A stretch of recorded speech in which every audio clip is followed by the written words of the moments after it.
like to call the November meeting of the Historic Preservation Commission to order. Paula, would you take the roll? Alan Brown. Present. Jeffrey Parks. Jennifer Bourne. Present. Heather Clemmer. Present. Neela Crank-Clements. Present. George Massey. Mary Jo Meacham. And Zach Ritz. Present. You have a quorum. Okay, thank you. Okay, I'd like to go over the meeting process first, please. The chairman will announce each case and ask any party having interest in the case to indicate their presence by raising their hand. Commissioners will then discuss the details of the case, calling on staff to provide details of the proposals.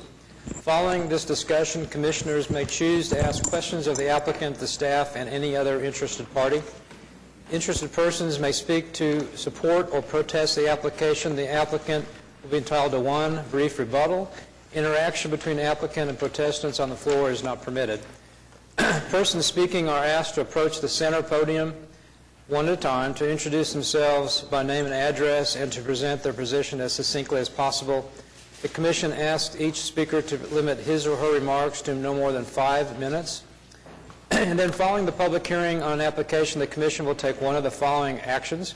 One, we will approve the certificate of appropriateness. We will, 2, continue the proposal, or 3, deny the proposal with prejudice, which means the application may not be resubmitted for at least 1 year unless the Commission determines that circumstances have changed. And finally, 4, deny the proposal without prejudice, which means the applicant may reapply at any time. When an application has been approved and after a 10-day protest period has expired, the Historic Preservation Officer will mail the CA to the applicant. City construction permits cannot be issued until the CA has been issued. Any person aggrieved by any decision granting or denying the CA may appeal to the Oklahoma City Board of Adjustment. All appeals shall be made within 10 days of the Commission decision by filing a written notice of appeal with the Court or the Board of Adjustment. Okay, and I'd like for everybody, please, if they would, turn off or silence your cell phones, including the Commission. And so with that, we'll go to item 2 from the Office of the Historic Preservation Officer. This is not on the agenda, but I wanted to mention that yesterday City Council appointed a new commission member. So we'll have a full house once again. His name is Greg Ennington, and he's an attorney in Crown Heights. So we'll have 2 attorneys again, and we'll have a Crown Heights representative again. And so he'll start at the December meeting. We had several National Register nominations over the last few months, and in October, those all went to the State Historic Preservation Office and were all recommended on to the National Park Service and the keeper of the National Register, and that's Miller Neighborhood National Register nomination, as well as the Main Street Arcade and the Townhouse Hotel that you've seen in recent months. We mentioned at the last meeting that the Planning Department will be hosting a workshop for all of our commission and committee members on December 12th, and that's from 8:30 to, I think, 1:30 at the Cox Convention Center, and we'll get you more details about that.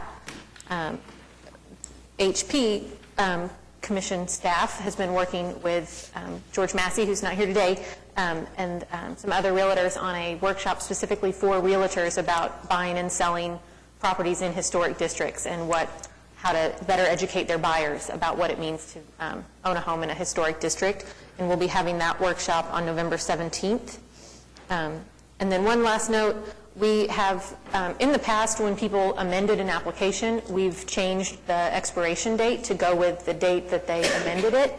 And we've realized that that's not really consistent with what other divisions and parts of the department do, and that kind of gets people out of having to ask for an extension if they can't complete the work in the allotted time.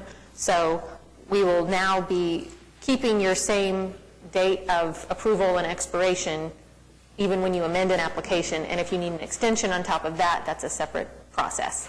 So that's not something that the Commission deals with very much. It's usually kind of a paperwork thing for staff, but I know applicants work with that sometimes, so I wanted to clarify. What is the maximum extension available, 12 months? You can extend for 6 months administratively or for a year before the Commission, so you could, I guess, combine both of those for a total of a year and a half, and then after that. Both, okay. Okay. Or do one and then do the other on top of it. Okay? That's all. Anything else? Okay, great. So has everybody had a chance to review the minutes? Any comments or changes from October 1st? A motion? I move to approve the minutes. Neela? Second. Okay, it's been moved by Neela Crank Clements and seconded by Ann Zakowicz. All in favor? Aye. Opposed? Minutes are approved or accepted. On to code enforcement report. Anybody here? Okay. I don't think we have anyone from code enforcement. If commission members have questions, please pass those along to us, and we'll follow up with you after the meeting. Okay. All right, we'll do that. On to item 5, continuance announcements and requests. We have one new request for continuance, and that's 14-00214 at 403 Northwest 19th to be continued to December. Okay. So we have to move on the contingencies, right? So we make a motion to Yeah. continue. Yep. Anybody like to do that? Motion to approve the continuances. I move to approve, to continue 14-00214 to the December 3rd meeting. Second. Okay, it's moved by Neela Crank Clements, and seconded by Jennifer Bourne. All in favor? Aye. Opposed? Okay, continued. On to public hearings. No dilapidated structures, but we have one National Register nomination for the Oklahoma City National Memorial, and Linda Ozan from the State Historic Preservation Office is here to present this nomination today.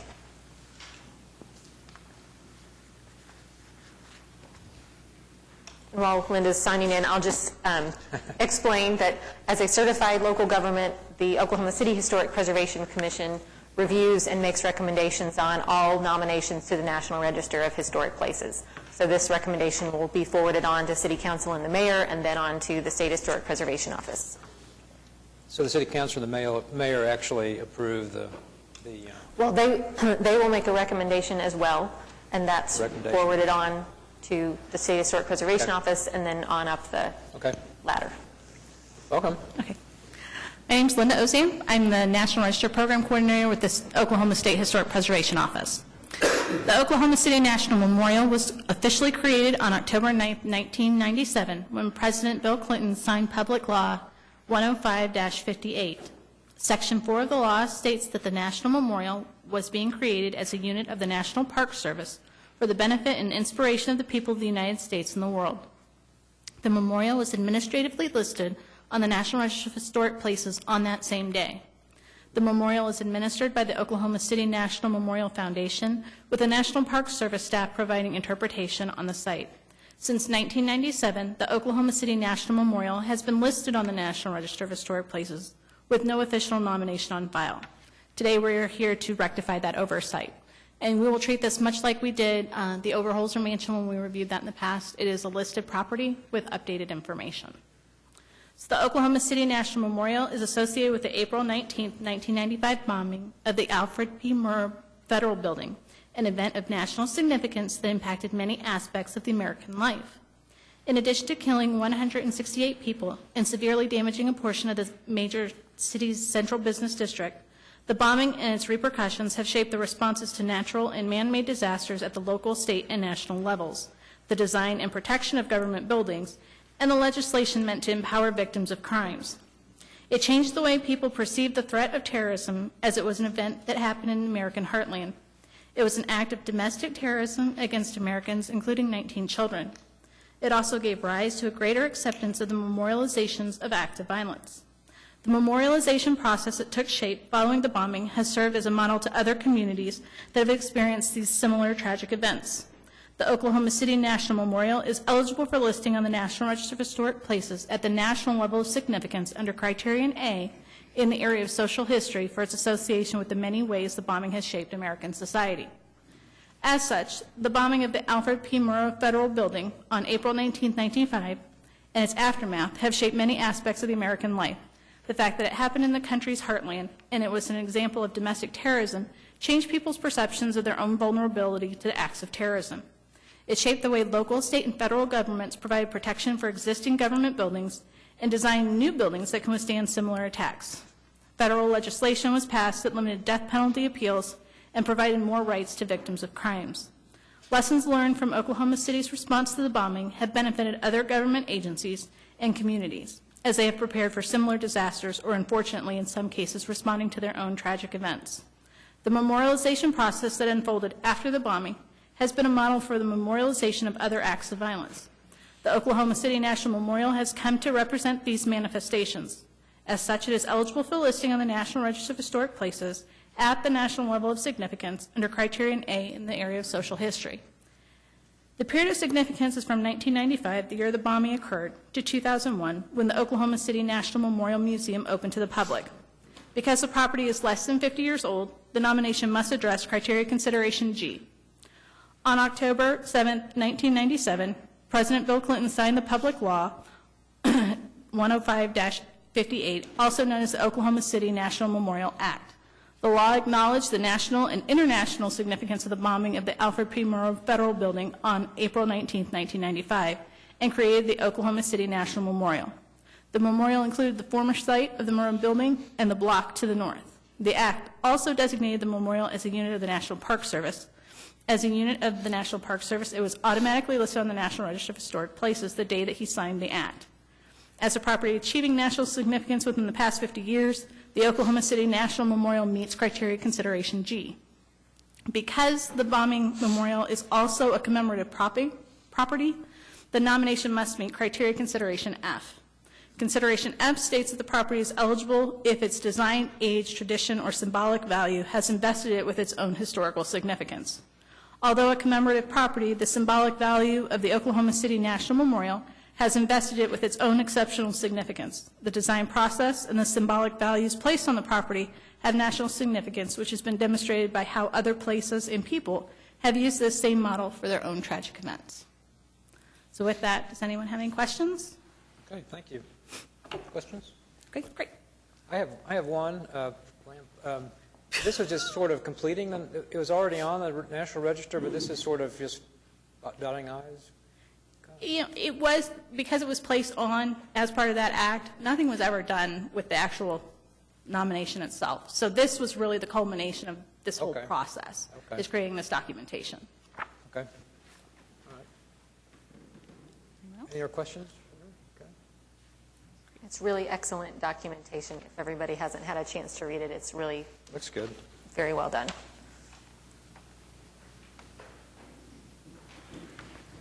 So Kitty, are we being asked to recommend, adopt, and authorize this recommendation? Yes. Correct.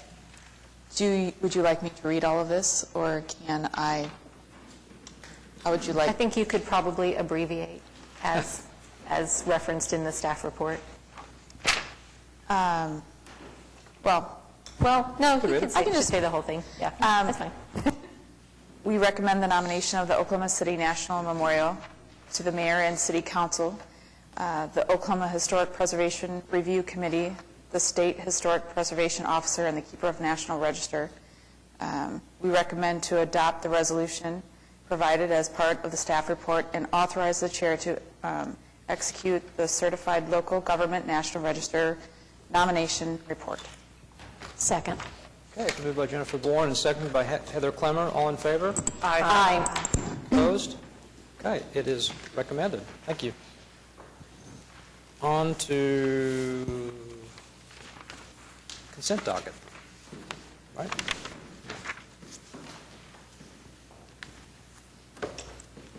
We have 2 items on the consent docket, or 2 applications. The commission can ask to pull one if you have concerns, or if you just have a question, we can address those.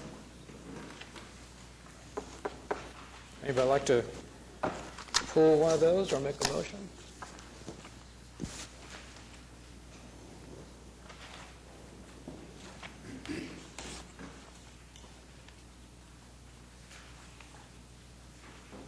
I move to approve the consent docket. Second. Been moved by Anita Frank Clements and seconded by Jennifer Bourne. All in favor? Aye. Opposed? Okay, consent docket is approved. On to cases for individual consideration. HPCA 13-00196 at 427 Northwest 14th Street, Heritage Hills, Ward 6. Consideration and possible action on application by Bruce and Roberta Stover to reconsider remanded application BOA-13883 to 1, replace front bay windows required. And the commission heard this application earlier this year, and to replace historic steel windows with aluminum clad wood windows. The commission approved the application on the condition that they instead use new steel windows that had been submitted as part of the application. That approval was then As applicant. appealed to the Board of Adjustment, and kind of for procedural reasons, the Board of Adjustment said it really needs to go back to the HP Commission, and if it is then ultimately denied, you could appeal that denial. But they didn't change the approval. So now we have the same application before us again. Okay, you're representing the owner?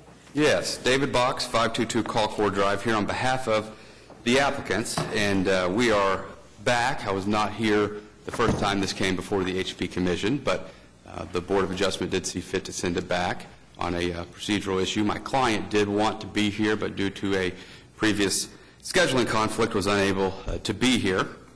For purposes of the record, I do want to identify a couple exhibits that I've introduced and that will be passed around. What I am going to be calling exhibit number 1 is a staff report for the subject property from a December 5th, 2012 agenda item. What we will refer to as exhibit 2 is a staff report from the March 5th, 2014 HP Commission.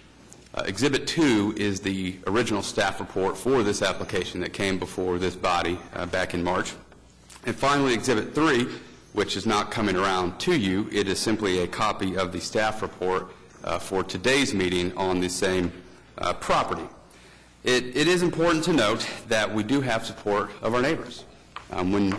If you've driven by this house before and after, you'll know that these windows look the exact same as the previous windows. This was done to fix a flooding problem, and the windows that were previously in place had deteriorated to the point where they were no longer salvageable. The address of the property is 427 Northwest 14th Street. And if you look at Exhibit 1, down at the bottom of page 1, it has a description of the property, and it talks about something significant that is now left out of the current staff report. When you read the description of the subject property back in 2012, staff stated, this house, or 427 Northwest 14th Street, was constructed outside of the period of significance and is therefore considered a non-contributing resource in the Heritage Hills Historic and Architectural District. What page is that on? That is page 1 of Exhibit 1. The big one. Okay. Yes, it is a big one. It's 63 pages. Okay, and that says... Down at the bottom. There at the bottom. Constructed outside of the period of significance, therefore a non-contributing resource. Now, there's been multiple applications on this property for additions to the main structure, for replacement of the garage, and each and every time my client went through the appropriate process. He filed for a CA and came before this board. This time he didn't come before the board, but he thought he was still doing the right thing. And the reason why is the Pella Architectural Grade Series windows that are now before this body have been approved time and time again by this very body. Not only on the garage, not only on an addition, but these windows that we're applying for are already on the main structure. They're on the west elevation of the main structure, which is part of the kitchen. So my client thought he was doing the right thing, and since he'd already been given the okay time and time again by this very body, he thought these same windows would be appropriate. He learned that it wasn't, and then he came before the commission. Katie explained the procedural issue, so I won't go back into that, but I do want to look at Exhibit 1, which is the 2012 application. And this was an application for a garage and modification of the main structure. And in 2012, my client was applying for the Pella Architectural Grade windows, the very windows before you now in the current application. And if we go to page 3 of Exhibit 1, staff expressly acknowledges that the same windows already exist on the main structure of the house. And so if we look at a tally of what we have on this house, we've got a garage with these windows, we've got an addition with these windows, and then we have a main structure with these same windows. Then if we go to specific finding of fact number 3 on page 5 of the same exhibit, you see that staff, in their recommendation, says the proposed design and materials are compatible with existing primary structure and consistent with the standard and guidelines. Again, the same Pella windows, consistent with the main structure and the guidelines. If we now look at the current application, as I've said, we're asking for the same windows. And if we go to Exhibit 2, Exhibit 2 represents the staff report on this same application, but back when it came before the body the first time. And if we go to page 4, it says, and I'm quoting from section C, the second paragraph, second sentence, guidelines for windows in additions and new construction do allow for this type of simulated divided light. And in some instances, the Commission has seen fit to apply these guidelines to existing but more recently built structures. That's exactly what we have here. It's an existing, more recently built structure. Going on to the next paragraph. The proposed replacement windows do match the overall configuration and proportions of the historic windows and appear to present a fairly similar appearance from a distance. Now, we agree with everything the staff has said there, except I would take a little issue to presenting a fairly similar appearance. They look the exact same. And if you've seen the before and after pictures provided, I would hope everybody would agree. Now, if we go to Exhibit number 3, which is a copy of the staff report for today's agenda item, the staff has modified their analysis in a couple of ways that are significant and need to be addressed. If you turn to starting on page 1, the staff has put a description as to why we're back, but moving forward, if we go to specific finding number 5 on page 5 of Exhibit 3, and if you would, at the same time, pull out your Exhibit 2 and go to page 4. Now, keep in mind, nothing about the application has changed, but for some reason, specific finding of fact has changed. Back in March, staff had suggested that the structure is outside of the period of significance in their finding of fact. But yet today, what we're told is the structure, 55 years old, retains architectural and historic integrity. There's been nothing modified in the application, and we can't understand why we're changing specific findings of fact. Back in March, this was outside the period of significance, and it still is. The next item in Exhibit 3 that's been modified is the page 5, first full paragraph, second paragraph on the page, and I quote, "The HP ordinance and the guidelines make no distinction or exemption for properties constructed after a certain period or age cutoff." Then the last paragraph, "Inclusion or exclusion from other types of designations, such as National Register listings, has no bearing on the regulations of HP's own properties." What were you just reading from? Yeah, that was Exhibit 3, page 5, the first full paragraph. Okay. Which is today's staff report. And what I want to focus on is staff's suggestion that the HP ordinance and guidelines make no distinction or exemption for properties constructed after a certain period or age cutoff. That is completely contradictory to all other staff reports that have come before this board. When we deal with, the guidelines allow for flexibility for properties constructed outside of the period of significance, which up until today's staff reports, staff expressly acknowledged. We think what is applied for is appropriate, and we think it's appropriate because this body routinely has granted these windows on the main structure, on the addition, and on the garage. We find no basis in the guidelines that would suggest that what we've applied for isn't appropriate, that what we've applied for isn't within the guidelines, and I think if you go back to the other staff reports, we'd all have to agree, because staff expressly acknowledged that, yes, there is flexibility, and yes, this was built outside the period of significance. So we would ask for your approval on this application. Thank you. Thank you. I followed all that. Questions, Anybody? I want to just clarify on the previous inclusion of information about contributing, non-contributing, that it's not in the March staff report, it's in the one from 2012. We used to, in every single staff report, if the property was listed, was included in a National Register district, include the National Register description, and then also include whether it was found to be contributing or non-contributing as part of that National Register nomination. The nomination to the National Register has nothing to do with whether or not something is zoned as an HP district. In fact, Heritage Hills was not nominated till the National Register until 8 years after it was already a locally designated HP district. And because many of those National Register nominations were done 10, 20, 30 years ago, there are many buildings that were called out at that time as non-contributing because of their age, that if the nomination were to be done again today, probably would be considered contributing. Because what this commission reviews is zoning and is the local designation for the property, and we're looking at how each and every property impacts the surrounding district. We don't exempt something just because it's not old enough or because it's not contributing to the National Register district. There is room for the commission to have some more flexibility with properties that are not as old or that did not appear to contribute, and we've especially done this with very recent construction, like the home was built in 2004, and now they want a new garage door.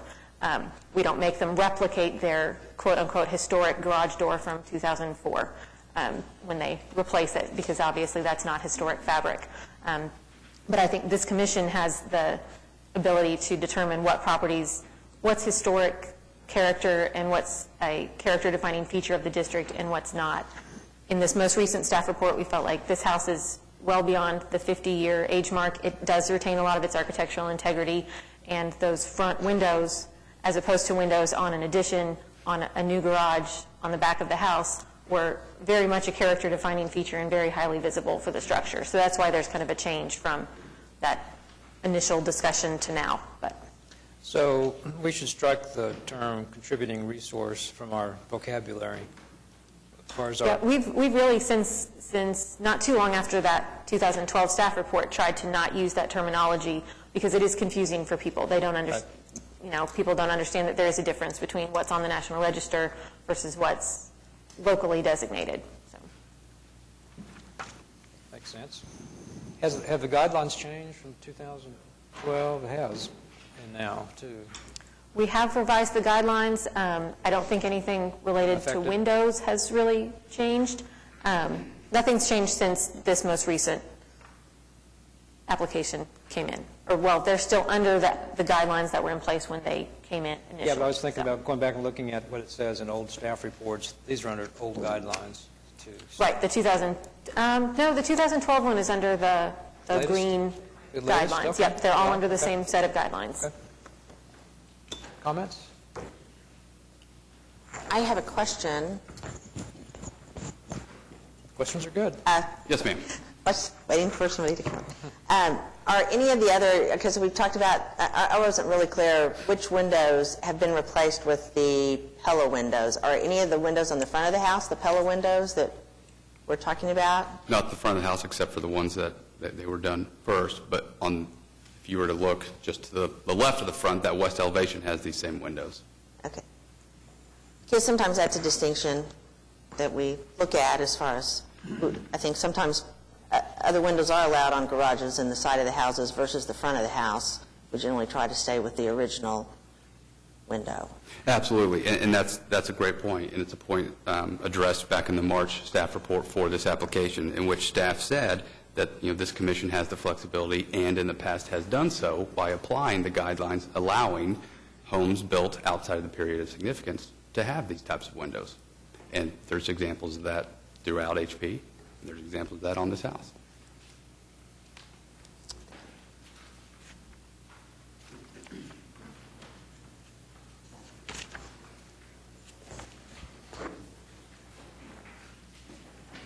Okay, could you maybe explain the difference between what the original window and the proposed window is?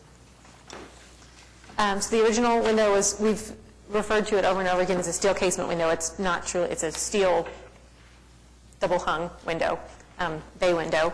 And the proposed replacement is aluminum-clad wood with what Pella calls integral divided light, so it's an exterior muntin, an interior muntin, and a spacer bar between insulated glass.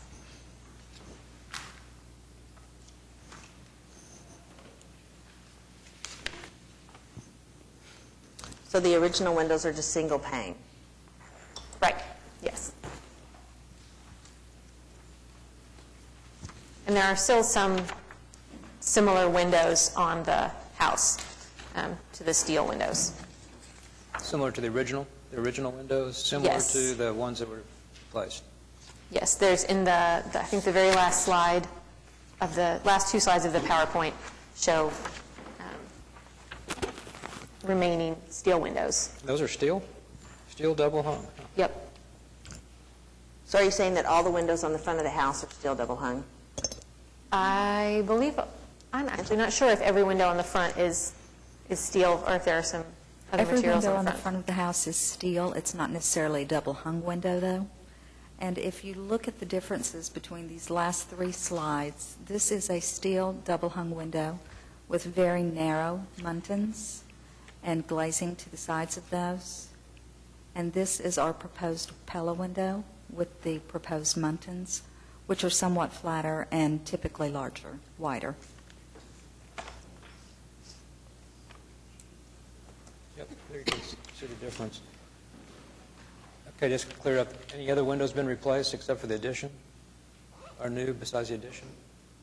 There are new windows on the side of the house. How new they are, I couldn't say for certain, but on the west side, there are some new windows. And they're replaced with the Pella? Pella, yes. Right there, that's the bay.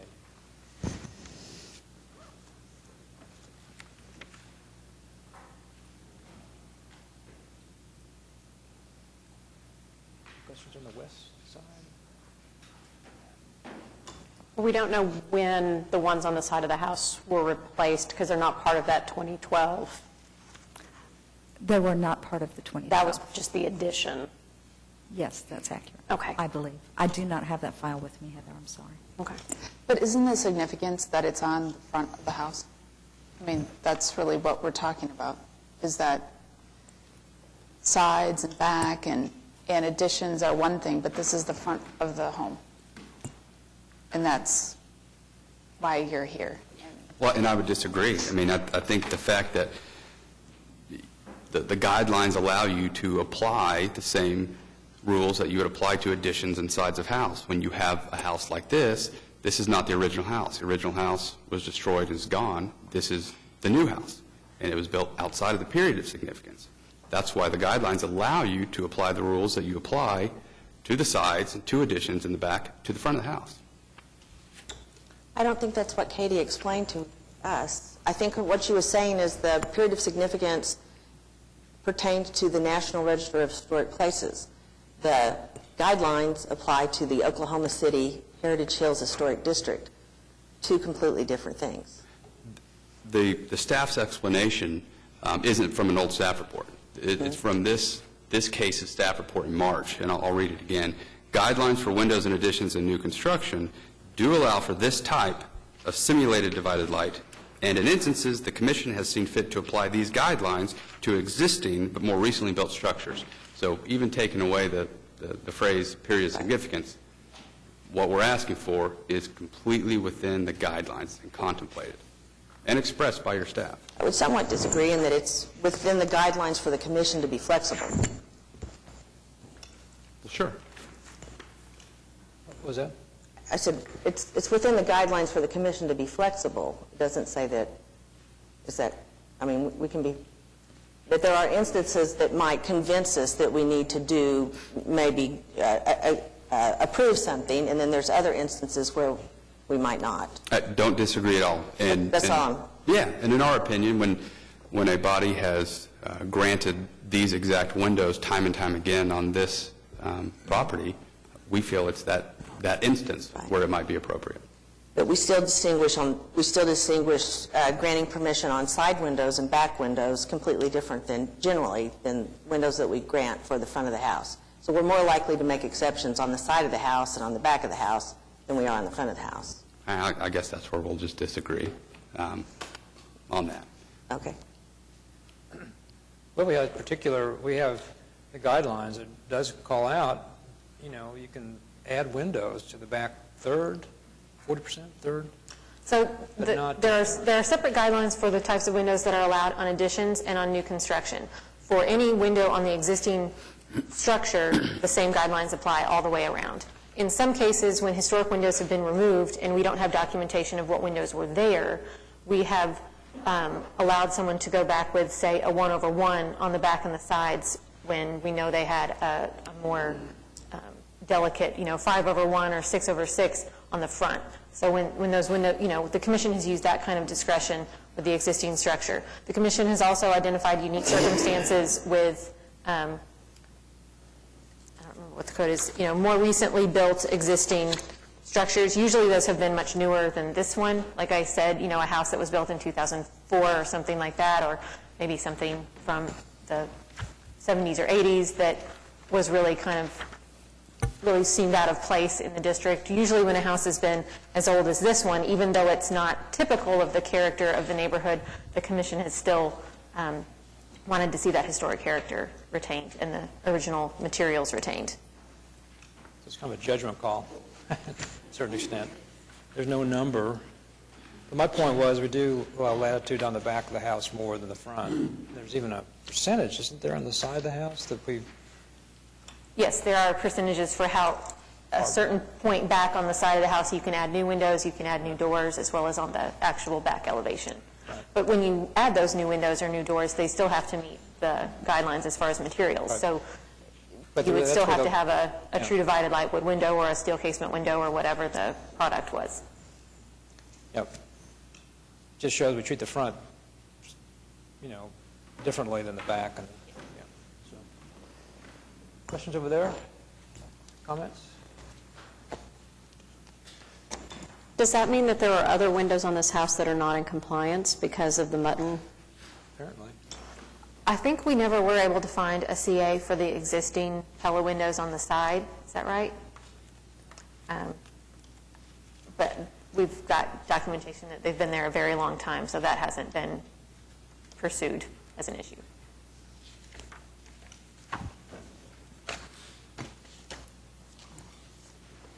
Okay. More comments, questions, or motion? I move to deny HPCA 13-00196 with prejudice, with the specific finding that the proposed work will have an adverse effect on the historic character of the district or property, is not consistent with the provisions of the guidelines, and is not in compliance with the relevant sections of the Municipal Code 2010, as referenced in the specific findings of Section D of the staff report. Most relevant is that the replacement windows do not replicate the historic configuration of divided lights and are on a prominent front elevation, and the 55-year-old structure retains architectural and historic integrity and contributes to the character of the surrounding district. Second. Moved by Nita Frank Clements and seconded by Jennifer Bourne. All in favor? Aye. Opposed? For purposes of the record, I would like to note that the specific findings of fact read by the Commissioner were those put in the staff report by staff and simply read by the Commissioner. Correct?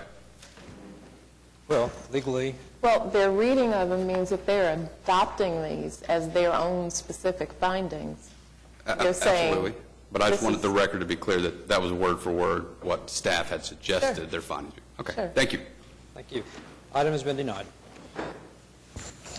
Next item, cases. Case.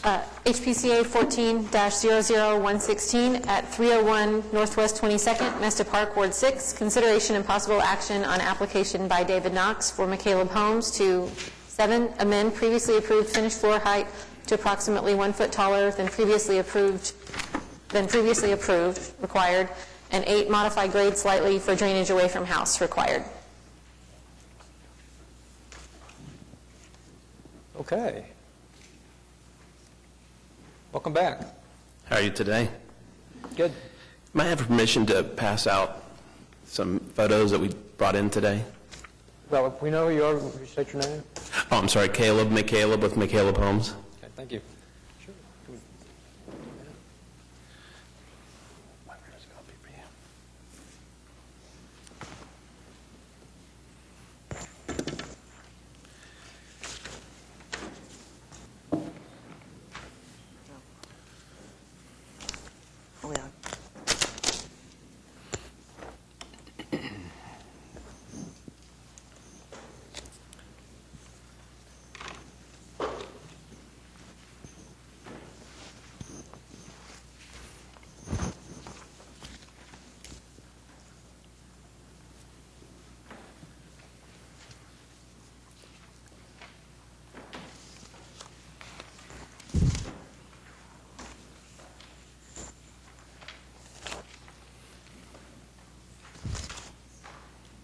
Okay.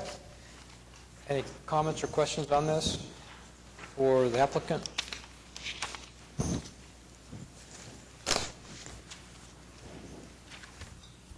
Can I give you some background on why we did what we did? Okay. So all of our foundations are engineered by a structural engineer. This particular lot in question had never been built on. It was it's a 100-year-old lot. There had never been a structure on it. When we got out there and started digging, the organic material was over a foot deep. What it did, it put our home actually in a hole. The way we do our foundations, we do a continuous footing. So we dig down a couple feet, do our footings, and we pier the whole house. Well, the top of the footing was below grade. So we were approved for a 30-inch exposed stem wall. What we actually have poured there is a 40-inch stem wall. We thought we were doing correctly because if you look at our grading on the dirt, can you all see that photo? I think it's in your staff report where it says current condition. Right. Oh, you have a screen? Okay. Yeah, that's why we're all staring at the... Okay, so Angela had called us and let us know, hey, you're above what we approved on the stem wall. We had approved 30-inch stem wall, and truly we thought we were doing correctly by doing a 30-inch exposed stem wall because we were sitting in a hole. Now, what that does is we are 7.25 inches above the finished floor next door. And I think that's been the point of both Katie and Angela is that, hey, the finished floor is not even with the house next door. What we've done is we've actually taken some photos and some houses along 22nd Street, and you can see they're quite drastically different on the floor heights. They raise and lower. Right. And we That's a question real quick. Which way does the grade go from your lot down? You're on the corner, right? We're on the corner. So generally, does the grade go down the street or up? We're actually kind of at the top of it. You're at the top. At the top right there. Okay. It was the digging down where we had to get to the natural dirt. Well, I guess my point is the floor elevations usually do kind of step down as you go down grade. So personally, I wouldn't expect them to be the same as the house next door. The level of the porch? Yeah, or the floor. The floor. Well, I would just go back I didn't mean to cut you. I'm sorry, Kay. I just Fine. wanted to clarify that because I was wondering. Before you go about too the far on grade. that, I would like to just ask, it seems like that before, though, we were actually concentrating on the height of the house. And so instead of talking about the height of the porch, could you tell us how the height of the house is going to change? Okay, so if there should be included in your packet there, our surveyor went out and shot what we would call as-builts on the home just to our west and then our proposed craftsman bungalow there on the corner. The house next door's total height is just under 1236 feet, and ours will be at just over 1232, so he'll be about 3 feet higher than us total. And that's at the very peak of our home. Okay, Dave, another question for you. You said that you were in a hole. So what you were approved for was a 20-inch stem wall above finished grade. 30-inch. Approved for 30? Approved for 30? Okay, approved for 30. And so above finished grade, what will it be now? 30. It will be 30. Right. And our front porch will be below that, but the finished grade will be 30 inches above finished grade. So I don't understand, if we're approved for 30 and it's going to be 30 above finished grade, I don't understand the issue. Katie, do you? Was it just a concern that when the stem wall was measured that distance didn't match the original drawings? The concern is that when we based our initial staff report on the measurements from the applicant, those measurements were indicated as matching the finished floor height of the adjacent properties, which is suggested by the guidelines. matching finished floor heights, matching wall plates, attempting to make the heights of the structures very similar to each other where one-story buildings are concerned. This is a one-story structure right next door to a two-story structure. The 30 inches on the drawings is provided by the applicant. Matching finished floor heights is typically what we look at most closely, and we base that on those dimensions provided. So the floor height compared to the neighboring house is what's the difference? 7.25 inches.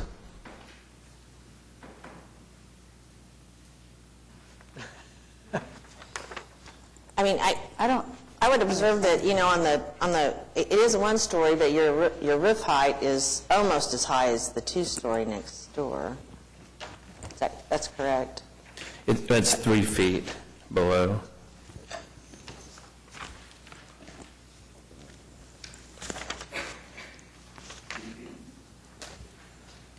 And the photographs that you brought were just to illustrate that, and I could see that there's different floor heights along the whole street. Is that? Yeah, we part of the staff report was that, you know, the consistency of the floor heights throughout the street. I just wanted to show some variances to that, and those are all along 22nd Street. Yeah, I see a lot of variety, and it depends on the grading, and I'm sure we approved it being the same, but I don't think 7 inches, personally. I don't really have an issue with it because I think our original issue was the height of the house, and I can understand that issues can come up and that you all, I mean, as long as I don't really see it as a problem based on the additional information that you've given. I mean, I think you all have done a thorough job in trying to present additional information. You've shown that the height of every porch on the block and then the height of I would just say that I personally would not want to see the height of the house grow anymore. It won't. So, Caleb, is the finished height of the house now going to be 7.5 inches taller than it was? Yes. Well, 7.25. Exact. But how many feet difference than the neighbor?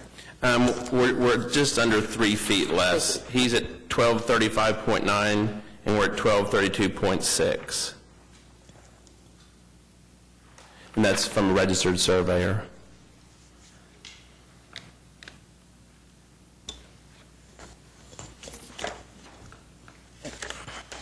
So the reason, just have to ask, the reason why it's different is because you didn't shoot the top of it when you were doing the excavation in the hole, or? Well, so in the past, whenever we excavate, we typically take off 4 inches of the topsoil. Right. This yard had been mowed, and I mean, they actually had a sprinkler system in it from the house next door. And we found that the actual organic material was over a foot deep with the roots of the grass that's grown for so long. And so we actually had to dig down to the natural earth to get to where our footing would top out. Okay, that didn't concern the top, though. You didn't shoot the top of the stem wall, or? Just wondering why. That explains the bottom. Just wondering why it's taller than... Well, because we wanted the water to drain away from the stem wall, so I wouldn't have water setting up against that foundation. A lot of the houses next door are on a conventional floor where the floor is not touching the water. We're actually building on a slab, and so we're trying to take the water all the way away from our foundation. Okay, not sure that answers it, but that's okay. Anyone want to make a motion or ask more questions? I guess I don't understand how to make a motion when the staff suggested a denial. So can it be just stricken? I think we would look here,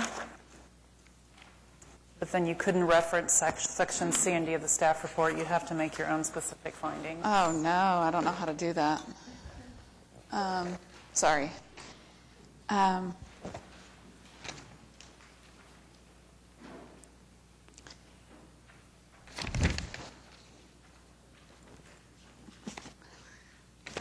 think you could probably say something about how the floor heights vary a bit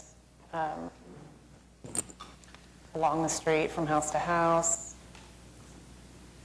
Question is 7, it says, staff report will no longer closely align with relevant heights of finished floor, whatever. Well, I think But it's 7 referring, to the 7.25 No, inches. closely. I think it's close, but I just wondered why, because construction error. I don't understand the grading, the water, but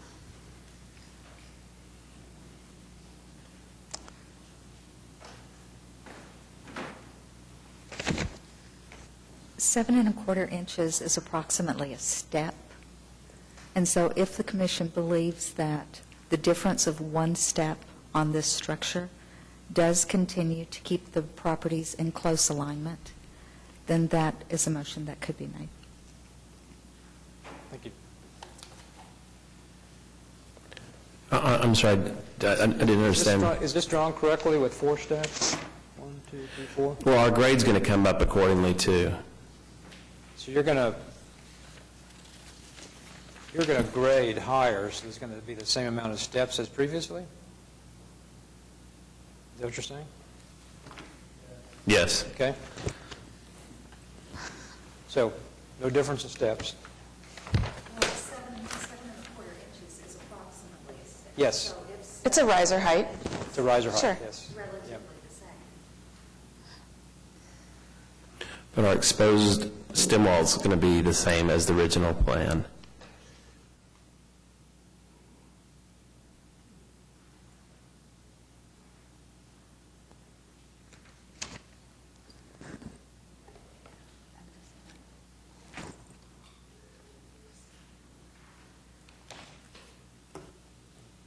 What would be the remedy if we didn't approve this? Can you shorten the stem wall? Is that possible? It's possible.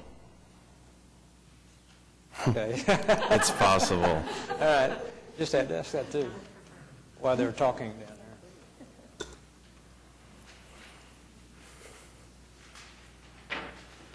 there. It sounds simpler than it is. It's No, it's not. Yes. Yeah, I understand. I can see all the rebar sticking up. Could the specific findings be that the proposed stem wall, Jennifer? Could the specific findings be that the proposed stem wall is appropriate because the proposed stem wall will result in changes to the previously approved structure? The staff was saying it no longer closely aligns with relevant, but information provided by the applicant shows that there are a difference in height. Is that correct? Throughout the block? Yeah, just kind of changing the I'll just say negative not. to positive of our finding to say that Right. it still closely aligns with relevant heights at adjacent structures. Right, and that the finished floor doesn't necessarily have to align because of additional information brought to the commission by the applicant. Is that a motion? Jennifer's over I there. second it. Oh. No. Oh, wait a second. We do have two separate items. I was just reminded. One is the floor height, and the other one is the grading. And I guess that's the water issue, to get it to drain properly.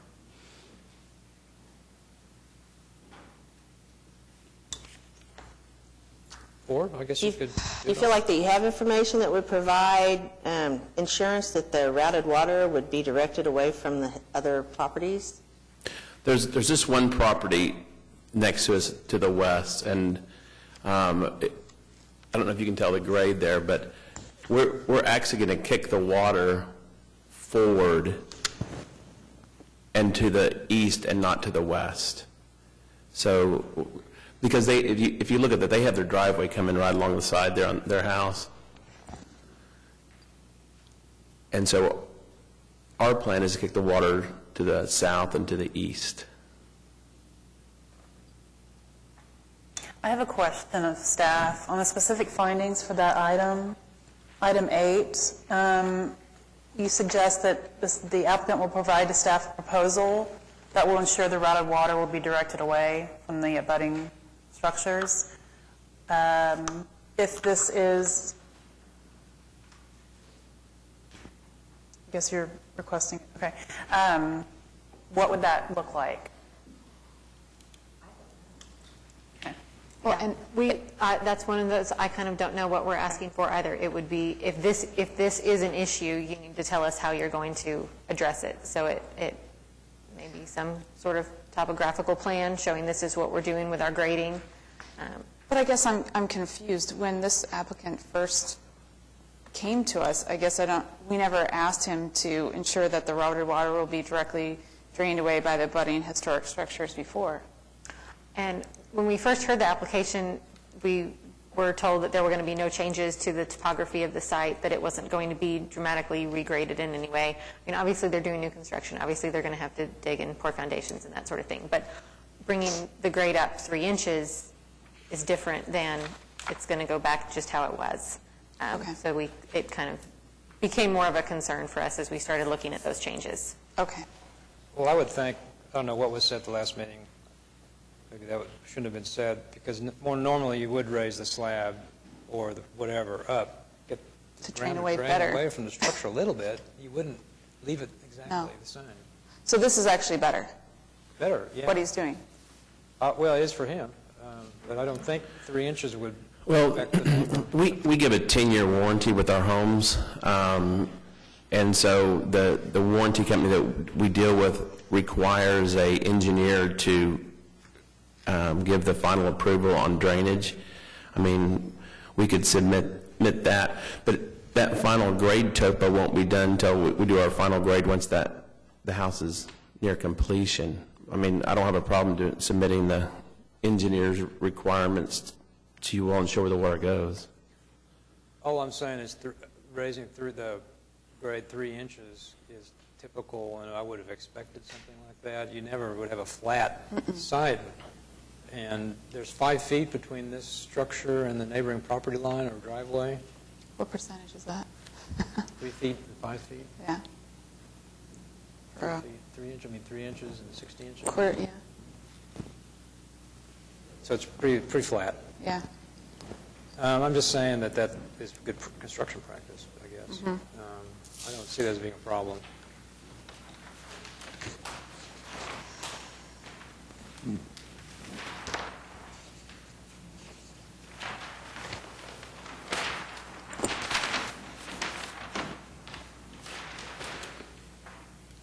Let's read it.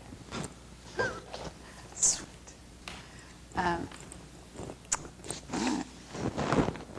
I move to approve HPCA 14-00116 with the specific finding, both 7 and 8.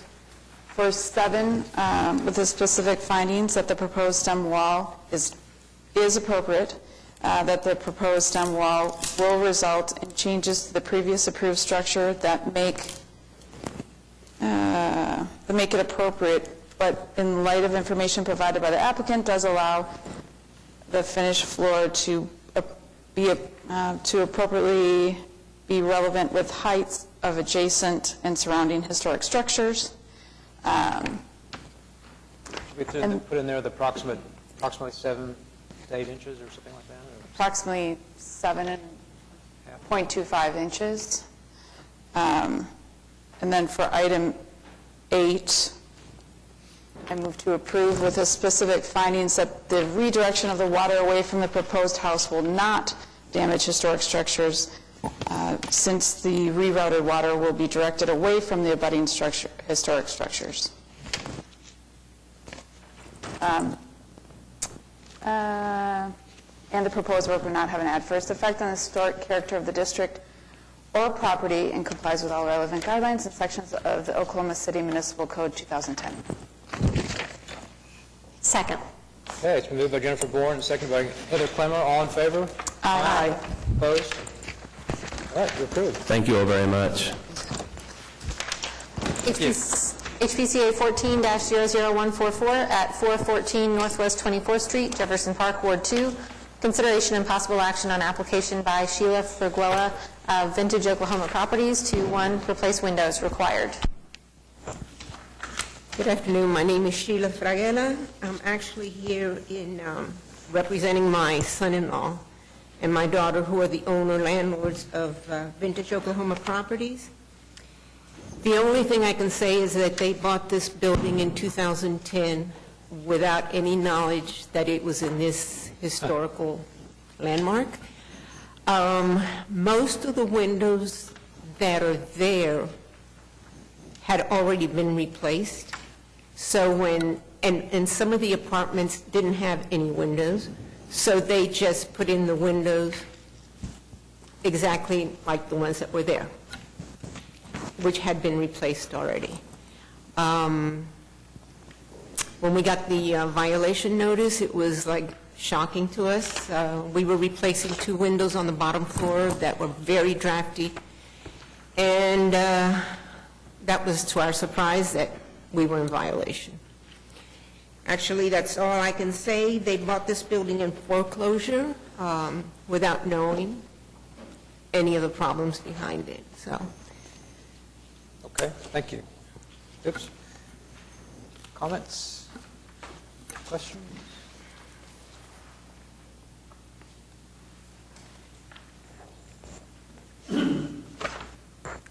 and the estimate that we got from the construction company, we just relied on them and their knowledge of what had to be done. So if it's lacking in certain dimension, design, configuration as stated here, well, we don't know anything about that. We relied on them. Did you get a copy of the guidelines that do indicate? Now? Now you have them? Yeah. Okay. And have they seen them that put together the proposal No. for you? No, they haven't.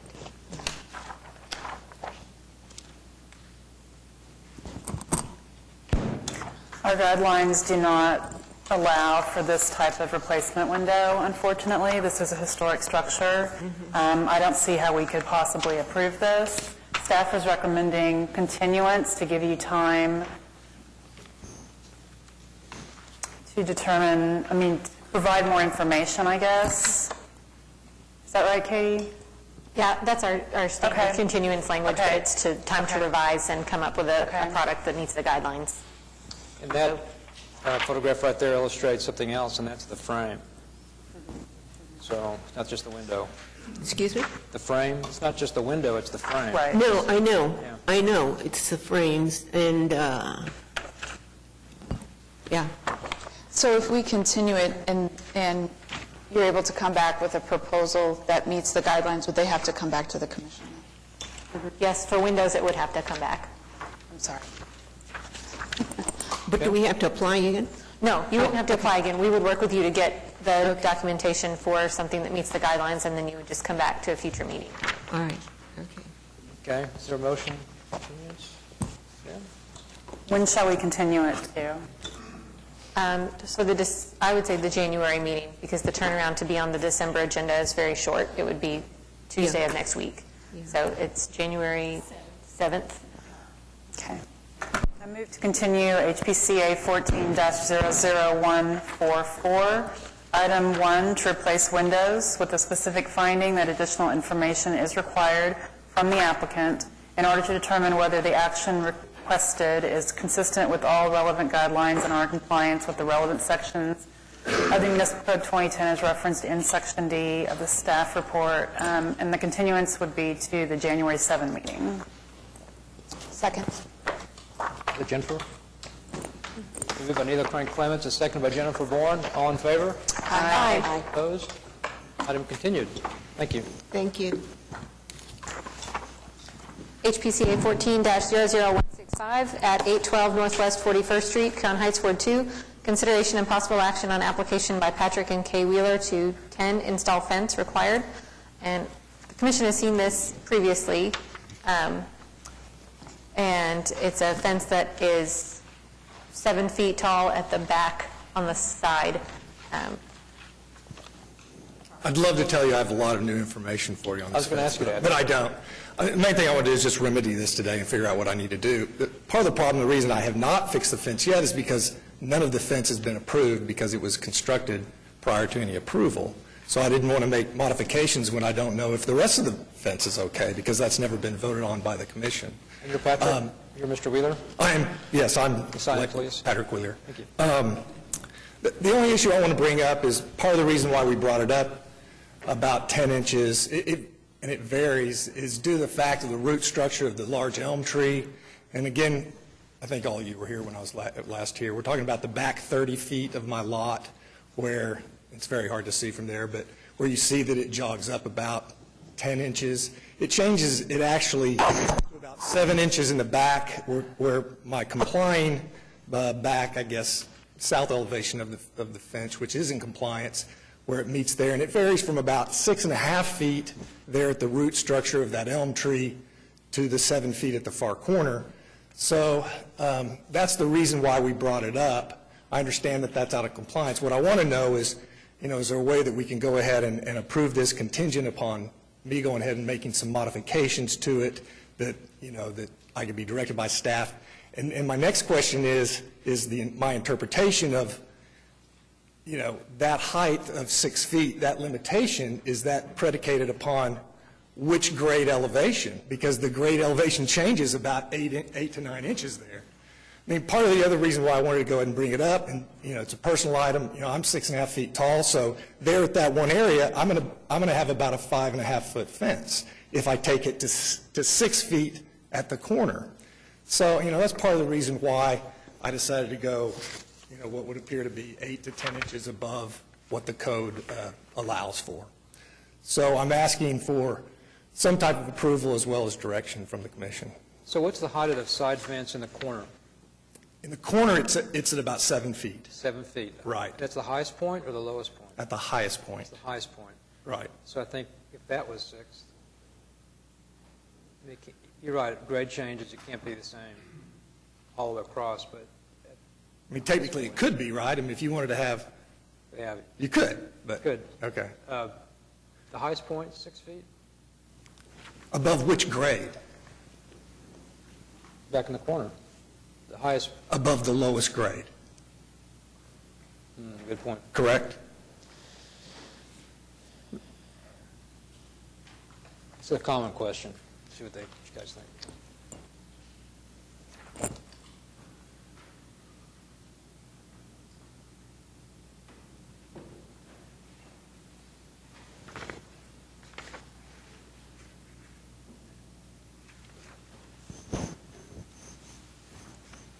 And my other question would be, if I alter the grade, could that impact what would be allowed?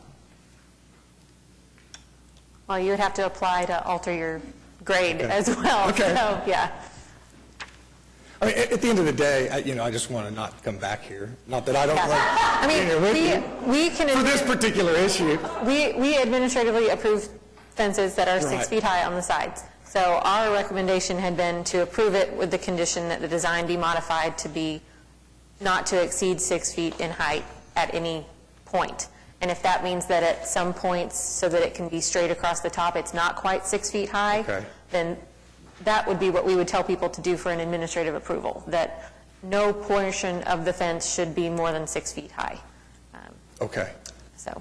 So I can go ahead and make that modification and just do what? So we could either continue it and staff can work with the applicant to an... Can we make an approval with conditions? Yeah. Okay. That he come back That'd be and work with us. Sure. I'm looking at... And that's what the staff recommendation is. I'm looking at that photograph right there. Uh-huh. What's the height up here? About 5'9". It's 5'9", and what is it right here before it steps up? Before it steps up, it's about 5'9". 5'9", then it goes up to 7. I can make another step, I think, within the guidelines. But it's 7'2" here, and then... No, If this is 5'9" here, it can't be 5'9" there. That's going down. I'm just wondering what that height was right there. It's about, 5'7" to 5'9", I mean, somewhere in there. But then it goes up a little bit. I guess I'm not clear. It goes to 7 feet on the top, except now the grade changes by the tree. Yeah, I see that. The grade changes about 8 inches. And what's the back fence? It's 7 feet. 7 feet. Right.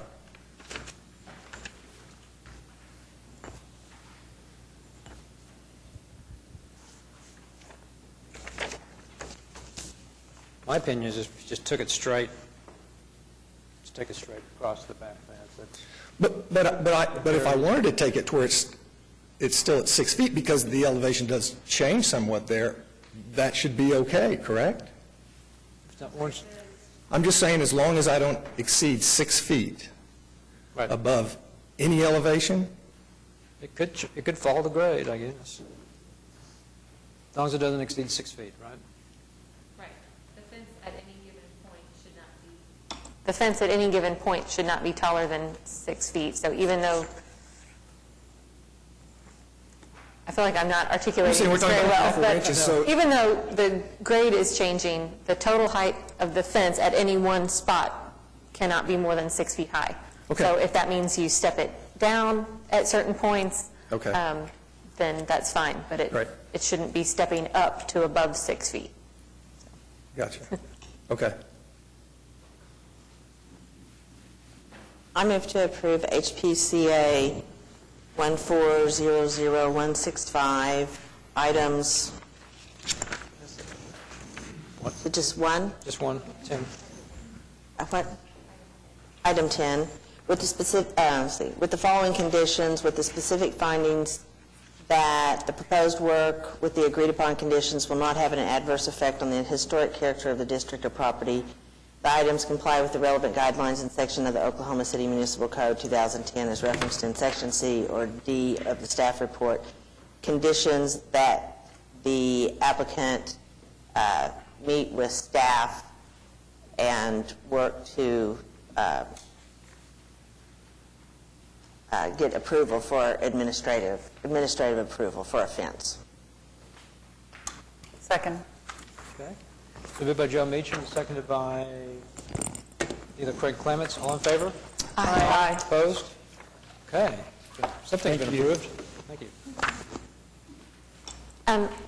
Someone passed up a request for their item to be moved up, and I'm really very, very sorry, but we've got a lot of items on the agenda and lots of people who I'm sure have conflicts and other things they'd like to go to, so we really don't want to start moving people around in agenda order, but I think this item, we should be able to get to it before this person has a conflict. So I just wanted to address that. We do try to always hear our agenda in the application item number order that they came in, and that's just to be fair to everyone and not have people waiting longer amounts of time. Okay, thank you. We'll try to hurry. So next item. HPCA 14-00172 at 205 Northwest 32nd Street, Edgemere Park, Ward 2. Consideration and possible action on application by Ben Ramsey for William Jefferson to 1, install fence required, 5, replace front and east side doors required, 7, replace garage door required, and 11, construct outdoor kitchen required. The Commission heard this application last month, and the property owner was not able to be present. A couple of items were approved at that time, and these remaining items were continued to this month. Okay. Good afternoon, William Jefferson, I'm the property owner.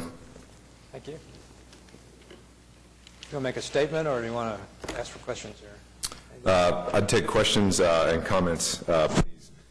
Today we received another copy of the notes from the Neighborhood Commission with suggestions, and just wanted to see what the Commission's suggestions were.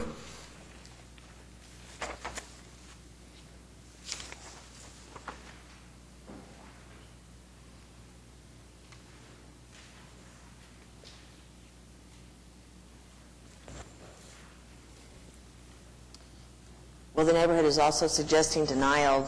Would you like to just speak to any of those items and as far as give us for a reason for not denying? I had an email exchange today where it was suggested that maybe I get feedback from the Commission and then based on that feedback consider moving to continue it so that I could provide alternative resolutions and materials for some of the items. And so I wanted to see what those suggestions were and then go from there. I think with the side fence, administratively, it's a 6-foot tall side fence would be administratively approvable.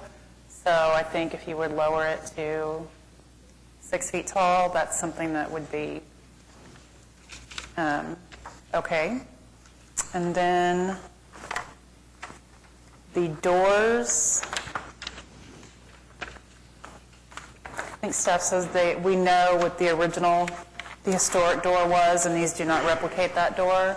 So if you were to find something that more closely replicates those doors, then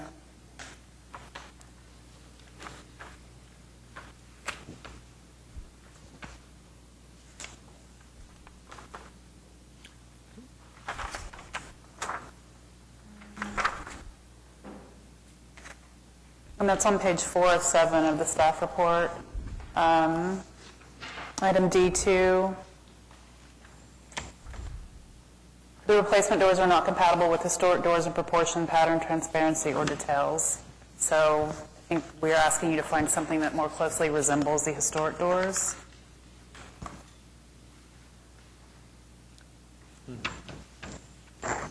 Did you apply for a metal, or is there a metal door in your, did you apply for a wood door? I know it's already there, but There's not a metal door.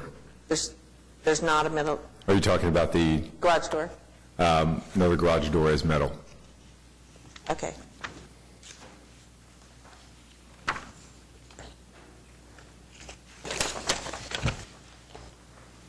Neil, are you talking about the front door or the... Not the garage door. Oh, I'm sorry. The front door. We don't know what the existing was, I mean, the historic door was. Oh, I'm sorry. Yeah, we have pictures of the historic front door. The historic front and side door were more, They, had more glazing to them, and I'm not seeing a picture in your... I don't think it's in the packet.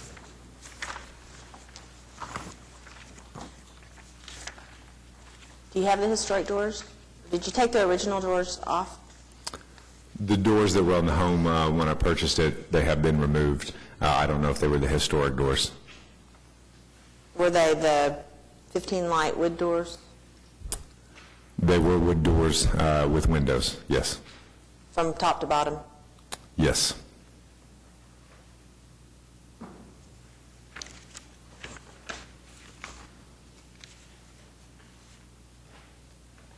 And so a proposal with doors that look similar and have similar materials to those would be able to be approved? Well, I can't say for sure, but they would more closely follow the guidelines. Okay. If you're going to replace something historic due to disrepair, or it needs to be something that closely represents what was there before. So in materials, if there were 15 lights, if they were true divided lights, we'd take into account all of those things. And so what we're calling historic doors are the ones that were on the property when I got it? Well, we would generally is that consider what- them historic unless you can prove otherwise, Yeah. kind of. I mean, Okay. we just assume unless they're, unless it's clear that they're not. And so what you'd want to see is the ones that were, you'd want to see a proposal for doors that were like or similar to the ones on the home when I bought it. Yes, sir. Okay. Okay.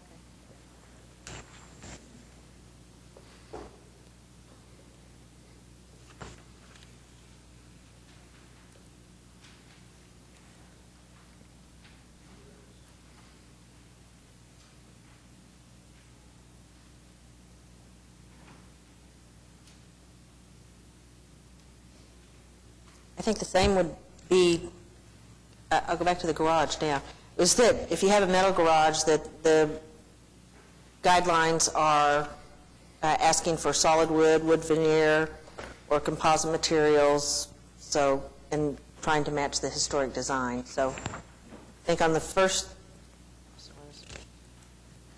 fence, and then the next two items would be bringing back proposals for the doors and the garage. So in the garage door, you're saying that wood veneer, or that wood would be an acceptable proposal on top of the metal door? I'm saying it's the type of doors that are allowed are listed in the guidelines, and they don't include metal. So I think that if you look at those and at the guidelines, that you'll have several choices there. Okay. So metal doors are not allowed at all? You can have a concealed metal door with an overlay of some different kinds of materials. But I think the material that you have doesn't fall within that category, those categories. So if it was a concealed metal door overlaid with wood, Right. that would fall within the guidelines? Yes. Okay. Mr. Jefferson, that's guideline 3.9.13, page 4 of 7 of the staff report for your reference. Thank you. Got any more questions? We need to kind of try to move along. Could you not, Sean? We still have the outdoor kitchen. Oh, the kitchen. That's one other thing to consider. Katie, I have a question. What additional information are you looking for from the applicant with respect to the kitchen? So, the additional information really, for the most part, was for different materials for the doors and garages. Our concerns with the kitchen are that the roof structure over the kitchen does appear to be visible from the street. It is taller than what we typically allow for those kinds of structures in backyards, and that it also butts right up against the masonry of the garage, which may be fine, but we try to address issues with water and freeze-thaw between putting a new structure right up against the historic masonry. So this is one that's a little more of what the Commission's feedback is on the design of the kitchen structure, the height of it, the level of visibility of the roof, and to what extent the Commission feels that it is or is not appropriate. I think the height of it is our concern, and that it is so visible from the street. And furthermore, if you reduce the height of the side fence to 6 feet, you're going to see even more of that roof. So I wonder, can it be lowered? I wonder. Any input from commissioners? If that was an addition, would we care that we could see that from the street? So if you put a real roof on it? I don't know. Alan? Well, if you want to retain it as a sort of a pergola, I guess, even though it's not quite freestanding, eliminating the pitch and just making it flat. It doesn't have to hold water. It's open. So you could take off the pitch portion, modify it, just be flat. It'd still be taller than the fence, but it wouldn't be as prominent. So, just one thought. Well, if we're designing it, we shouldn't be designing it, but we are. I'm just wondering if it was an addition from the street, from the street it would look like an addition instead of a pergola. I'm not condoning the design in any way, but that's not here nor there. My opinion matters on that.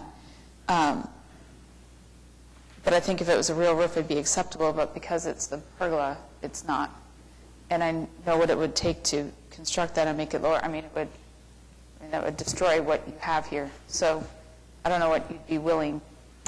Well, I wonder if it were a real roof, how would that be more acceptable than a pergola? Just wondering. I don't know.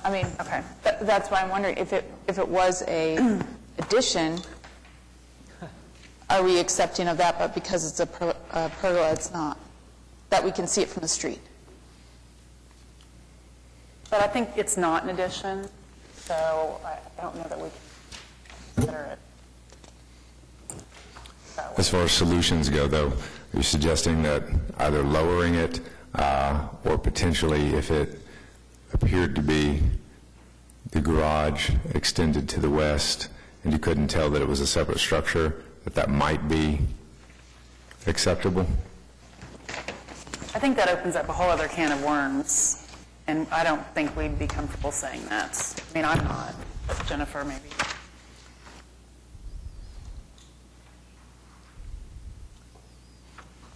To me, the intent is more of a pergola, and it's covered in the guidelines. So, we need to. Katie, if it's 6 feet or under, then that's administratively approvable in the rear yard and not seen from the street? 6 feet or under and not visible and not requiring a building permit doesn't require a CA at all. if you Okay. can't see it. But I don't think you want a kitchen that's, a roof over a kitchen that's shorter than 6 feet, because you wouldn't be able to walk in on it. But I do think if it was flat, it would be much less visible, like the pergola that's already on the back of the house. 2.5.24 is overall height of the pergola should not exceed 9 feet. Thank you. I think that would help. Just reading the staff report. All right. If it's a pergola. How tall is this? What's the finished height? Do you know? I don't. It's probably in the staff report somewhere. 10 feet 4 3/8 inch height. So the guidelines provide for a pergola up to 9 feet. So that's the way I read it, yeah. So it sounds like if it were 9 feet, it might fall within the guidelines. But at 10.5, 10.5, it does not. You could change the pitch of that roof to make it to 9 feet. Right. I mean, Do you have enough information for us to approve a continuance? At 9 feet, would you still want it to be flat? no, as long I as the think it's- highest point is Yeah, at 9. Okay. the highest point is at 9. Okay. And several of these items, if they're revised, as has been discussed, can be administratively approved, so staff can Okay. get with you after the meeting Okay. later this week and talk We're just about what giving to... you input, we're not designing it for you. No, I understand. The input's fantastic and much appreciated. Okay, So yes, Ms. Meacham, I think I do enough to move forward. Good. continue, or? I move to continue HPCA-14-00172, items 1, 5, 7, and 11, with the specific findings that additional information is required from the applicant in order to determine whether the action requested is consistent with all relevant guidelines and in compliance with the relevant sections of the Code 2010 as referenced in Section C or D in the staff report. Do January, and then we'll work with you in the interim on administrative approval. January would be great. Okay. A second. Is that Jennifer?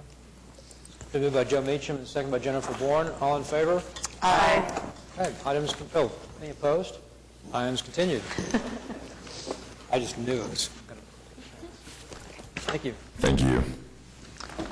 HPCA 14-00179 at 911 Northwest 19th Street, Mesta Park, Ward 6. Consideration and possible action on application by David DeWitt to 1, remove paving and level site elective, 2, construct house elective, and 3, construct garage elective, 4, install driveway elective. And I will just note that staff had raised some concerns in our staff report at the previous meeting about the redesign of the front elevation of the house. The commission didn't really chime in on those. We kind of focused on some issues with windows on the side elevation. Some people seemed to be pleased with the change. Some people didn't comment. We kept those same comments about the front elevation in the staff report, about it being kind of asymmetrical and no longer the more balanced facade that was part of the first proposal. So that you know, that's where those comments are coming from. They weren't really discussed at great length in the last meeting. Hi, good afternoon. David DeWitt, the applicant and owner of 911 Northwest 19th Street. Thank you. Yes. The plans that we provided since the October meeting have the head heights made level on the east and west elevations. That's the only change, and from our discussion, I believe that was the issue. And Shown on the very last page, fold out.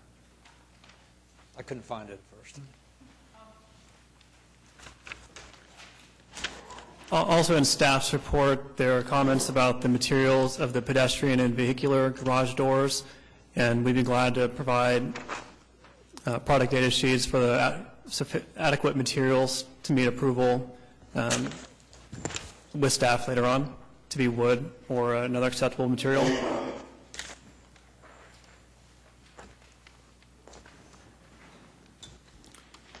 Katie, how do you put the comments from Mesta Park into the...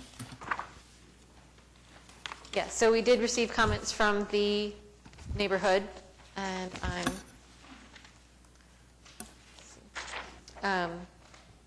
And those comments talked about agreeing with staff's concerns on the asymmetrical multi-plane front facade as being not consistent with other historic forms on the block.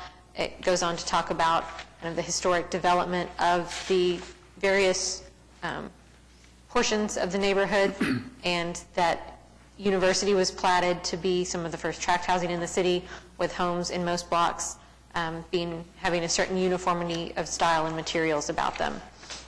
They raised some concerns about the amount of brick on the proposed structure, and you all have a copy of those at your seats. So,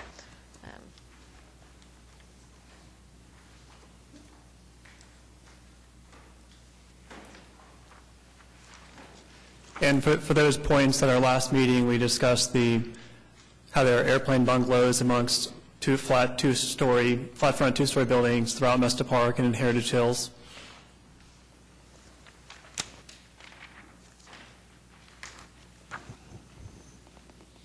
And 3 houses to the west, there is a 2-story building with the ground story entirely brick. It's painted white, though.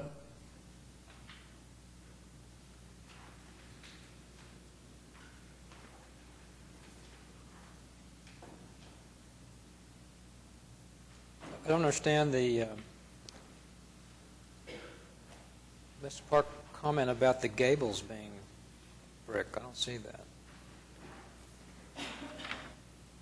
Oh, house is made of wood, not brick. Okay. I think they just mean the second floor. And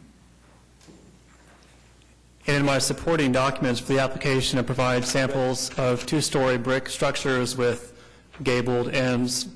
I think it's 2115 North Chartel, about a block and a half away. And there are other 2-story gabled craftsman-style homes in the vicinity. I read that wrong. They were talking about just the brick house with gables. I have a question. On one drawing, it has brick on the front of the house, but on the side elevations, the sides of the second story are not brick? The application has, I think, the original elevations in there. Okay. Is there any chance that could be what you're seeing? I'm just trying to, did we have a front elevation today? I believe page... Okay, I'm sorry. The only new materials we provided were the west and east elevations. Page 14 is the current front elevation. Maybe Mr. Park doesn't have the latest.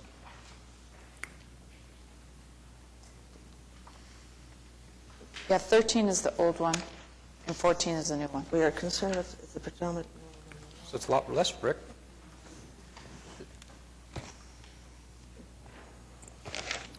But I don't think that 2-story brick is totally uncommon for the block. 905 Northwest 19th used to be a 2-story brick duplex. It burned down and since been replaced with a 1.5-story lap-sided Craftsman. But David, you're now proposing that just the first story be brick, is that right? That's correct. Okay, thank you. Yes, thank you.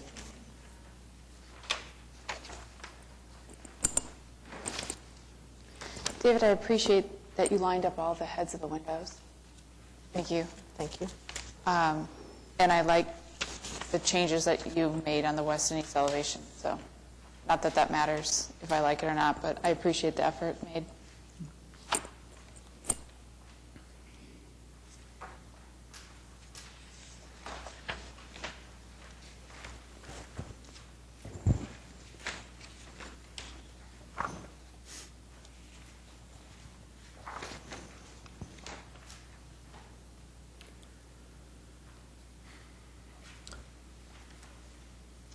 I would like to say, I think that we've given a lot of comments, and David's responded to all of them. Absolutely.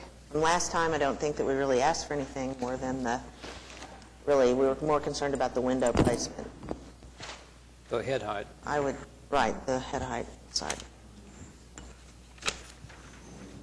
The elevation that's shown, front elevation, that's the same one we looked at last month? Page 14. Page 14, yes, sir. Same one.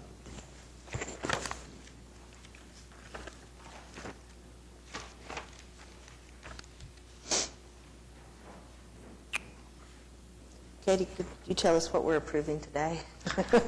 The whole... Yeah, so you have lots of different versions of drawings. So it's the elevation, the south elevation on page 14, the east elevation on page 15, and David, chime in if I'm wrong. The north elevation on page 17, and then I don't think anything with the garage has been revised. That's correct. Through all of these different changes. And then the west elevation is the very last page of your staff report, the fold-out page. So in regards to the garage, did you make a change on that, David? No changes to the drawings, but I just mentioned that we need to provide evidence of having wood or approved material for the 2 doors. Okay.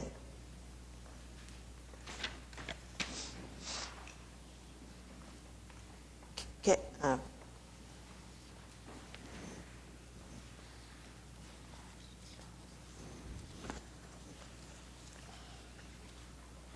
Katie, what page is the garage? The side door? Proposed? Oh, you're saying that the proposed door is a single large door rather than the recommended pair of doors.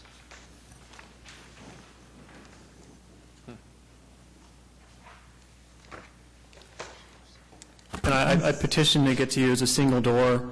We have a perpendicular approach from the alley, and it'd be difficult to enter the garage with a divider between 2 doors. So we have previously approved a single 2-car wide garage door on alley approaches like that. I'm looking for, but then the other issue is the materials for the garage doors and the pedestrian doors, right? Yeah. What says meet the criteria? What were they talking about that? We're talking the brick, first-story brick, and you mentioned some other examples that were one-story brick with wood above. Did you? Yes, I don't have the address, but on this block, 3 houses to the west, there's a 2-story, square 2-story, and the ground floor is white, painted brick. Painted brick, okay, that's what you said. That's the only one? There are additional structures on the block that are entirely brick. I believe there are 3 structures on the block that include brick. Of this style? I'm sorry? Of this style? No, this style is not quite consistent with any of the other houses. There's a 3-story sort of Spanish-American craftsman in blonde brick, a blonde Tudor, and then a house built in 1983 with king-size red to tan brick.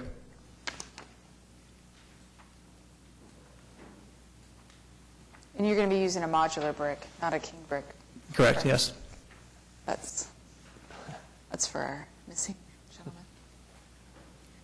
I think one of the overriding themes has been, or themes of the question has been, is it out of place because it's not flat front 2-story, but in Heritage Hills and in other places with the airplane bungalows, they're commonly among prominent 2-story structures. And I read the comments about this being a tract development area of Mesta Park, but in other areas of this very small HP district, they have that sort of architectural and elevation variety.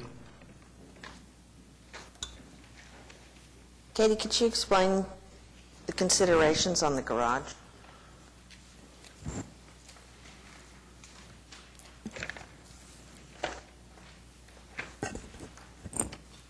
Other than the metal doors.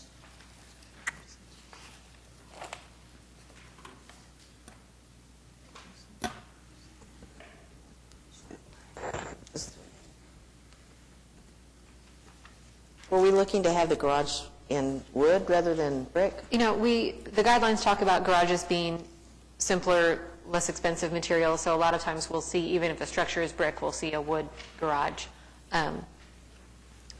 That's kind of a discretionary thing for the commission. We try to see that, you know, in this neighborhood particularly, most of the garages are very modest. So you usually don't have a garage that looks as ornate as the house itself. The conditions for the garage are related entirely to the garage doors, the materials of those garage doors.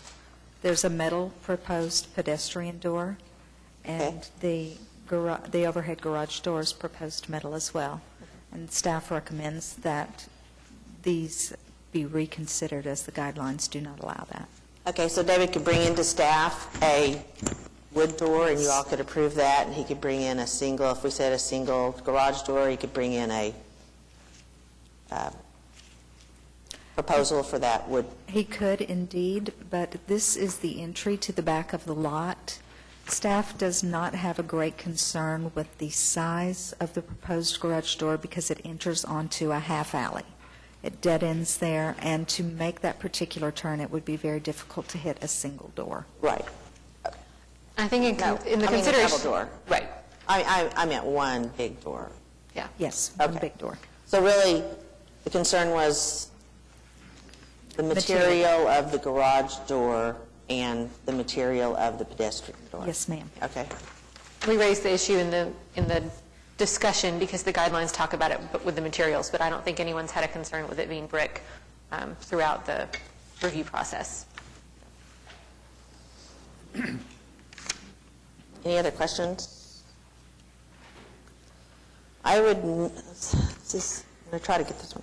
I would move to approve HPCA 1400179, items 1, 2, 3, and 4, with the following conditions, with the specific findings that the proposed work with the agreed-upon conditions will not have an adverse effect on the historic character of the district or property. The items comply with all relevant guidelines and sections of the Oklahoma City Municipal Code 2010, as referenced in Section C or D of the staff reports.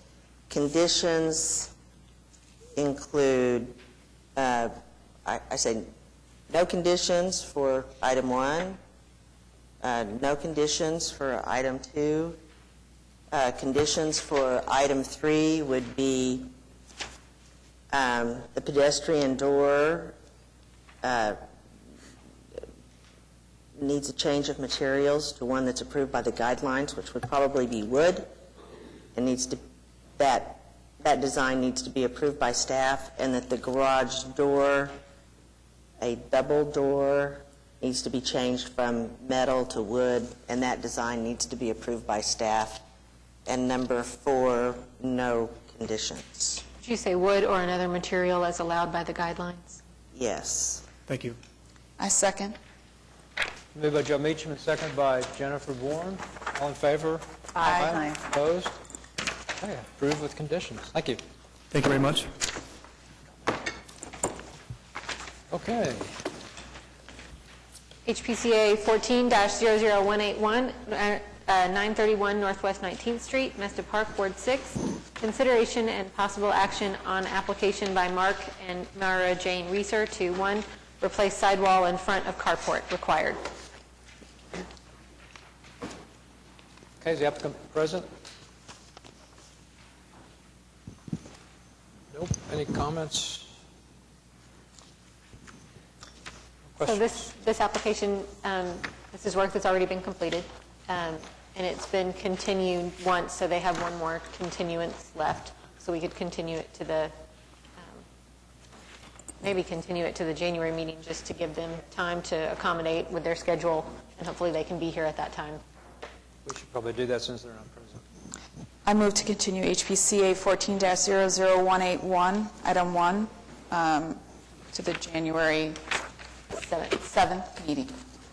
Second. Moved by Jennifer Bourne and seconded by Ann Zacharitz. All in favor? Aye. Opposed? Item's continued.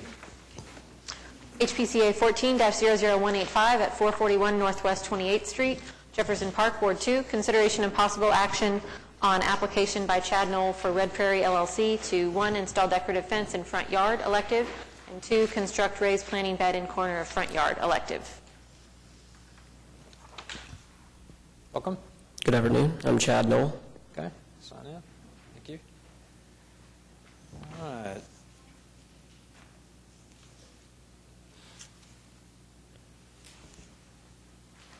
I think the fence is the issue here.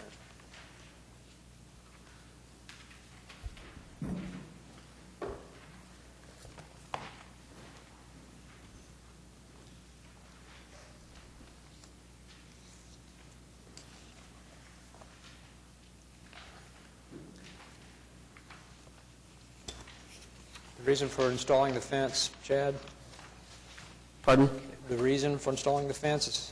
Primary reason is to prevent foot traffic. There's a small grocery store across the street to the west of our property, Samir's Grocery, and we think that a lot of pedestrians cut through our yard to access that store, as well as the other Paseo restaurants and retail outlets.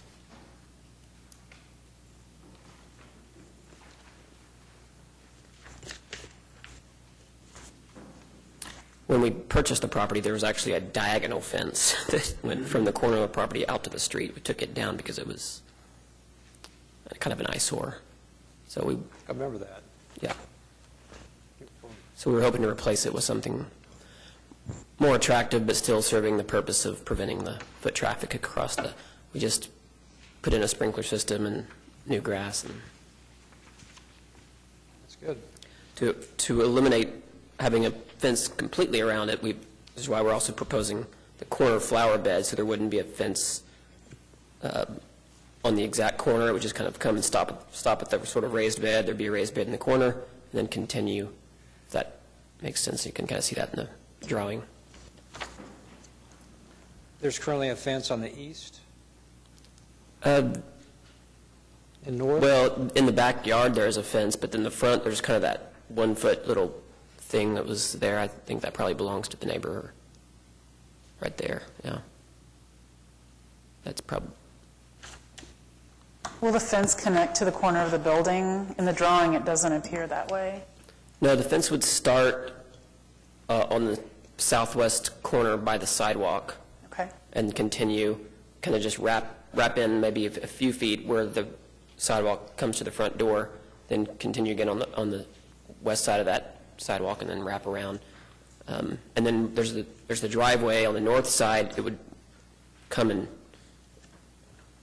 kind of almost to the corner of the house where that driveway comes up towards the property.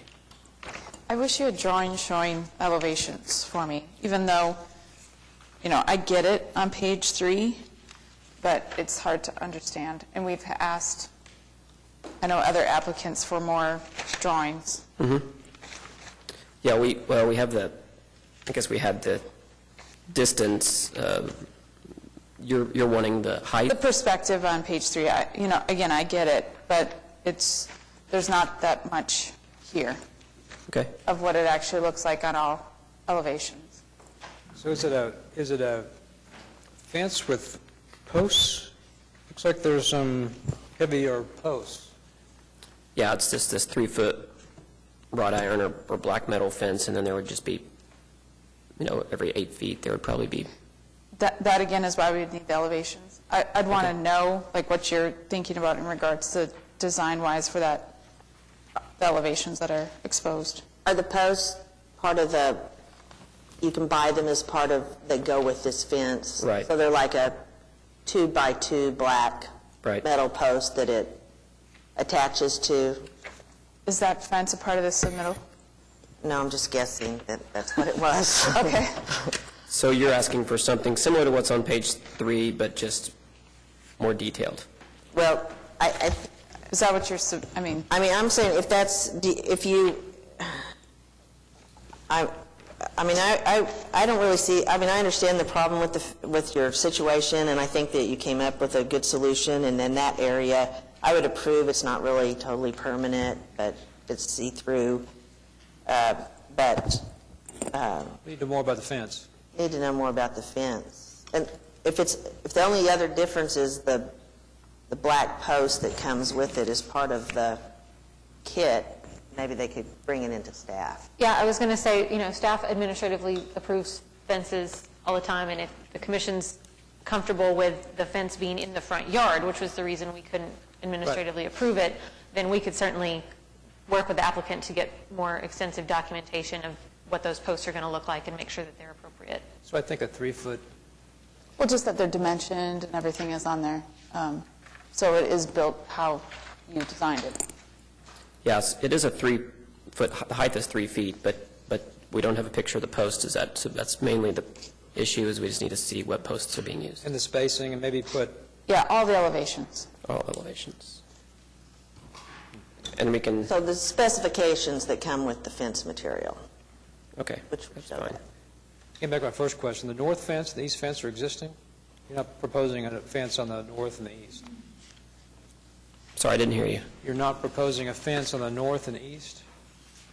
Just the one in the front, west? Correct. There's a little bit, there's on the northwest corner, there's a little bit of a fence from where a would-be sidewalk would come up to the property, Yeah, or the I west see side of that. the I was property. talking about the property line fence on the north and the east. Right, That's that north square that you see on page 2, that top square is the driveway. There's currently a fence on the north side and the east side of that property. my question. That stays. Yeah, yeah, we're just, correct. Okay, just making sure. Okay. So I guess the unique circumstance would be the foot traffic and all the success over at the sale. I don't know that there is a unique circumstance. I mean, it's opposite the street from Samir's. There's a house across the way, there's a house behind it. There aren't front yard fences there. I'm not sure that there's a unique circumstance that would allow for a front yard fence. Yeah, right, and I don't see a site plan, I mean, Neela knows that, but I don't know those things of where it's significant within the area that this building is located. And I agree with Neela in regards to crafting a unique circumstance for it to actually happen. I'd want to know more. Well, we've got a site plan. The question is, do you need a fence or not? Is there a unique circumstance? This is the site plan? Okay. It shows the general intent. You need more to actually approve it, but I think what she's saying is she doesn't know the area as well as some of us to know that there's a grocer across the street. Right. There's also single-family houses.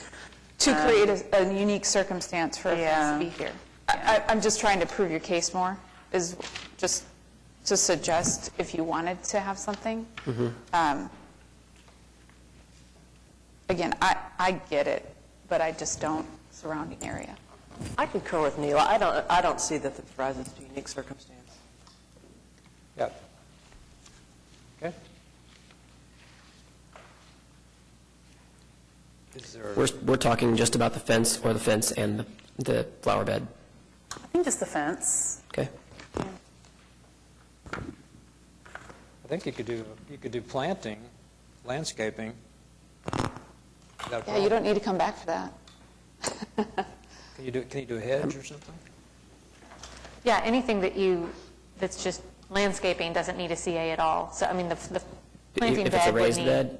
If it's a raised bed, if it becomes an actual, like a little structure, then that does need a CA, although we can generally administratively approve those. We'd have to look at that. And then, yeah, if you just planted hedges or little bushes or something along there to create a little more of a barrier, that wouldn't need approval. So item 2 on here was for the raised bed. You're saying that's okay then? Yeah, staff didn't see any issues with the raised flower bed. I didn't know if you would want to do that if you were not doing the fence, but... But if if it's a raised flower bed, it has to be approved by staff, correct? Well, you all could approve it right now as he's proposed it, and then if they wanted to do additional, yeah, they would need to come back. That's what I meant, additional. Yeah. Right, additional. How about a moat? Could you put a moat in? I think maybe no. No? Okay. I was thinking. All right.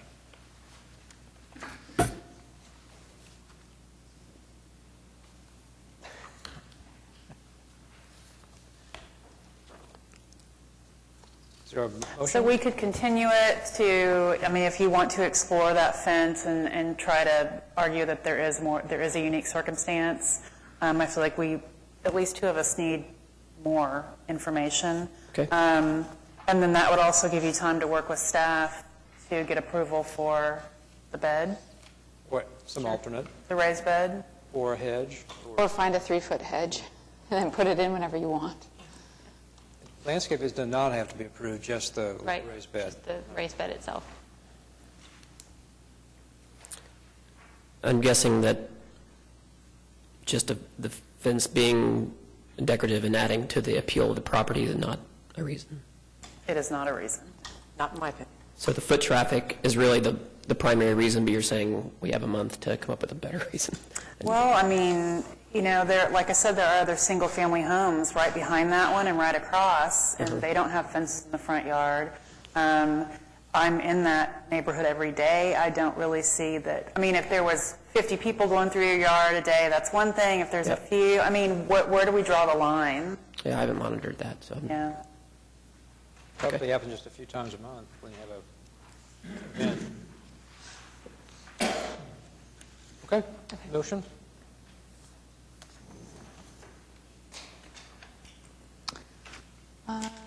I move to continue HPCA 14-00185 to the January 7th meeting.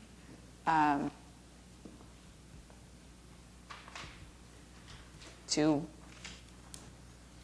work with staff on further development of your CA.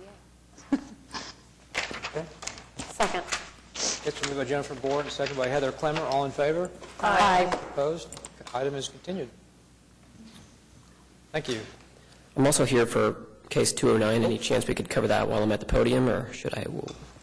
We can't, I'm sorry, we try to hear everybody in their order. agenda Okay. item order. Yep. I'll wait then. Thank you. You guys want to take a break? It's 4. Okay, they're saying they want to. So we'll take a 10-minute break? Till 10 after 4.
Okay, we're back in order. So next case is, Katie? HPCA 14-00186 at 2209 Northwest 26th Street, Shepherd, Ward 2.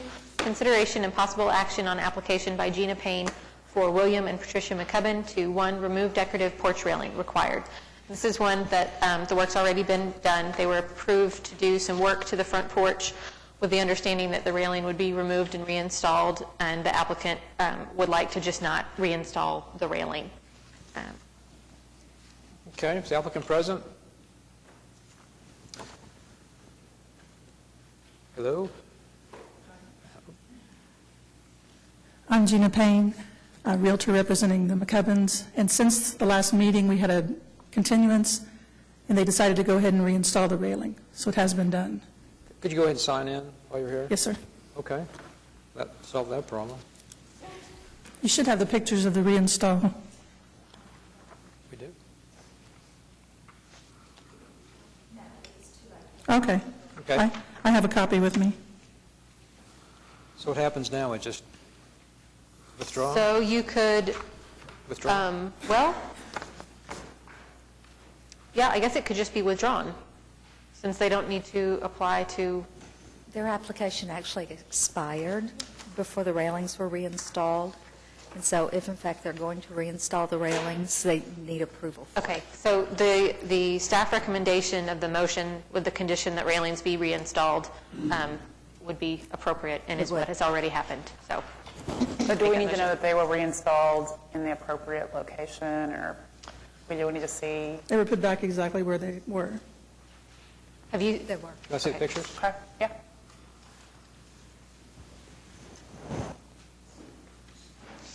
That's good. It's safer that way. Yeah, we didn't change anything. So we need to make that motion, right?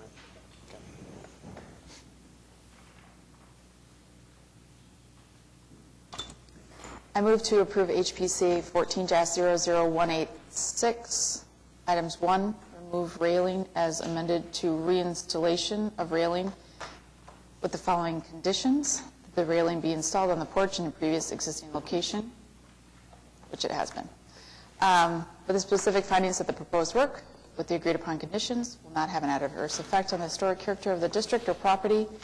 The items comply with all relevant guidelines and sections of the Municipal Code 2010 as referenced in Section D of the staff report. Second. Moved by Jennifer Bourne, second by Neela Crank Clement. All in favor? Aye. Opposed? Okay. Thank you. It's been approved to reinstall. HPCA 14-00199 at 625 Northwest 15th Street, Heritage Hills, Ward 6.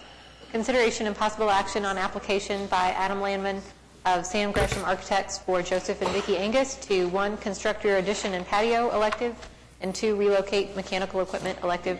Item number 2 was on the, it's on the agenda, but we didn't discuss it in the staff report, and it's actually, we're administratively approving it, so we don't need to talk about number 2, just the rear addition and patio. All right.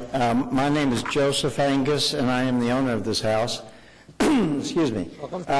The one issue I was going to address was there had been some objection to the curved windows in the back of the house.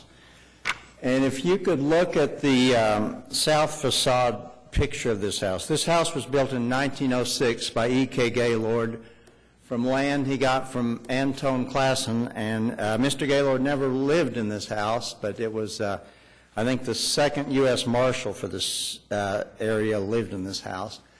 And if you look at the south facade on the right side of that, that section was built in 1906.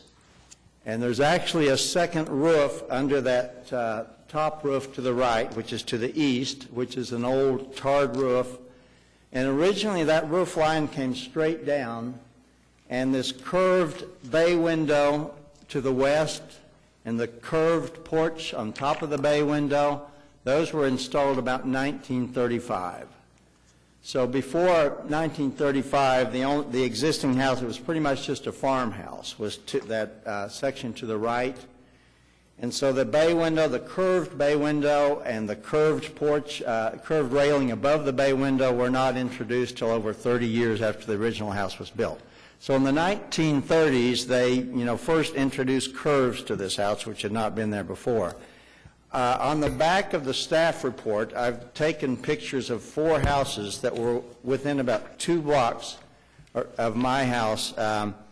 The house at 626 Northwest 15th, it's Jerry and Marianne Vanetta's old house. They've got a curved window, which is about 8 feet tall and about, 7, 8 feet wide on the very front of their house. And right to the west of that, these 626 Northwest 15th and 700 Northwest 15th, they're both at Lee and 15th Street. 700 Northwest 15th has the curved windows also on, 2 curved windows on the front of the house. At 825 Northwest 15th, there's a curved dark brown door on the front of the house.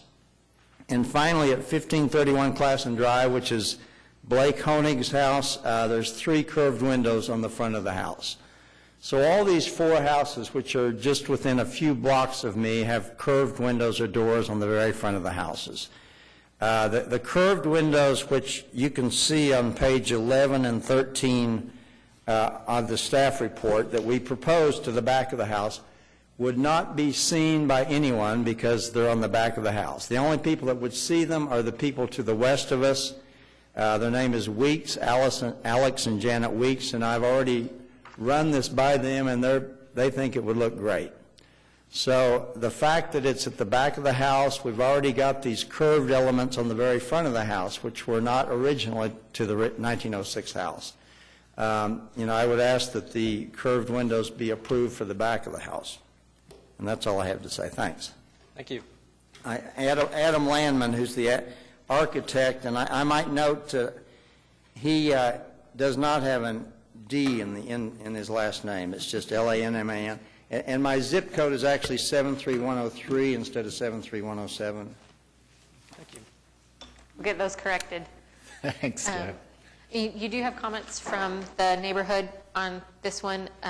Yes. It's just a very brief email, and they said, no objections to the project. We'd like to see the north doors and windows on the addition be more in keeping with the architecture of the original house. Okay. Comments?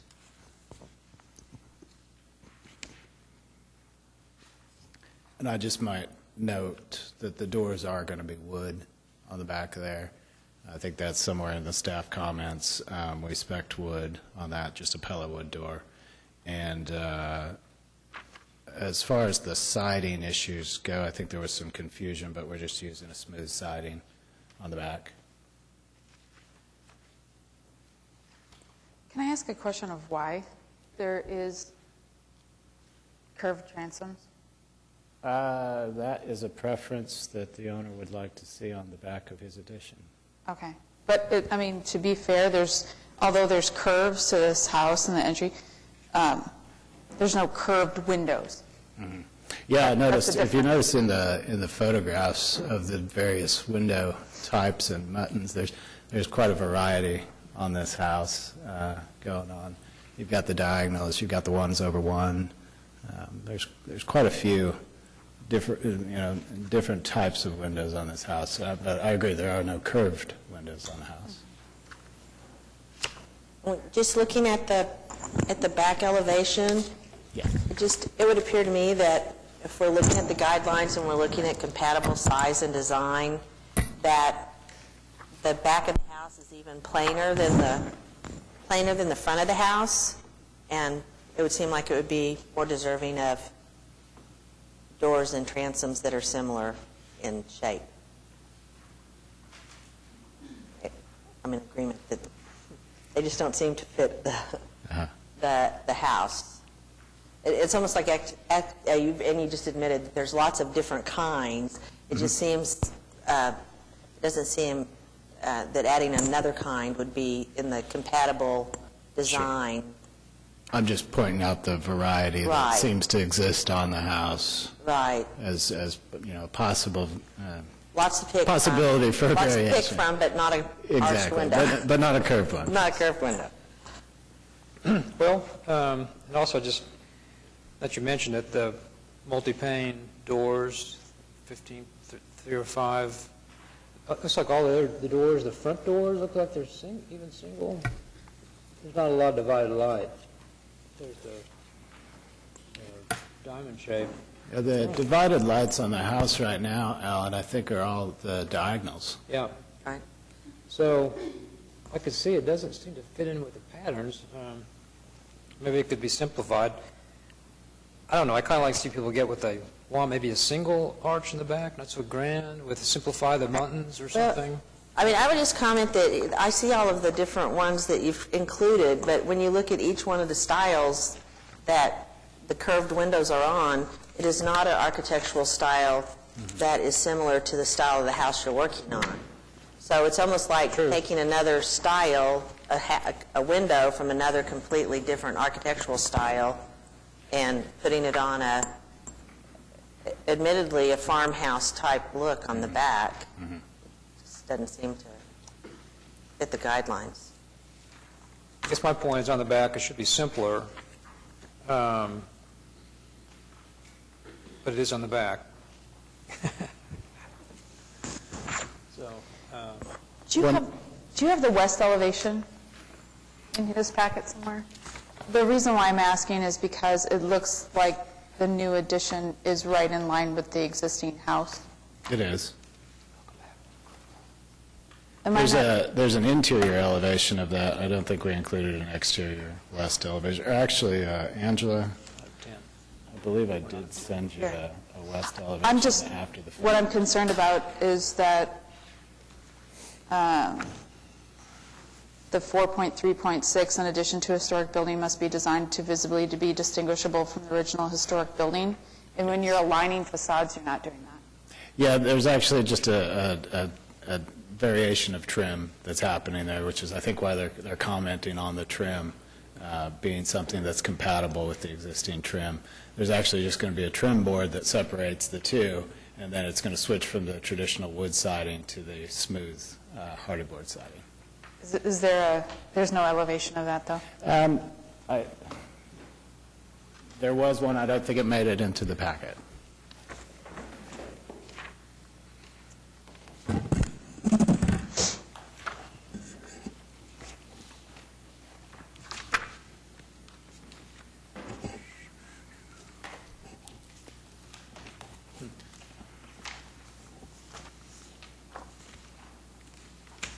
Am I reading that guideline right in regards to that it's not a distinguishable difference?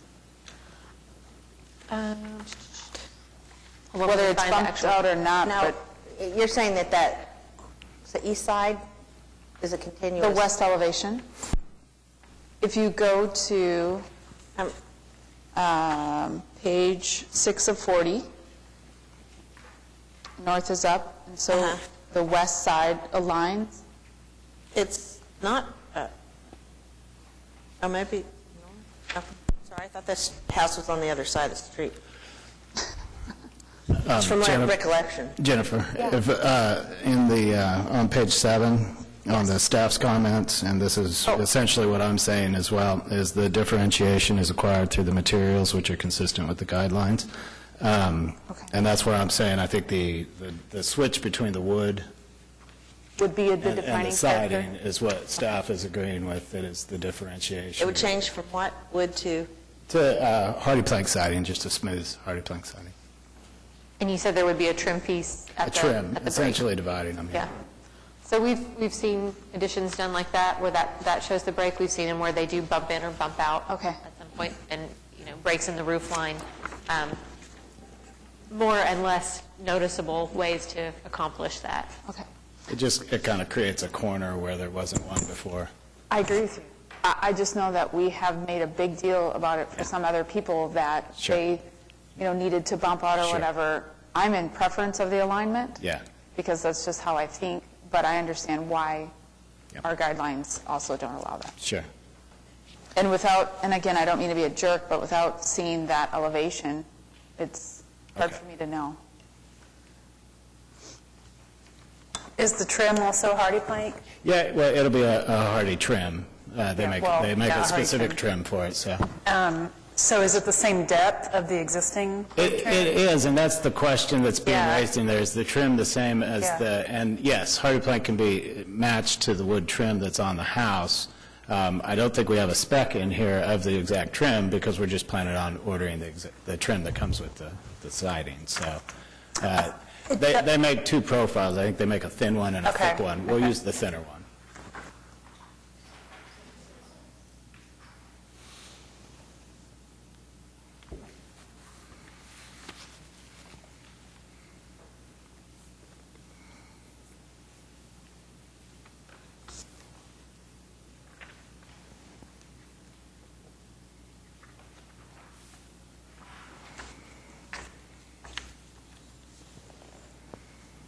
Okay. Have you just always wanted a circle transom, sir? I guess because you could get a square one that you would get so much more light in, and I'm just really. For me, it's strictly an aesthetic consideration, and I like the curves. This house had been neglected for about, one family lived there for 60 years. It was on the market for over 2 years. It was in such rundown condition, no one would buy it. I walked in the living room, and I saw this curved bay window. And that's what sold me on the house, this curve in this bay window. It's totally aesthetic. This was not original to the house, this curved thing. You notice there's curves above the bay window on the outside. And that's really what sold me on the house. And we won a restoration award because we put our hearts and souls into fixing up this house. But I'm just very partial to the curve. I mean, there's 4 houses within 2 blocks where they're on the front of the house. No one's going to see this. Right, you're right. Right? And it's a totally aesthetic decision. I could do the whole wall with square windows. But it just aesthetically, I like the curve. I would just go back to the guidelines on the windows, and it says windows and additions to existing buildings must match or complement the proportion, shape, pattern, size, details, and profile of the windows in the historic building. I don't think that. Well, so should we use the lateral slats, or should we use the cross hatching, or we've got about 3 different styles of windows? I think you do have lots of choices. But not that one. I'm not going to choose for you, but on the front, though. The What? front of the house has transoms above these windows. Well, they've been They're filled in. Right. One time I think those were windows when, and now they've been filled in with wood. Oh, probably right. But you notice the curved areas on top of the bay windows, there's little circles on top of there. So there's lots of curves on the front of the house. And I agree with you. It's not a curved window. Right. But it's here, neither here nor Okay.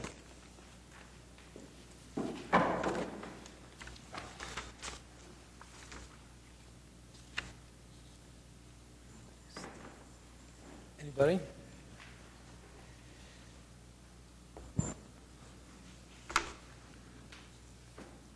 I also think that, again, the mutton pan ought to be simpler on the back of the house. Okay. Were you waiting for me? I was looking at you. Oh, okay. Can only do it when I read it. Let's see. Approval with condition. Ben, Katie? Were we leaning towards continuance to Or revise the windows? Could the new doors and windows be approved by staff? I think that might be more of a change than we typically send to staff. So continue? I think Jennifer wants to see it. I want to see it, and I want to see that west elevation. Is this a month? Is this a what? I'm coming back next month on this. Is that what we're getting at? If you can get. Because I guess this was initially brought in 2 months ago, and they forgot to put it on the last. And so we're here this round, and now we're adding another month because of square versus round windows. And I'm trying, if there's any way we can maybe propose other other window options for that back, that I don't have to come here Square again. transoms? I mean, I think, Alan comments,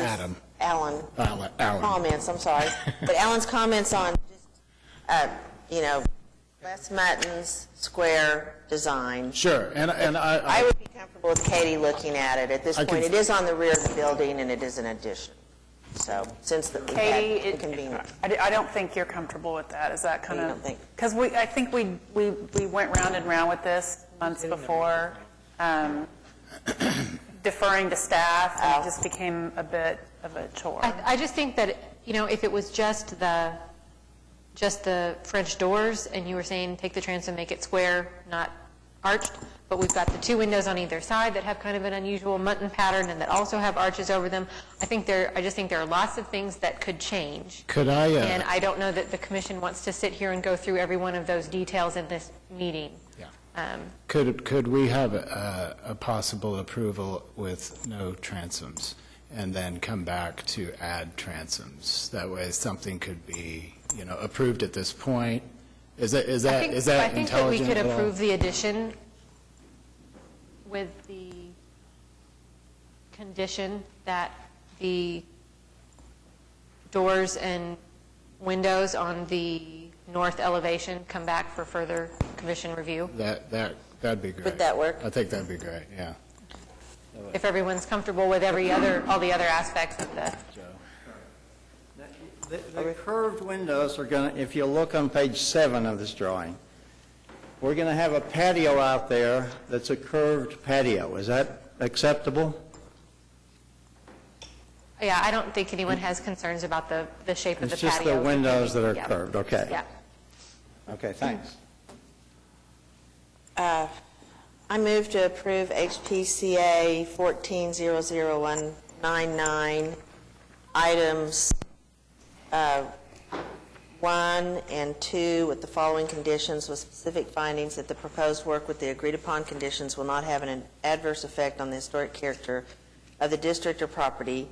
The items comply with all relative guidelines and sections of the Oklahoma City Municipal Code 2010 as referenced in Section C and D of the staff report. Conditions for item 1 would be to resubmit design and materials for doors and windows on the north elevation of the addition, and no conditions on item 2. Second. Neela? Moved by Joe Meacham, second by Neela Frank Clements. All in favor? Aye. Opposed? Okay, approve the condition. Thanks. Thank you.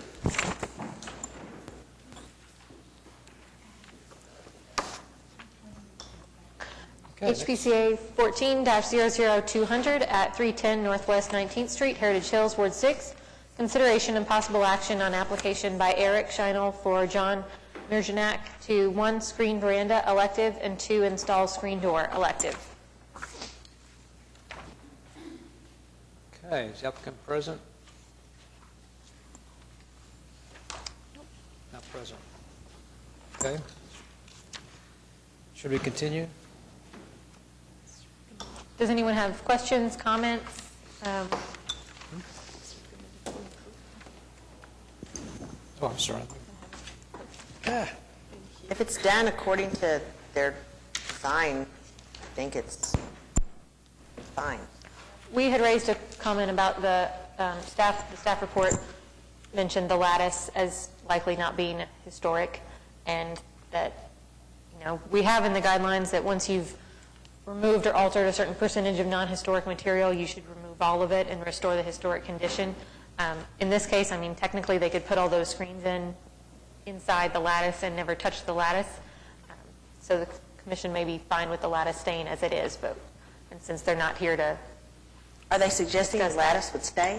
Yes. Yeah. Oh. So the lattice would stay in place, and then there would be screens on the interior side of the lattice. And there's also... That's not the picture. No. But we can't make them remove the lattice. But it's not historic. Right? They could... Joe, Yeah. microphone. Move it up. Somebody keeps hitting their microphone. Yeah. Sorry, it bugged me.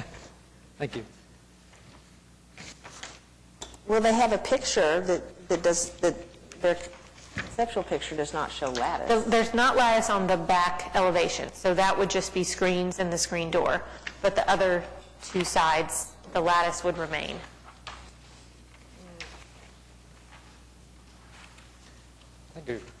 I've got questions. I don't know about you guys. So does the applicant, have they said anything about the staff report recommendations with the conditions? I haven't been able to communicate with them about the lattice. Okay, so then we probably need to continue it. Do we, do you think?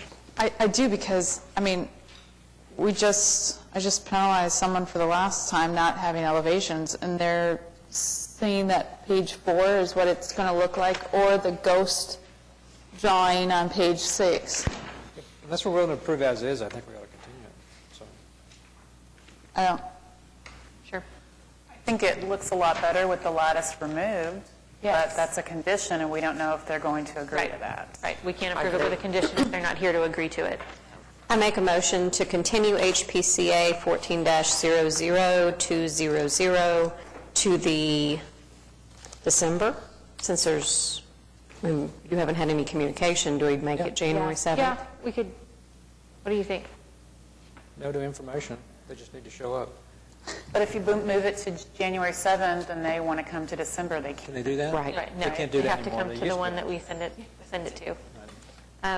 We could, I don't think we're asking for a lot of significant changes, so we could probably do the December meeting. And then if they can't make that, they would still have the January for, one more continuance. Then I make the continuance to the December meeting. December 3rd. December 3rd. Second. Moved by Heather Clammer and seconded by Neela Frank Clements. All in favor? Aye. Opposed? Okay, items continued. December. Okay, next. HPCA 14-00203 at 2221 Northwest 29th Street, Shepherd, Ward 2. Consideration and possible action on application by Lauren Holloway Carter to 1, install storage building elective, 2, replace fence elective, and 3, install shutters elective.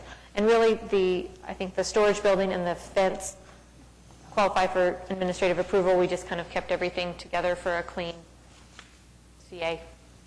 So the shutters are the thing. So, yep, we don't really have evidence that there were shutters on the structure before. Our guidelines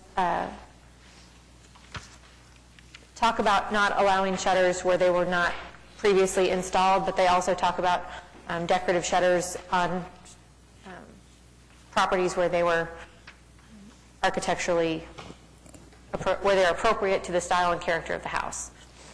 We always have this fight, though, with shutters, that they're not exactly the size of the window that they're covering.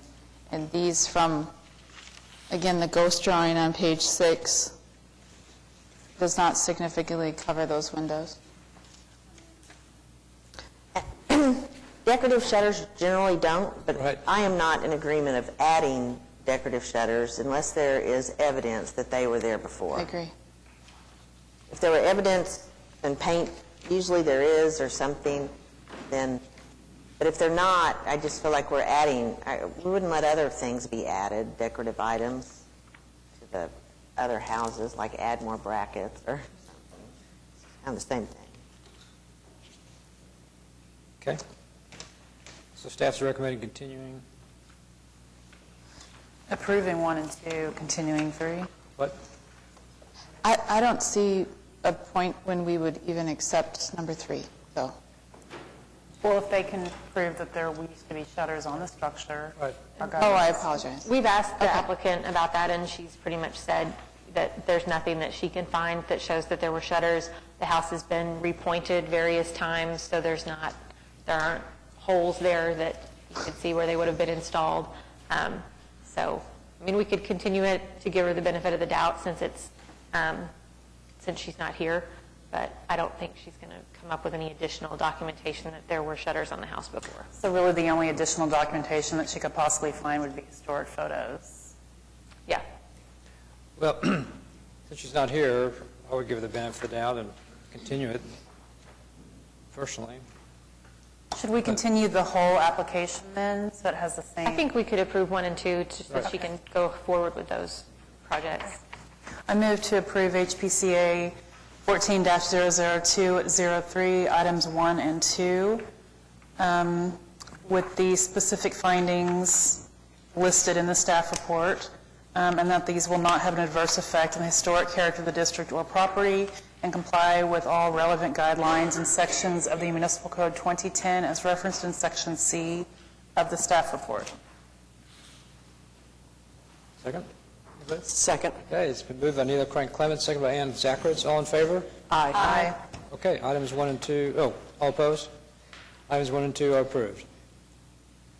Should we continue item 3 to December or January? Any guidance? I think December is probably fine, because I don't think she's likely going to come back with more. So Then I move to continue HPCA 14-00203, item 3, to install shutters to the December 3rd meeting. Second.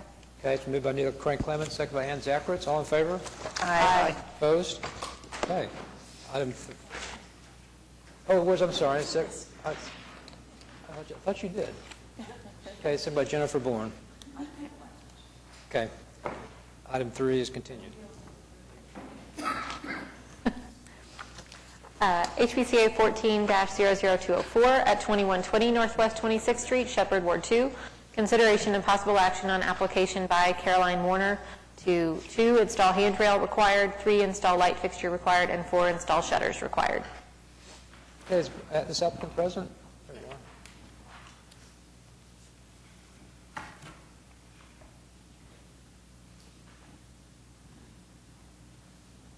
are. Okay, any questions for the applicant?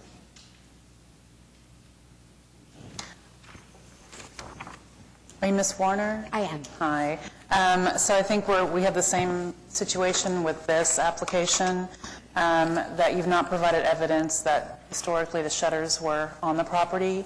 Right. Have you since found any evidence? No, not really. Let me explain. I own this house with my daughter, and we just thought that, and it was in our ignorance, we just thought that adding shutters would make the home look much nicer. There are other people who have added shutters, and I am assuming that possibly they were grandfathered in before the neighborhood became a historic area. And I understand all of that. So I guess in my ignorance, we did something that we should not have done, and I fully understand that. I do just have a few questions, if you would answer them for me. In looking at the application that we just discussed, what is the difference between her installed shutters elective and my install shutters required?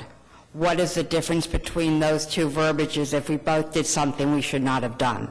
So she had not yet installed the shutters. Okay, is that the difference? So, yep. So required is what Okay. we put when it's work that's already been completed, and they're having to come in to get a CA to come into compliance. Okay, just wanted to know the difference because I could not understand it, and what little I've followed here today, I was not sure I understood that at all. Okay. Thanks for asking. I forgot why that. I'm sorry? I forgot. I'm glad you clarified that. Okay. Required. Any other questions? The railing, I don't know whether, obviously it's other things besides the shutters. The railing was there. The top slab of concrete, due to the age of the house, had been deteriorating, so we went ahead and removed the old slab, put a new slab down.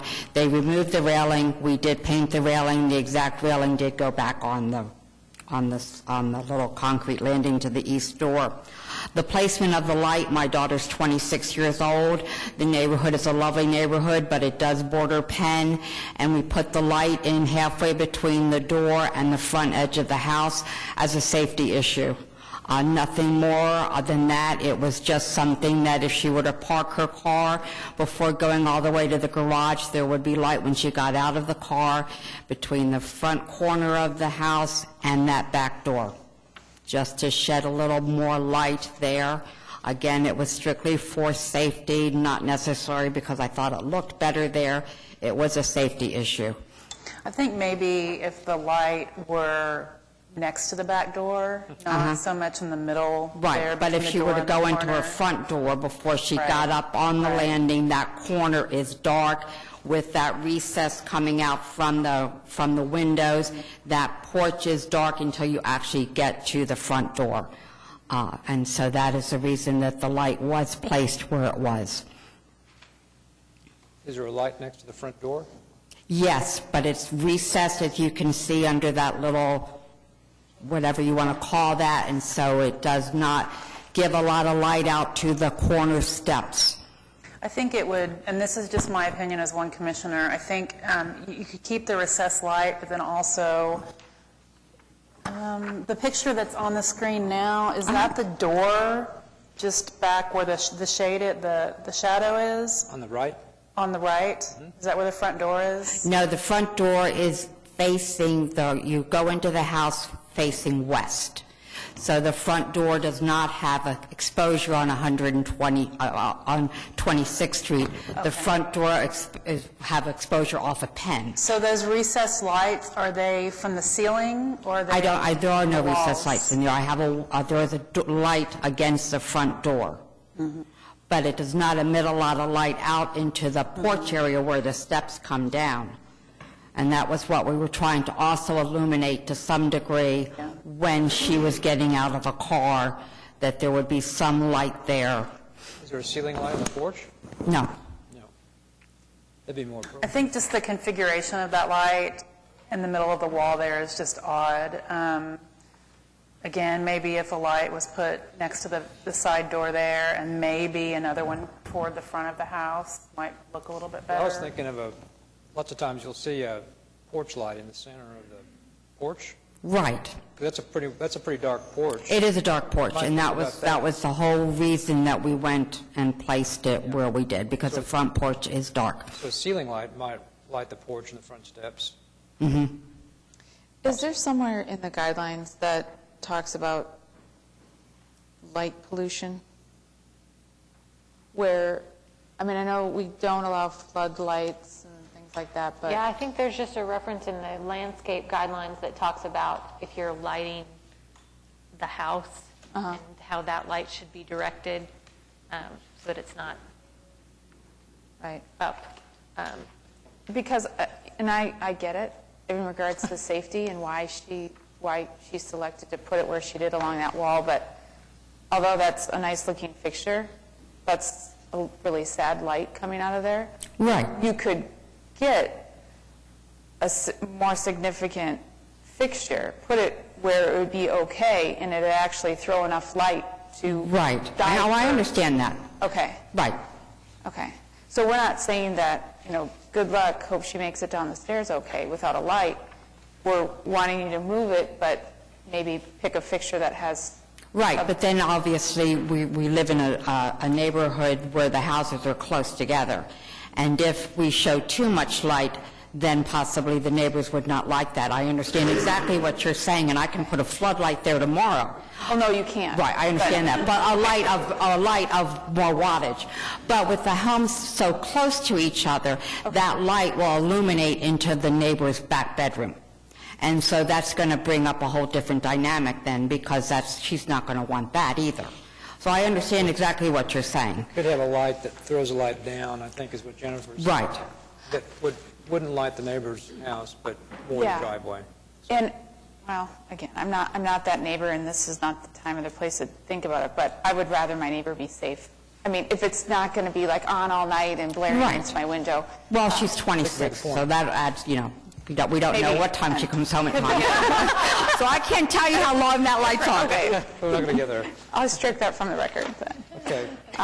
So it could be a motion light where the light is directed down. Correct. So I think, based on our discussion, it kind of sounds like we might like to give you more time to find a solution for the light.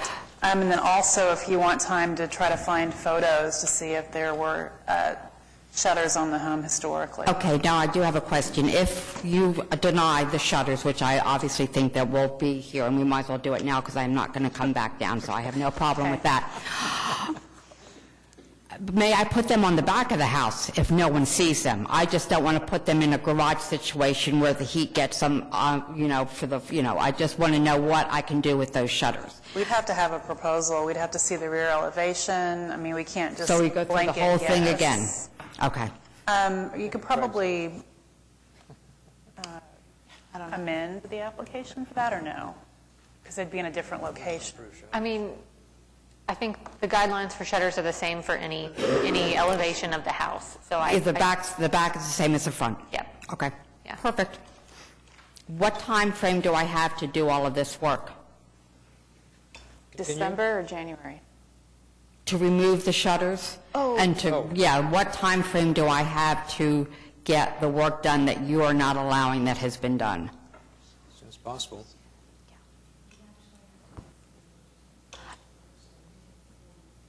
We've never announced that. Okay, She's talking about the shutters, I think. If we I'm were- talking about the shutters and the light. I don't want to, I don't want you guys to come back and take more pictures of the house and say, hey. So I need to know exactly when I have to have these things taken care of. I don't know if there is there? Did you get a notice of violation? I did, way back when, and that started this whole ball rolling. Okay, so did it give you a time frame? I have no idea. I threw that away once I talked to her. Probably check. I mean, if we continue the light fixture, because that's what we would need to do if you're going to change something with the light fixture, we would continue it to either the December or the January meeting. And so the whole time that you're in this review process, that you would be allowed to continue to work with us. And then we need to just get with code enforcement on when your notice of violation was issued and when their time frame is for it to be complete. Generally, once you get a certificate of appropriateness, you've got a year to complete that work. So anything that we approve, you have a year. Okay, but I'm still not clear on what you're not approving, the shutters. So you tell me, because I'm a very black and white person, I need to know when those shutters need to be removed. And I think we need to check with code enforcement on when you're, Okay, on what the then dates are on your will you be able to do that Yep. with me? Yep. Perfect. Okay. I did have a question on the light. As she said, she's trying not to come back here. Right. Totally understand. I don't want to come back here. We do have administrative approval guidelines for light fixtures. So I Okay. think taking the commission's input at this meeting and taking those guidelines for administrative approval, you shouldn't have to come You're back. good with that? So Perfect. we could continue it to January just so that you don't end up on the December agenda and have to mess with that, and that'll give us more time to work with you, for you to work with staff. Would Okay. it be on the consent docket at that point? If we can get it to something that meets the administrative approval guidelines, it wouldn't even come back on the agenda. Okay, and my railing's good to go. Will be. We'll continue the whole thing, but I think We can approve the railing. We can approve the railing and continue the deny the- fixture and deny right. the shutters. Somebody take a shot at it. Okay, I make a motion, well, there are going to be three motions. I make a motion on HPCA 14-00204, item number 2, install handrail. Approving item 2, the handrail, with the specific finding that the proposed railing appears to be compatible with the historic structure and warranted by the height and design of the steps. Okay. second. Moved by Heather Clemmer, second by Jennifer Bourne. All in favor? Aye. Opposed? Okay. Item 2. I make a motion to continue item number 3 to the January 7th meeting of HPCA-14-00204. Second. Okay, it's been moved by Heather Clemmer, second by Jennifer Bourne. All in favor? Aye. Okay, all opposed? Item 3 is continued. HPCA-14-00204, deny number 4 with prejudice. Second. Okay, it's been moved by Heather Clemmer, second by Ann Zakowitz. All in favor? Aye. Opposed? Okay, item 4 is denied with prejudice. Thank you. Done, thank you. HPCA 14-00205 at 500 Northwest 30th Street, Paseo, Ward 2. Consideration and possible action on application by Ty McBride of McBride Homes for Oklahoma Youth Exposition Inc. to 1, construct garage elective, and 2, install driveway elective. Hello? Mr. McBride?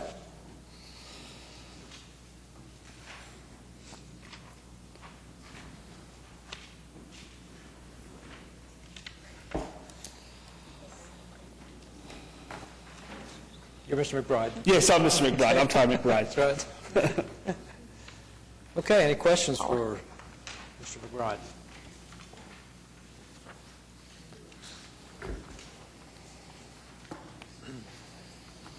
I would just say I think the garage and the drive are in an appropriate location on Walker. Better you're putting it there than off of 30th, I think. Yeah.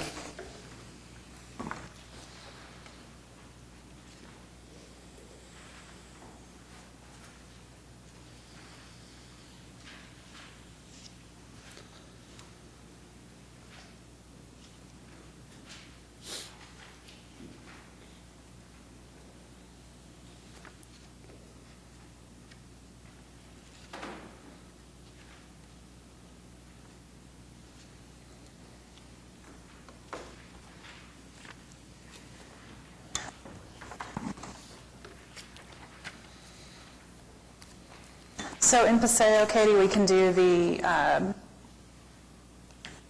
composite, the masonite pedestrian door. Yeah. They can be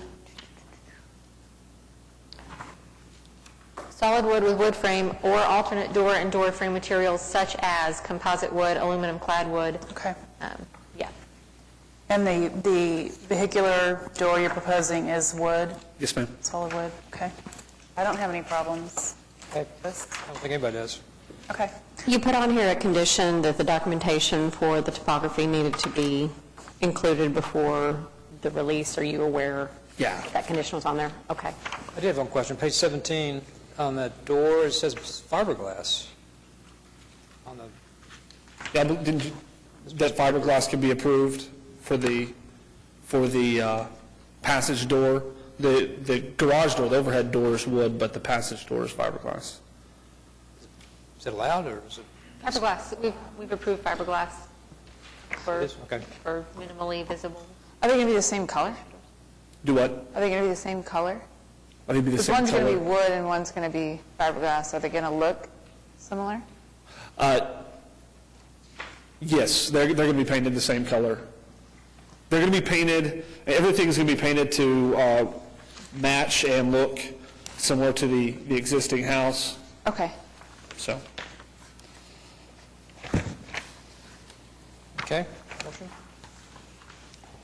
I move to approve HPCA 14-00205, to construct garage and install driveway, with the condition that documentation of anticipated changes to topography is required prior to release of CA, and that this documentation may require further review by the commission, with the specific findings that the proposed work with the agreed-upon conditions will not have an adverse effect on the historic character of the district or property. The items comply with all relevant guidelines and sections of the Municipal Code 2010, as referenced in Section D of the staff report.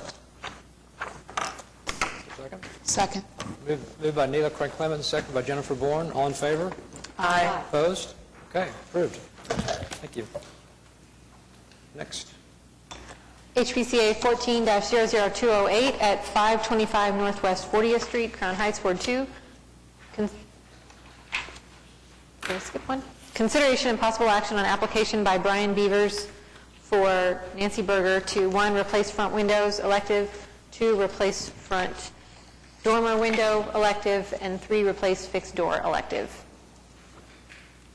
Okay, is the applicant present? Nope. Okay. Did we get additional documentation from them on the dormer window? Yes, and it's in Okay.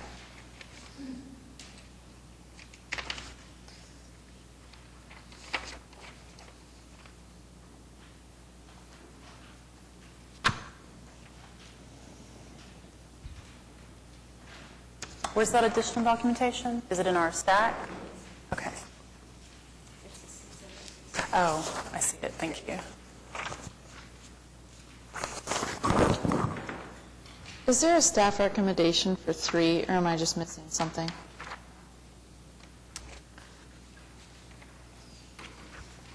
So, no, we caught this and eventually didn't ever fix it.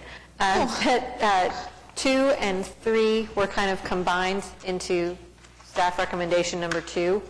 So it really should say approve items 2 and 3, because the findings and the condition are for both of those items. The findings are for the, door window. Okay. I move to approve HPCA 14-00208, items 1, 2, and 3, with the specific findings and conditions as stated in the staff report.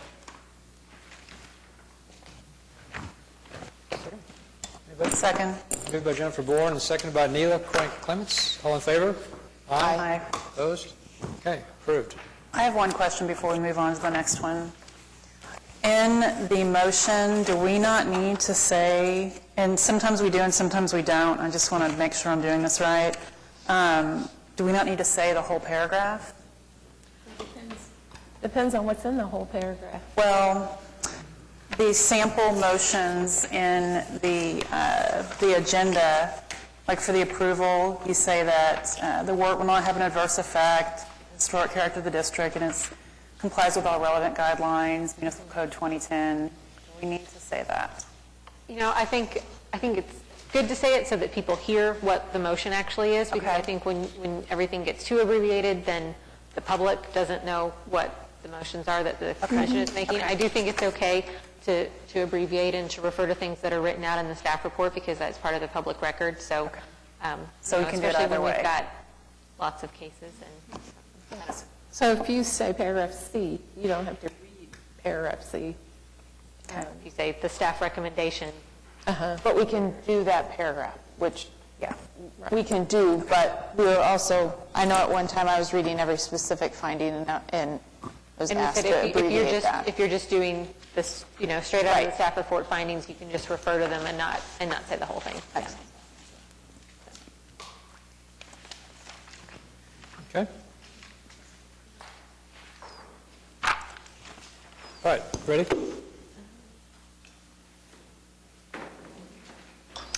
HPCA 14-00209 at 623 Northwest 25th Street, Paseo Ward 2. Consideration and possible action on application by Chad Knoll for Red Prairie LLC to 1, alter and expand front porch elective. This one. Replace front yard paving and retaining walls with rolling terrace and walkways elective. 3, install driveway elective. 4, install window trim elective. 5, replace and alter front door elective. And 6, remove non-historic siding and repair, replace remaining historic siding elective.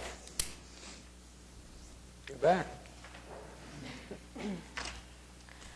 I made several references in the staff report to the Sanborn maps in consideration of whether or not a historic front porch might have been either removed or enclosed, and then realized this morning that you don't have a Sanborn map in your staff report, so I brought those.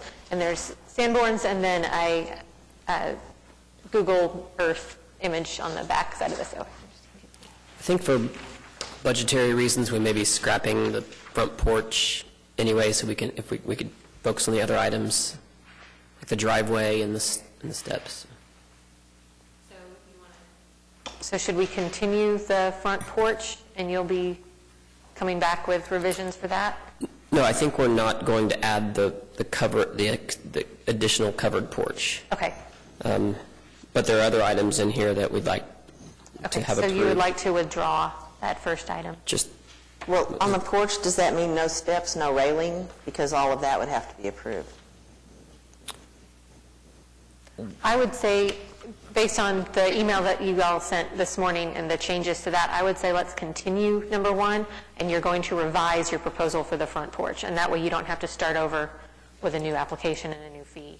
Okay. And we can just Because they're change kind those. of interrelated, the porch, Yeah, some of them, they're kind of mixed together, but we do, when you add the driveway to the west side of the property where the original driveway used to be, it'll require you to move the steps to the front porch. We'd like to put them on the front elevation as opposed to the side elevation. So I don't know if you want to add that to item 1 or if it's included under another item, but...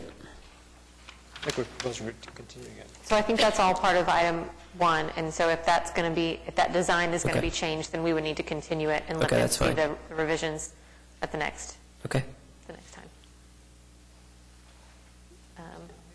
So is the, are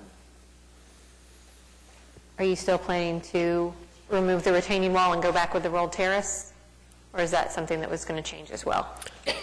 We're fine with keeping the retaining wall that's there, but we'd like to put the steps in front of the front door. I think we need to see a new design. It's too much. Yeah, I would say based on what you all sent this morning and the changes it sounds like you're making, it's going to be a little more neat and tidy to just continue the whole item, and we'll get everything revised and make sure we've got the documentation we need for all the changes that you're making. Okay. Can we approve the driveway at least? I don't think that would affect anything else. They want to do a ribbon driveway on the lawn in the front yard, because it's all concrete now. We'd like to put a lawn there. What page is that on? That you show the driveway? Is that 9? Well, yeah, but the driveway depends on the retaining walls, the rolling terrace, and all that stuff. It all depends on the grading. Yeah. Where you put the driveway. We can administratively approve driveways. Okay. So it may be that once we get the rest of your revisions figured out, that's something we can administratively approve prior to the next meeting. Okay. Can you administratively... We can also administratively approve the siding, so we can work on that with you. What about the front door? The front door, the changes to the front doors, we cannot, or typically would not. So if that's going to stay the same. I want you to dimension stuff. Sorry? I want you to dimension some things here. It's really difficult to understand. And again, I'm an architect and I should get it, but some of the... I just need to see... I mean, I know you point to and say new stairs to porch and things like, and I know that you revised some things, but the piecemeal worries me. So yes, I would like to see the whole thing. Okay, is there a motion?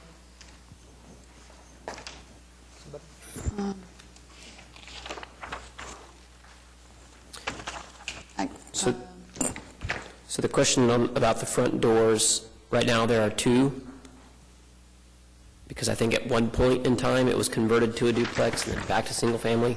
So we are going to be we'd like to remove one of the front doors and keep the middle one. Is that something we can improve? So you just want to, the sketch looked like you're putting new doors in. So you just want to use the middle door opening? Correct. The right door. Install a new door? You're going to get the door approved later. You just want to be able to start work on that side. The door that we actually use, it can be whatever you want us to use it. But it sounds like it just needs a wood door. I think my partner proposed a metal door, but we can use a wood door and we'll have that approved. Yes, but we'd like to go ahead and repair the siding that's above the front door with the siding that you can see on most of the house. That's the original siding, and then we'd like to cover up that left door with that siding as well. So again, are you going to use the existing opening in the center? Yes. Okay, so but see, that's not. I don't know how to indicate that on the elevation. We have drawings that show a door that looks like it's maybe not quite in that location and that has side lights on either side. So are you planning to do the side lights? Well, it sounds like you're rejecting that, so we can... No, we're not. We just don't have a complete submittal to review, so we need to have a resubmittal. We need to know what was there before, what that actual opening is, what you're proposing to put in that opening to make sure that it's going into the exact opening it's been taken out of. Mm-hmm. If you're going to enlarge it, just show us what you're going to do with dimensions. That's what we want. Right. The rest of it. Because I think we're looking at, you're saying you want to retain the center door, and so when you see it in the photograph, it's in the center. But when you look at your drawing that you proposed, It's got sidewalks. It's not in the center. It's got I sidewalks. think ideally, it would be nice to move it to the right, but that's subject to whatever you would like us to do. And I think because you're looking at some pretty significant revisions to the design for the front of the house, for the porch, I think it's going to make more sense to look at all of that as one complete package. I think it's difficult, other than just saying, we are taking out this door and putting in a new door, which I could administratively approve. Okay. Just a clean door replacement, if it meets the guidelines. If you're going to do a more significant change to the size of the opening or moving it over, then I think the commission's going to need to consider that with the rest of your proposal for the front of the house. I think that if that's the easiest thing to do, we can just replace the existing door with a different door in the same location. In that case, we would probably still continue everything, and then I'll get with you on the documentation we need for that and what we can administratively approve quickly versus what needs to come back to the commission. And the siding you also said would be done administratively? Yep, we can do that administratively. So the things, but I'm going to have to come back for the driveway? No, we should be able to do the driveway, the siding, and depending on what changes you make, the front door. So it's really just if we want to put a new staircase up to the... Yeah, it's the changes to the front porch and the retaining walls in the yard. We just want to see complete design. You've made too many changes. We need to resubmit it. Katie can approve some things administratively in the interim. So I'll get with you tomorrow or Friday on what we can do and what other documents we need. I move to continue HPCA 14-00209 to the December 3rd meeting. Their other one was continued to January, so maybe in the interest of you not having to come every month for 3 months, I'm not going to continue the other one. We'll probably just... Okay. I think we'll give it a year and see if there's evidence of foot traffic across our yard, and if there is, then we'll take pictures of it and come back. Okay. So January 7th then? Or December? Well, December 3rd would be... December, yeah, that's fine. Would be preferable. December 3rd, that additional information is required from the applicant in order to determine whether the action requested is consistent with all relevant guidelines and are in compliance with the relevant sections of the Oklahoma City Municipal Code 2010 as referenced in Section C and/or D of the staff report. No, everything has to be by Tuesday, right? Right. Okay. Where are they? Say that again. We need all your new documentation by Tuesday of next week. But it sounds like you're already, you've done... you saw, this is the one that you got to use? Yeah. Okay. So I think you're pretty close. She knows. You can let us know what else we need. Yeah. Okay. Someone going to second? Second. It's been moved by Jennifer Bourne, second by Neela Crank Clements. All in favor? Aye. Opposed? Okay. Continued. Thank you. We're getting punchy up there. HPCA 14-00210 at 2241 Northwest 25th Street, Shepherd, Ward 2. Consideration and possible action on application by Cynthia McClintock to 1, demolish garage elective, 2, construct garage elective, and 3, replace driveway elective. Applicant, yes.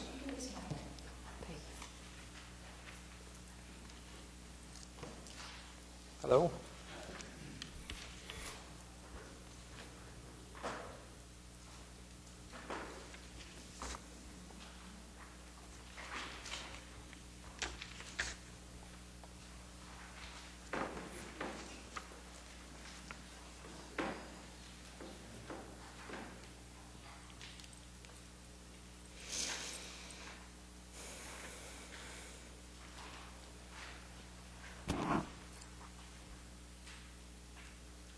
Hello?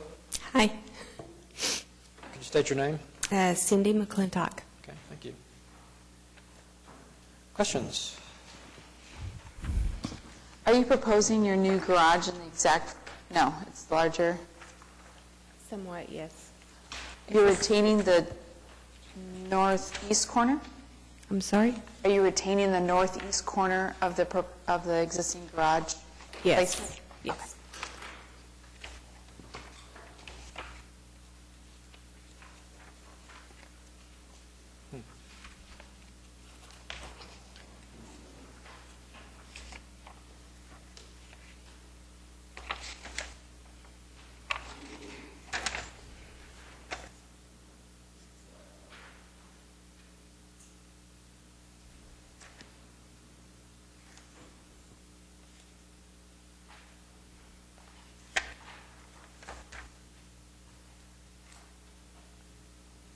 Does Shepherd allow metal panel garage doors? No, they don't, but I have replacement pictures for wood doors Okay. with me.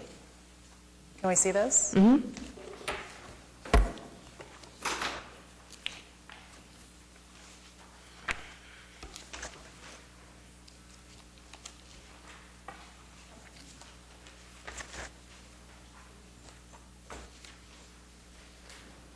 Thank you.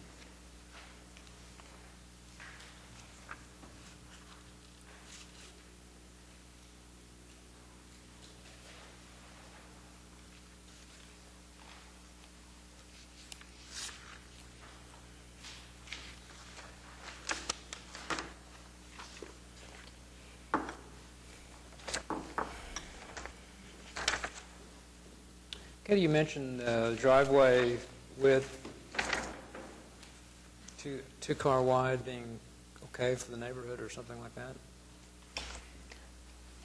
So this was not a scientific analysis by any means, but I kind of did a Google Street View up and down the street, and it seemed like kind of an inconsistent pattern of driveway widths. That some, whereas some of our neighborhoods, you have a very rhythmic, everything's the same dimension, and it seemed like there was less uniformity here. It also seemed like making it a standard two-car width was preferable to the Flare? the pattern that it is now, that looked more compatible. But as I said, I didn't do a block-by-block, house-by-house tally of driveway dimensions, so. I agree. I live in the neighborhood and walk the neighborhood, and so I would say the houses on the corner all have pretty substantial garages and driveways and concrete areas, and they're original. So I don't think that it's any different than other corner houses. But don't our guidelines say to maintain the historic driveway if it is there? I'm sorry? Don't our guidelines say somewhere in here, which I haven't found yet, to maintain that width if that's how it originally Is it going to be wider than this one? This one kind of goes in and out. No, it's going to be the same width. I just want to continue the same width all the Straight way out. to the street. Straight out. And the curb is already cut, Right, right. so. It's just this, it'd be the same width as the existing curb cut. Even though in this one it goes in and out. Oh, the curb cut's even the same. What'd you say? Yeah, the curb cut. So what's... It's a new curb cut? No, So the is the curb front- opens to a double. It does. It does. It's Yeah. just that my driveway is a single Okay. at the part. Is there drawings? Is there a picture of them? Site plan doesn't show the curb cut on there. Oh. Yeah, the existing, page 7 of 28. Yeah, I just thought a picture. Oh, Doesn't show the curb cut. I know what you mean. oh, it doesn't show the, I just wanted to know how the grass came down on it. oh, so, Street. My apologies. I did actually take photographs of that, and I did not get them into this packet for you. The curb cut itself is the same width as the driveway as it approaches the garage, Okay, rather than the same width of the driveway here at the street. okay. Thank you.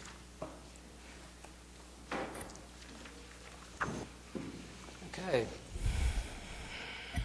We don't have a problem taking down the garage? What? We don't have a problem with the demolition of the garage? I don't.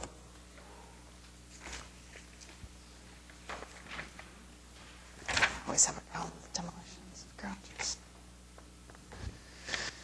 Size, anybody have comments on that? How much bigger? 6 feet. 6 feet. 6 feet longer than the existing garage. And it then- also has a little Then it porch. has a little porch off the back, little covered roof off the back. Have we approved things like that in the past? We've approved little awnings and porch covers and stuff off the back of garages when it's on the interior of the lot like that and not visible from the street. And the percentage, the size, is that, even though it's larger than? So the guidelines that give us a more specific square footage are relatively new for our new garages, so we haven't reviewed a whole lot of garages under those. And it says that construction of a replacement garage may reasonably expand beyond the footprint of a historic 1 or 2 car garage up to a total footprint of 450 square feet or 5% of the lot, whichever is greater. So she's at 530 square feet.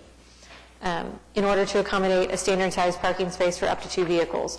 Additional factors, including the level of visibility of a new garage and the size and massing of surrounding structures, may be considered.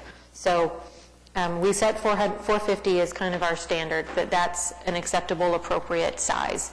And we have yet to really put that into place a whole lot to see how the commission wants to consider those issues like visibility, like how it compares to the historic garage. So you guys get to start making those So you're saying this one, decisions. the guideline is 450 and this one is? 530. 530.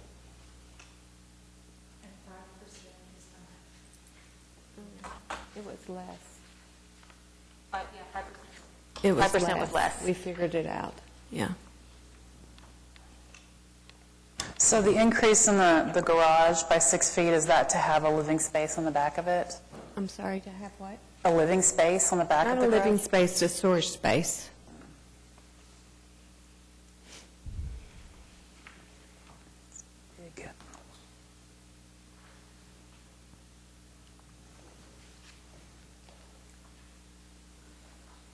Looking at your site plan, it shows your house in the street right away. It's across the property line. You sure about the property? It might be bigger than you think. Just curious. It shows a house across the property line. Oh, I see. Right. That's not right. I think from the online zoning locator, that actually is right. Really? It's, I won't swear to it, but I think it did look like it was not really in alignment. Because if the property was bigger, then you get a larger garage. How big it would have to be.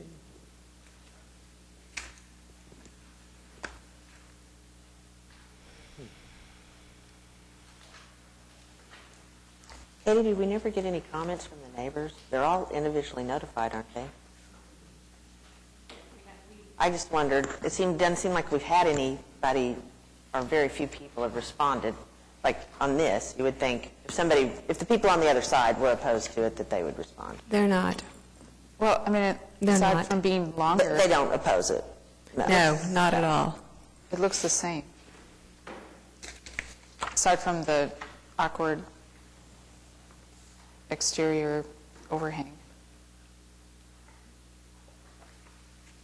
Well, without further guidance, I would say that I would approve. I mean, I would be for approving it with the additional space. Unless we come up with more specific guidelines on why we.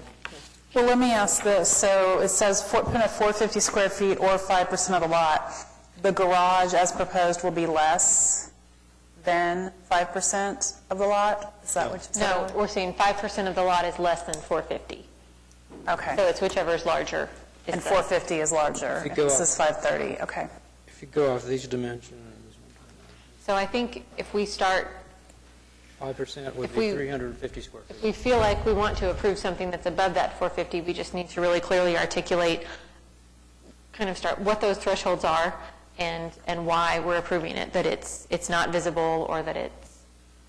I think we have established the threshold at 450 or 5%. I mean, all garages are at the back of properties, so really they're all kind of not visible. So I don't really know that there's a special circumstance or anything that would allow for the larger garage. Well, the depth won't be noticed, I think is what she's saying, because the depth will go into a fence line at the very back. Yeah, the front of the garage is the same. But but we have, the guideline in place does give a square footage or a percentage Right, I of the lot. understand that. And all the garages, not all, but most of them are detached at the back of the lot. So if we're going to have this guideline in place, yet we're going to make an exception, then maybe this guideline shouldn't be in place. Because shouldn't everybody have Maybe. this exception? So I just think, based on the guideline we have, I don't see that I would not be comfortable approving the larger garage.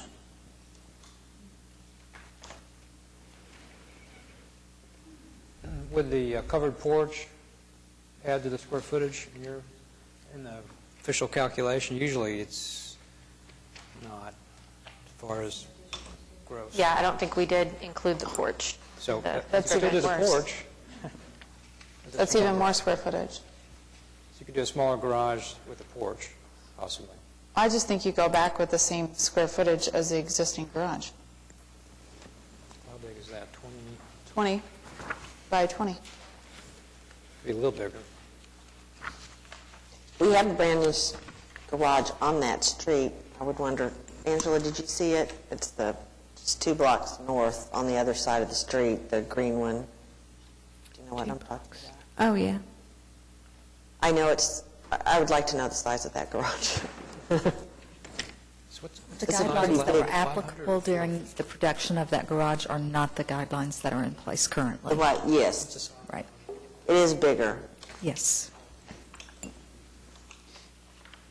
I think we recently, this guideline, we added the square footage because we kept running into homeowners wanting to make their garages bigger and bigger, and how big are we going to allow? So this is a fairly new guideline.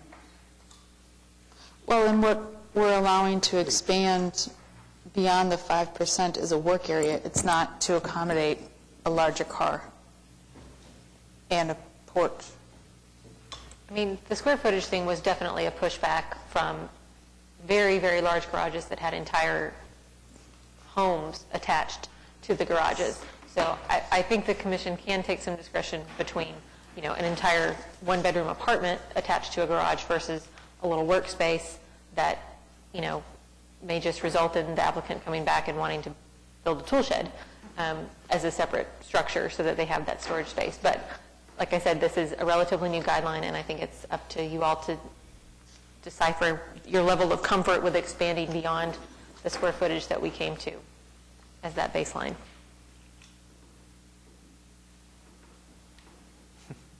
Too tough, so small.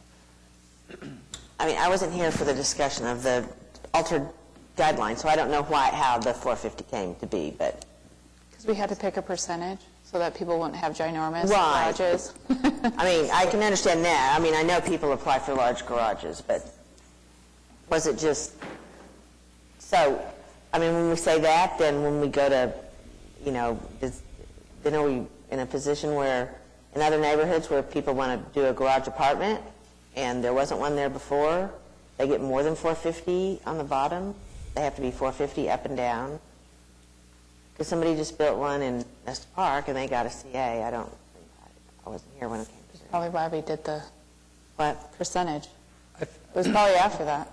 We are Or talking before about that. footprints rather than square footage. Footprint, right. Footprint rather than square I footage. think that my recollection was, this was in a response to a rash of garage tear-downs. Yes, it that was. we were trying to come up with something that would allow a reason to, if your garage was not functional, you could put Right. 2 cars in it, that was a reason to replace it.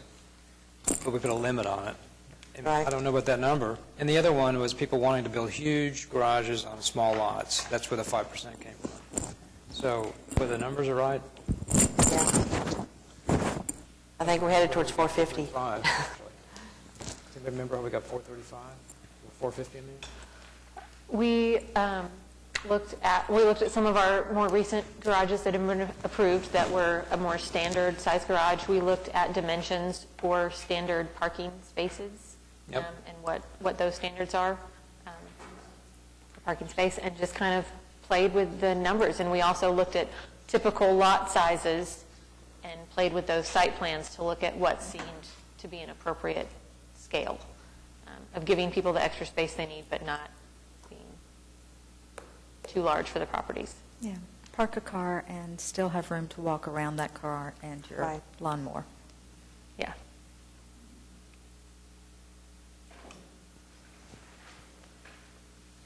You could make the garage like 20 feet wide and a little bit deeper if you wanted to, plus a porch. Stay within Well, 450. But 20 feet wide wouldn't work very well. If you're going to... I think you may not get a lot of sympathy from those of us that do live in historic homes in these neighborhoods. I mean, our garages, a lot of them are 18 by 18. We put 2 cars in them, we put a lawnmower, we can still move around. So I think it's kind of hard to sway us on that. Okay, well, will you look at these plans then for 450? I brought plans in case you wouldn't let me do the large ones. She's prepared. You've got one for 450? Yes, I do. Alternate plan?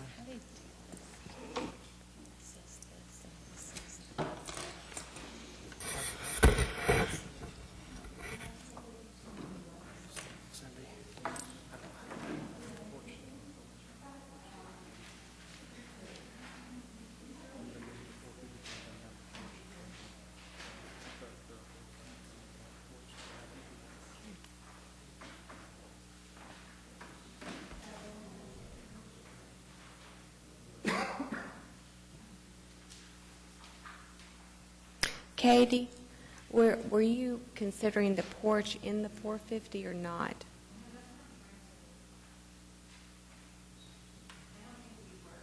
I think we were just calculating the actual footprint of the garage. So the porch would be something different than the garage? Yes, I think so. You could, it sounds like you could add the porch to the 450 garage. Mm-hmm. Is that correct? Mm-hmm. I think so. That's how I would interpret that. Right. But I appreciate that you've presented these other plans, but if you're going to change them yet again by adding a porch, I don't know that we can, this would have to be continued so that we'd see new plans to include the porch. But the 450 doesn't include the porch. And we're saying we don't have to have that as part of the 450? Katie, what did you just say? Sorry. My interpretation would be that the porch would be outside of the 450 because it's not really part of the structure. I would agree. Square footage for the house, they don't include your porch. Right. Yeah. Yeah. But, yeah, so what I'm saying, if you would like to add that porch on it, that's not shown on this plan, so we can't approve this as it is if you're going to do something else to it. Okay. So we could approve the demolition of the garage and the work to the driveway and continue the new garage to come back next month and just get all the plans put together with everything that you want included with the porch. Well, okay. Well, are you going to approve the porch? If you're not going to approve it in December, then tell me now. We need to know what the porch is. Is it The going to be porch is exactly like the one exactly, before? yes.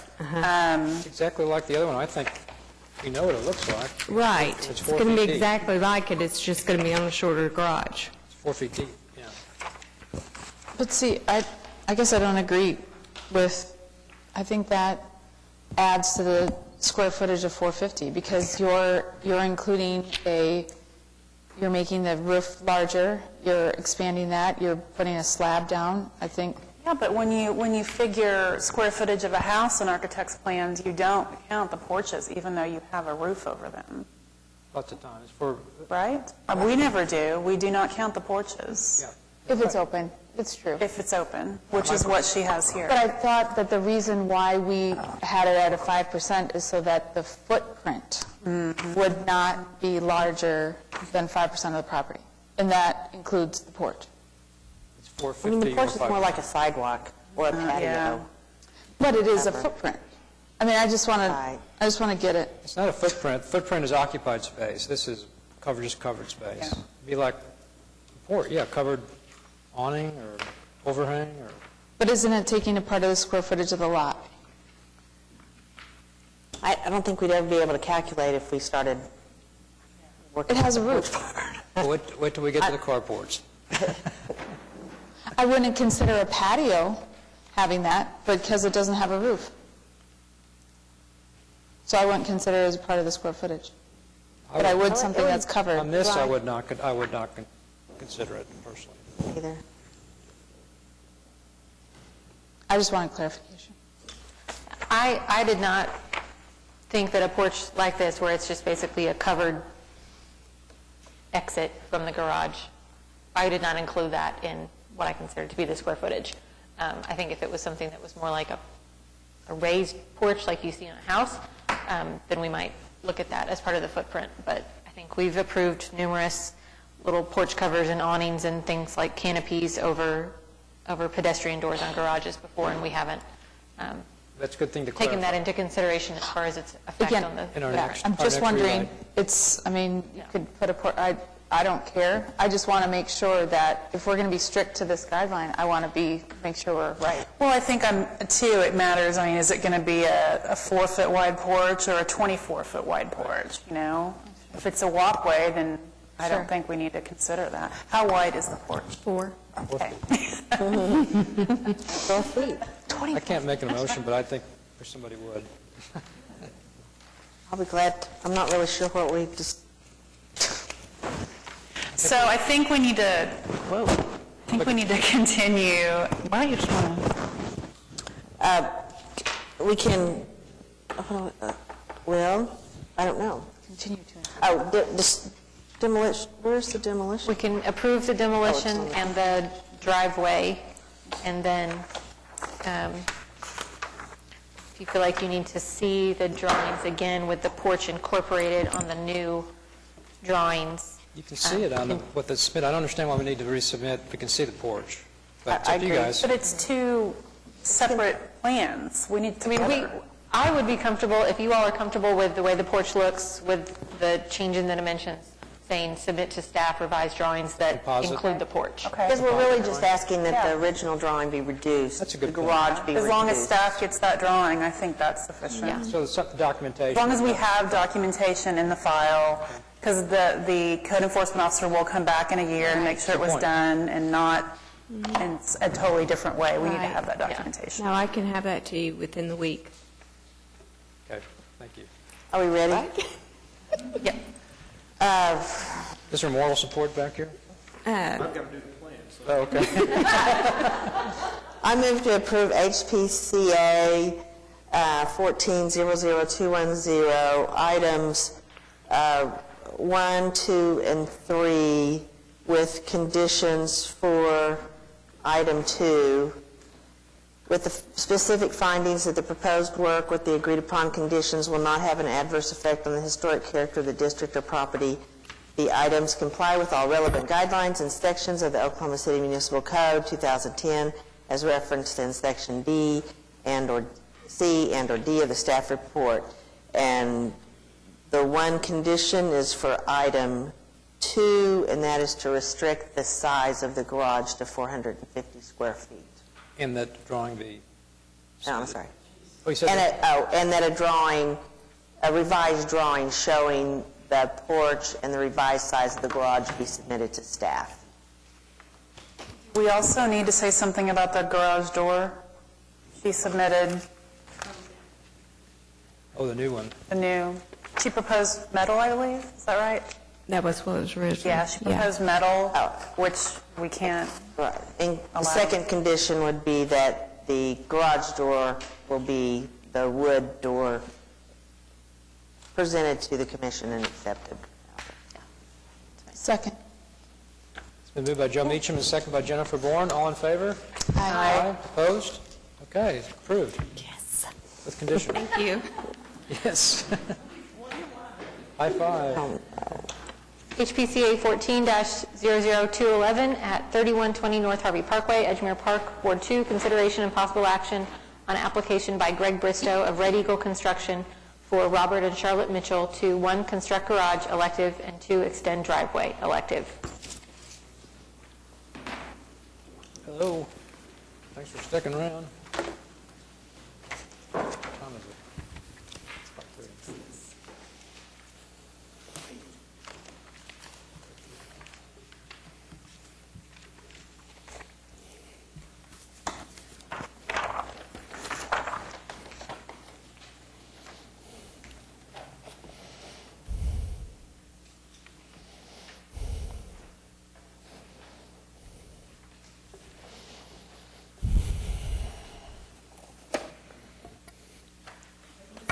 Are you Mr. Mitchell or Mr. Bristow? I'm David Reynolds. This is Greg Bristow with me here. Is that okay? be represented.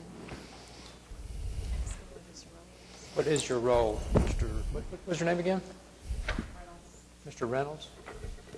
Yes. When am I supposed to recognize people on the submittal? What is your role? Are you with Red Eagle? Yes, I'm owner of Red Eagle. Owner of Red Eagle. Is that okay? All right. Check with our legal.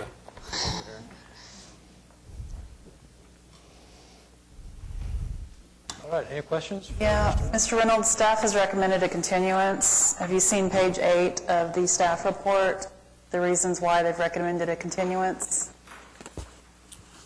I'm sorry. Staff recommended a continuance for a number of reasons. Are you aware of those? Yes. Okay. Did you want to speak to any of those?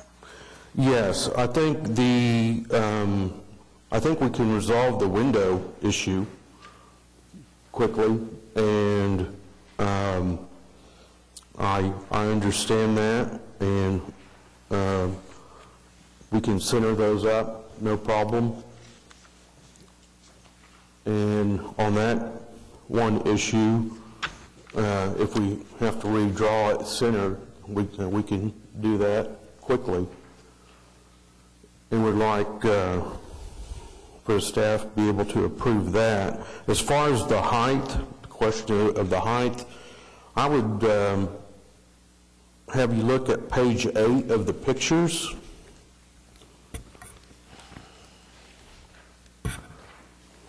At, what is that, 3203 North Harvey Parkway.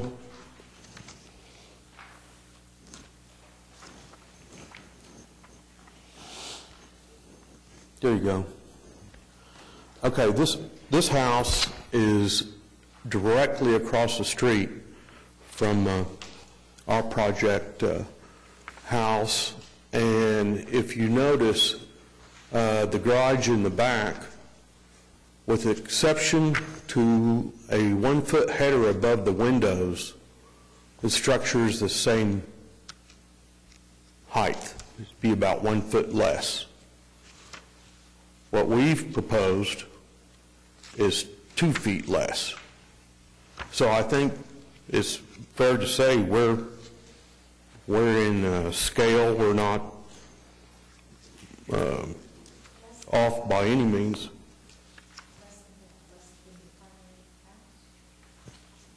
Yes.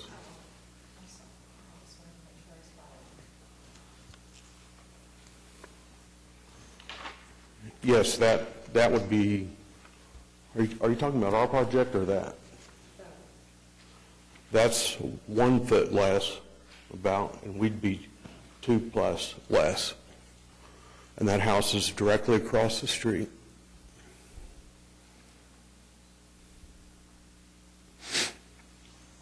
There are other, a lot of the garages are attached, but they are 2-story and are close to the main structure in height. But this is probably the best example, that one across the street. So how do our garage guidelines apply to this situation?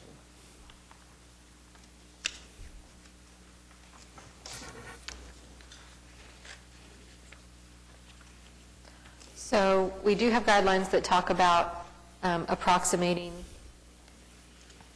the various characteristics of a historic garage. I believe the little structure that's there that's to be demolished was not a garage.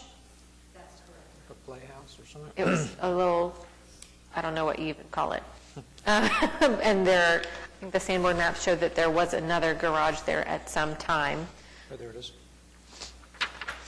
Yep. It was at one point.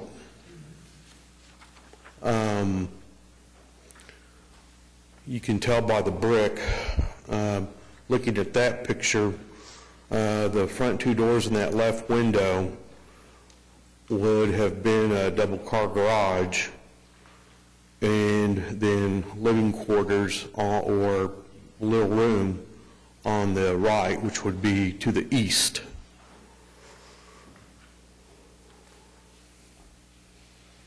That structure is the width of a three-car garage.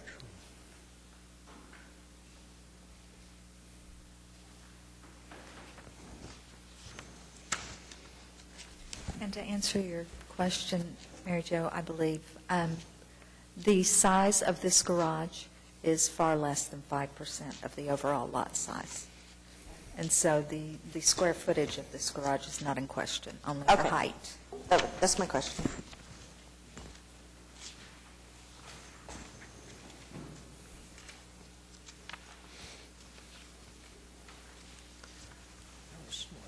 Katie, I think when you stepped out, he was talking about, on the staff report, under the staff recommendation, specific finding number 2, where you said the window location and the side gable should be more consistent with historic orientations. He was saying he could move the window, is that right? We can shift those to the center, or maybe cut them down just to 2 windows, may even be better, as may need to do so for some kitchen cabinetry, but regardless, 3 or 2, we can shift it and center that. So on that one, could we approve it, but have him submit those drawings to you, or do we need to see those again? I think if all you're doing is shifting it over so that it's centered, I think that can be submitted to staff. I guess I'm wondering if any of the other commissioners think that, I mean, looking at the front elevation, that think that this is ginormous and completely out of scale. Let's talk about first. That's why I was questioning, but I mean, if we have our 5% rule, then it appears that it would be. But how is this a secondary structure to the main structure? I mean, this is pretty, I'm with you, but I mean, I'm looking and I'm seeing, there's other 2-story garages with living space upstairs. What kind of survey did you do, Angela, as far as? I actually worked with the applicant for quite some time prior to the submittal of this, before they even mentioned the demolition of this structure. This block has very, very large lots and very large structures, and many, if not most, of the garages are attached. Those garages that are detached are predominantly 1-story garages, but there is a 2-story garage directly across from. And so because there is a majority of 2-story garages on the street, we do have the ability to allow 2-story garages at this location. I thought you said there's just one. Pardon? You said there was a majority of 2-story? There are a number of 2 stories, yes. Okay. Yes. But the 5% rule for these lots is a generalization that allows the commission to approve something up to that size. Okay. However, if it is inappropriate to install something that large based on anything to do with the specific plans, you also have the ability not to approve that and make recommendations for changes. And again, that 5% is for the footprint. So Yes. that doesn't tie into the height of the garage and the overall massing. It's just for the footprint itself. Regardless of size, it needs to be compatible with the existing structures. It needs to be consistent. Is the pitch of the roof the same as the main house? Yes. There's different pitches. The main roof, the main house, is it? Yeah, you can see that on. 15 and 12? But why does it have that weird, cut off and The house has it. No. Oh, that's not, the house across the street has it? It just is, what is the difference between the height of this garage and the main house? I'm sorry. The height of the garage that you're proposing? 29 and the house is 31 plus. Yeah, that's just too close. Well, back to my question, the height of the garage is set by the pitch of the roof. I was wondering if it was the same. I believe so. Yeah. Because you could reduce the pitch a little bit, and get the peak down a little bit. That would It's help a little 15 and bit. 12? It's a 15-12 pitch? I don't think I've ever heard of that. Yes. Part of it's 12 by 12 on those cut off, what do you call that? Those are 12 over 12. Maybe make the whole thing 12 over 12 and reduce the height a little bit.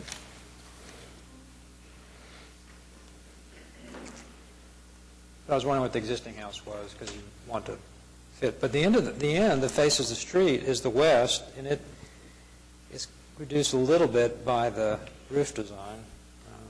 It would be better if it's lowered a little bit. Pretty close to the main house. I don't...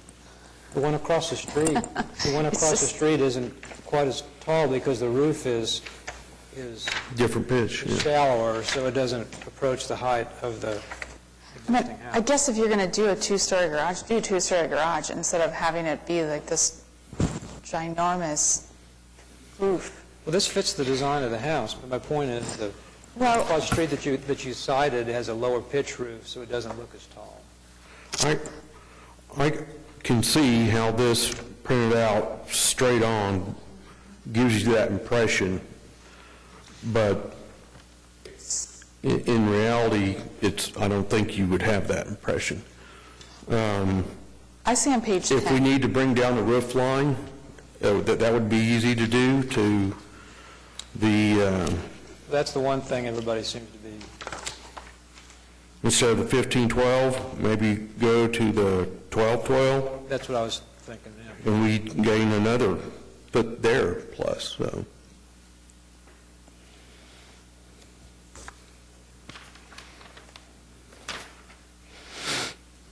Is anybody else bothered that it's almost the same height as the existing house?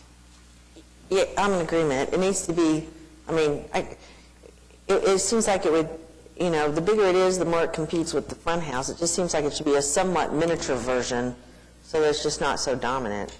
We're looking at some of the criteria for garages. One of the terms that keeps coming up in here is compatible massing.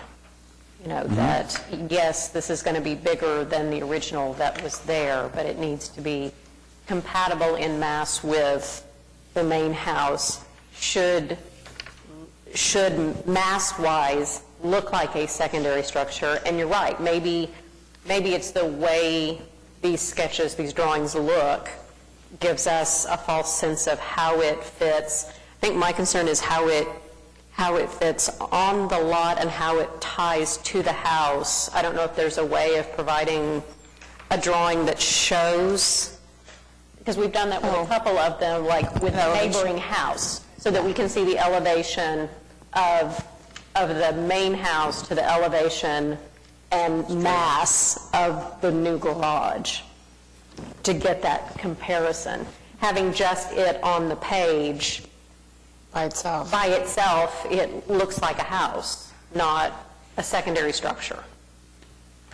That would probably be good. Maybe look at lowering the roof line a little bit. And we mentioned the size of the lot, justifying the size. The whole back half of the lot is unusable because of the drainage. So you really were talking just the front half is usable. And the garage is, you know, as close to the front of the lot as most houses. It's about 33 feet from the back of the main house to this structure. I mean, it's not like the garage is sitting on the far end of the lot where it can't be seen. I think the other thing I would need to see is, point 2 is extend the driveway, and I don't see any drawings in here that show us how you're getting from the garage. It's shown on one From the side. street. Where? From the street. And I think that was even in the staff findings. I'm not seeing it. Here we go. Oh, another one. Well, wait, no, this is the same. This is the same as what we were looking at. There's a drawing of it, because we saw it a second ago. Page 3 of this, of the... If you look at no, I see that, but I don't see where the street is. That's existing driveway, and then there's new driveway to the east. That little piece right there is new. Oh. This is existing. That's No, new. it's this. See that light line there? Go straight across. New concrete drive. Right. So it's all of this. Right. You know, this picture kind of gives you a sense of the scale just by looking at this, I think.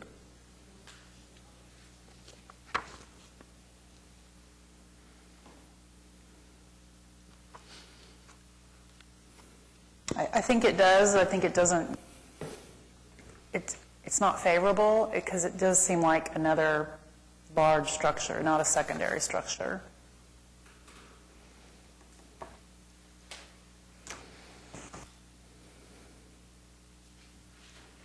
So I think I would look at lowering the roof line a little bit.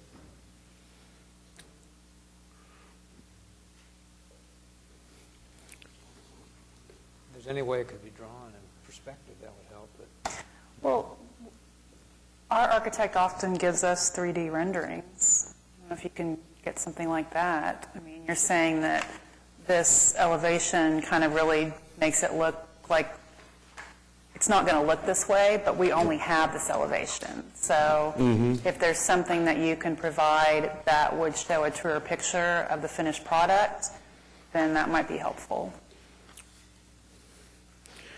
This size structure is very close to a structure that came through here a few months ago, same size, on a much smaller lot.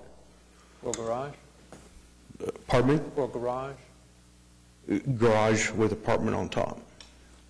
And I think that was one of the motivators behind the new guidelines for garage size. That was one of the ones that went through that the commission really felt like was far too large. And it did ultimately get approved because we didn't have very specific guidelines about garage size. But since that time, those guidelines have been revised. Well, I think I know the one you're talking about. Yeah. we're not working on the 5%, the 450 anymore, though. We're talking about massing of the house and the garage now. So. Right, and I think I denied that one, but I do remember it being proportional to the site, though, and to the other house. I mean, it had, it just This lot felt better is than this. at least 3 times the size of that lot. Regardless of how it's adjacent to the house, how it's significant.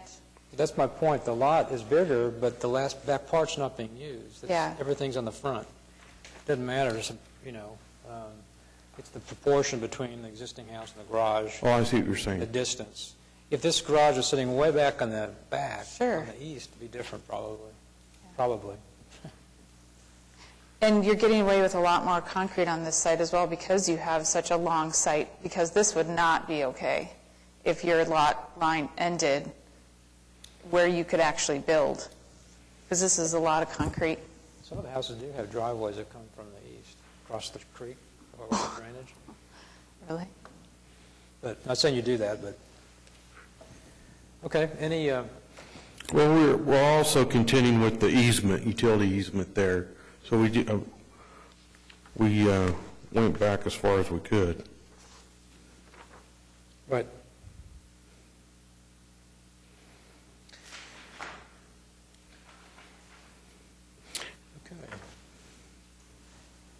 I'm still not sure I understand the driveway.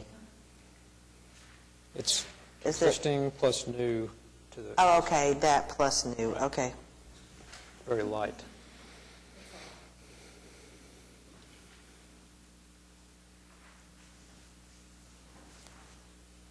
Okay. Do you want to consider some of these things and maybe reduce the scale a little bit and bring it back, or do you guys want to do that, or? Yeah, whatever we need to do. Okay. We can drop the ridge line down, center the windows, and is there something else you Lower want? the roof line? Right. Lower the roof line. If there's any way you can show it three-dimensionally so we can get a feel for the massing, that would be good. I mean, even all the elevations, including the house, so we could see it in relationship to the new structure. Do you know what I'm asking? For an elevation that would show both. Include the main house as well. I mean, perspective would be better, but If some young guy in your office knows how to use SketchUp, you can do that easy. So, Alan and I could do it in 5 familiar. minutes. Okay. Yeah. I move to continue HPCA 14-00211 to construct a two-story garage and extended driveway. With the specific findings that additional information is required from the applicant in order to determine whether the action requested is consistent with all relevant guidelines and are in compliance with the relevant sections of Municipal Code 2010 as referenced in Section D of the staff report. I'm sorry, yes, January 7th, please. Okay. Second? Second. Okay, it's been moved by Jennifer Bourne, seconded by Neela Claimant. All in favor? Aye. Opposed? Okay, continued. Thank you. Thank you all for your time. Thank you. Oh, man, we've got 3 more. 2 more. That last one's continued already. Okay, good. HPCA 14-202-212 at 1001 Northwest 17th Street, Heritage Hills, Ward 6. Consideration and possible action on application by Adam Landman. You spelled it right there. Yeah, I saw that. Of Sam Gresham Architects for Jennifer and Brett Vogler to replace wood fence with brick and iron fence and gate, remove driveway apron elective, 4, install new apron for driveway and alley elective, and 5, construct carport as extension of new brick fence elective. Adam Landman. Thank you. For the record.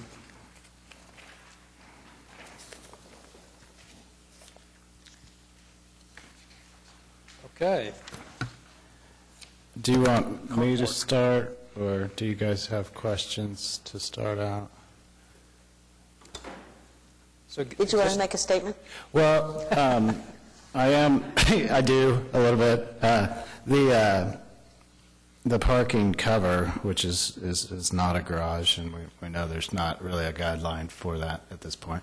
However, it is 700 some odd square feet. It's large. I'm looking at the 5% rule, and on this site, that'd put us at 460 square feet for a garage.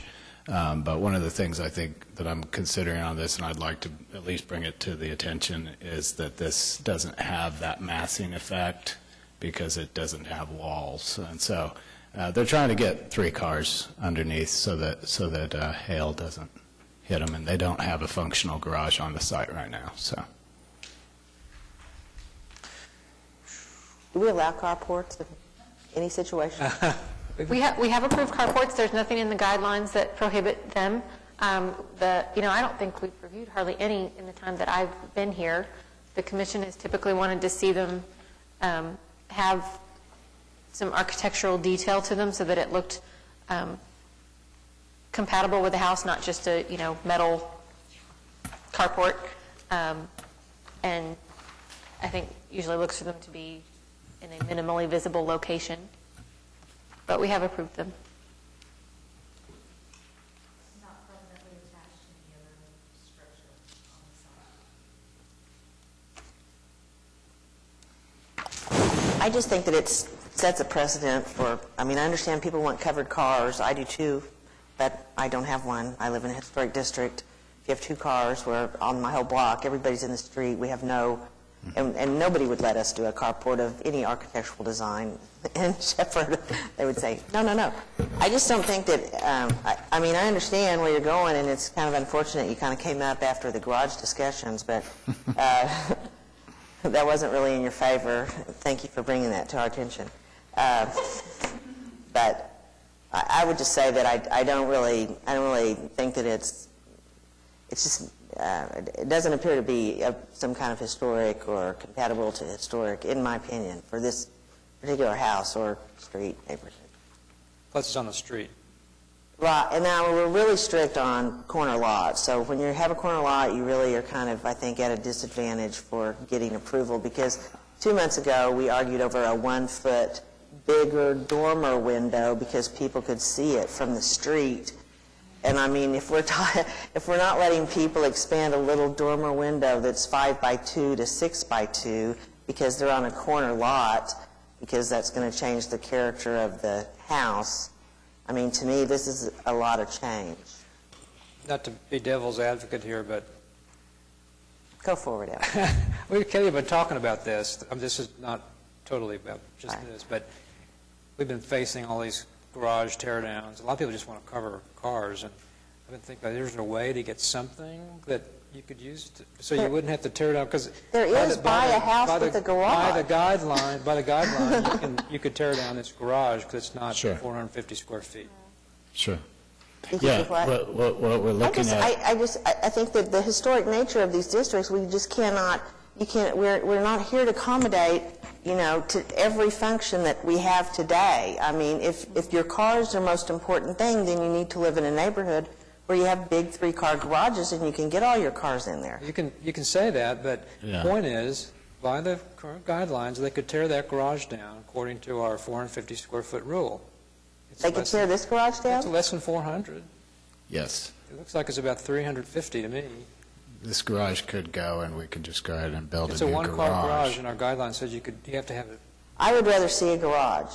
That would appear to be more consistent. That was my next question. Is the alternative a garage? Well, yeah, the whole point here is to not tear down any of the historic part of the property and to put something up that would be absolutely temporary and allow for a parking condition to take place. We tried to, and I understand your comments, we've certainly tried to detail it architecturally and in alignment with some of the historical features of the existing house, those kinds of things. It's not a carport. It's a pretty nice car cover. I think the size probably, I almost agree with some of the comments the staff made on that. It's probably a little large. I think reducing half the size of that allows a parking condition on the side that satisfies what they're needing, as well as, sort of fits in with what's going on there. And if a future owner doesn't care for the parking covered area, they're able to remove that without any kind of effect on the historical property. I have to point out that we approved a covered parking cover a few meetings ago. Don't you remember? No. One for, I'm not going to mention names, the address. Yeah, we approved a parking cover that extended across the driveway. It was a house that had the addition and stuff. Yes. And that was back behind. But it was attached to the house. Yes? It was. Make a difference? Kind of. Well, if it's a portico-share type, I think there was a fine. structural component that was tying into the house, but it was designed to look like it wasn't attached to the house. So if this was designed to look like a portico-share, it'd be okay? Well, I'm saying, we have, on new construction, they've added portico-shares, and There's a portico-share in the back. A portico-share you drive through. Right, This is in the drive back where through. they park their cars. That's true. That's a covered parking cover to me. I think I hear the need to have covered parking. I totally get it. But it is a corner lot. This would set a precedent. It is a car cover, carport, whatever you want to call it. It's the same thing. And I'm with Joe. I don't think we should set this precedent. I'm not against, I think that, the design and everything, I'm not opposed to that. I'm wondering if the design was more of a portico-share coming off of the existing garage, if we'd be able to consider that. Even with the garage or something where you could, I'm not that it's opposed just to very big. Because at this point, Smaller, we have the approval of staff anyway, as far as redoing the fence, changing the drive to be compatible with the rest of the block to pull in, doing the gate. But essentially, there's no reason to do that if we can't get some covered parking back there. And so I'm trying to get some ground here and say, well, is it possible that I could work with you guys in terms of doing a portico-share scheme off of the garage where I pull through, that would be more compatible and wouldn't come off as a precedent for what you're talking about. Might work, and it shouldn't be attached to the fence. But Adam, where would you pull through to? Portico-shares, easily attached to the house. You go through it to the garage, right? You wouldn't be going anywhere, right? I agree. The one we approved didn't do that. Huh? Yeah, the one we approved didn't do that. Was it a corner lot in the same neighborhood with the same It wasn't a configuration? corner lot, but it was in...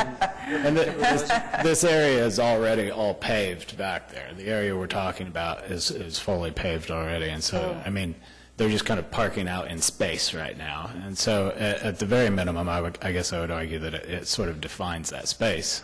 This is off the alley. Yeah, it's just off the alley. Which direction do they pull in from? Or were they going to? I don't... From the alley? From the alley. Everyone else on the block there pulls in from the alley. They want to move around to the alley. So we're eliminating a drive, that's a plus. Can I give you a compliment, Adam? I If really you'd like like. the fence. Finally, somebody on a corner did a transparent fence, so thank you. I like that. Great. It's only 6 feet tall. I know. Yeah. So we didn't have to fight you on that. We don't have to fight on the percentage of transparency. There we go. So I appreciate that.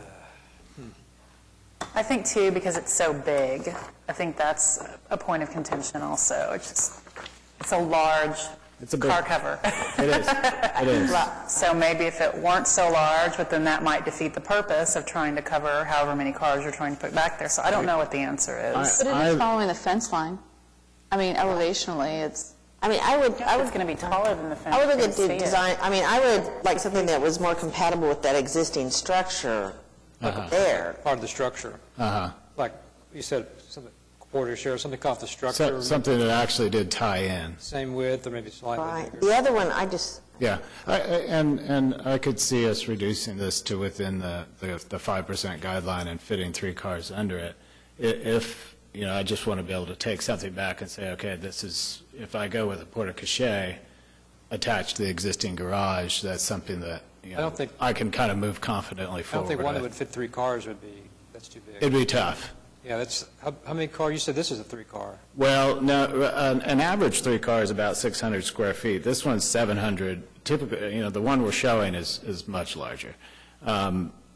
What I'm asking to reduce to would be about a 460 square foot, which would be a tight 3-car squeeze.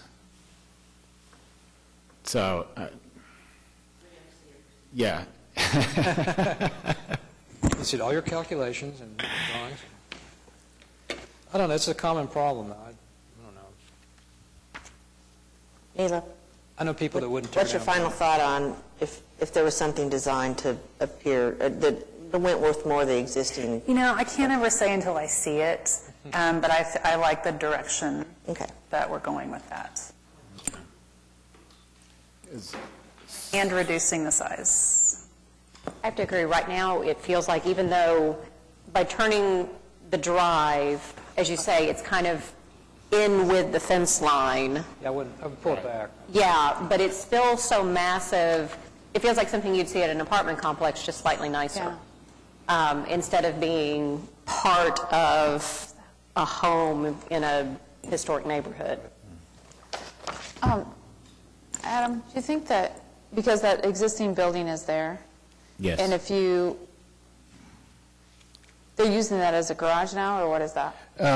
They can't actually fit their car in it, but it is a garage. It's a, So they would never be like putting a vehicle in there? So it's a usable garage, their car's just too big. their car doesn't fit, yeah. It's a usable garage in 1920. Okay. Is it quite narrow? It's very narrow. Okay, I was looking at the picture that's on our screen right now. Yeah. And the car looks like it could...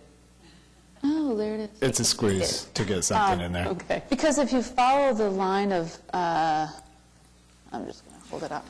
If you follow the line here and you just reduce it so that there's some significant value or significantness to where that existing building is, and you bring that out, Towards Ollie? yeah, east, and just have it follow that, have it not touch the fence, but Sure. if you open that wide, you can fit 3 cars in there. Sure, that's what I'm... That's what you're and- thinking. And if I did that as a Excellent. porte-cochere option, I'm thinking that could satisfy maybe everyone involved Absolutely. here. So by saying porte-cochere, do you mean they'll pull in through the alley and still have that drive onto Ollie? They will pull under the porte-cochere. Uh-huh. And just park there? There will not be a drive on Ollie. Okay. I think we would still get rid of that, and there would be a parking cover there. The main issue here is hail damage and some protection. Okay, so is that enough guidance? Yes. Yeah, great, thanks. So, continue? Can you get everything in by next Tuesday, or do you want to wait for January? I was going to see if we could go ahead and approve item 1, which was the fence and the gate and the moving of the drive, and then continue the other item, which is what we've been discussing, the the actual canopy. I'd like to see the design because I'd like to see the new structure not on the fence line, personally. Okay. So... Me. So I couldn't approve the new... Right. You might change your mind after you get the design. Maybe it might change something on the fence. That's true. That's true. I guess the wording that staff put in here on the, I'm sorry, okay. Proposed fence considered separately from proposed parking covers meets relevant guidelines. I'm wondering if we can just approve the fencing and the gate. And like I said, it's exactly remove the parking altogether at this point as a separate item, and then I can come back with to continue that item. Or should we just continue the whole thing? But the Is that gate, easier? where you have the gate is where is at the other side of the cover. I'm sorry? Your gate, Yes. this? Yes. The gate, no, the gate into the alley, I'm sorry, the gate into the alley. Okay. Okay. And maybe it's just as simple to continue the whole thing, because I could have this back in here by Tuesday. Yeah, I think it probably makes more sense to continue it all because the way everything's all tied in together right now. We want to it makes separate sense it to out. see- Yeah. Yeah. Okay. To see it all together again. So back to you by And if- Tuesday. I mean, yeah, I think it just made, sorry. Yes. Thinking several different things. Okay. But yeah. Continue the whole thing? So we'll continue HPCA 14-00212, all items to the December 3rd meeting. Second. Okay, it's moved by Neela Clements, second by Jennifer Bourne. All in favor? Aye. Opposed? Continued. Thank you. You're setting a precedent. Okay. Oh, you've got another one. I'm still here. Welcome back. I'm still here. Okay.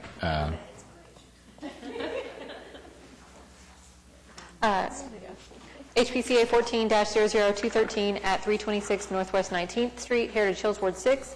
Consideration and possible action on application by Adam Landman of Sam Gresham Architects for John Russell to 1, replace garage door with folding glass panels, elective.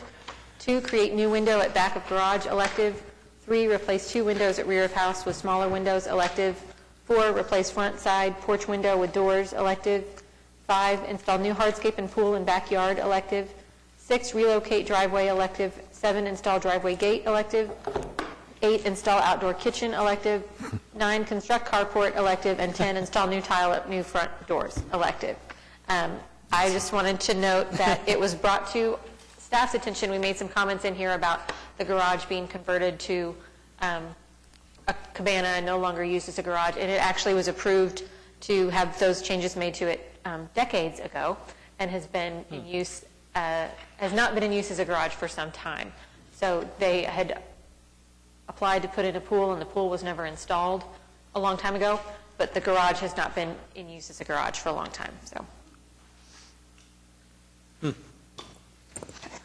do you get So this is a projects? short one. Okay.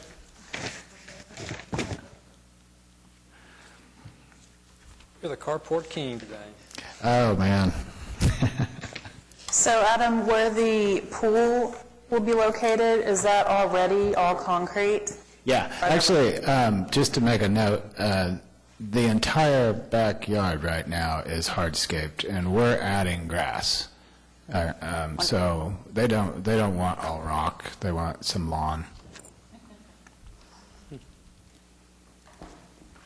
So the parking cover.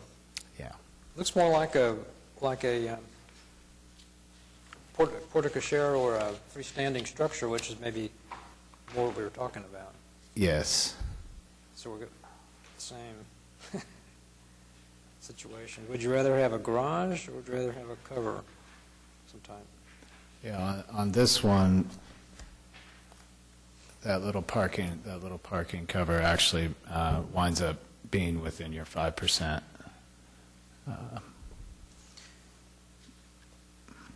As far as the size goes.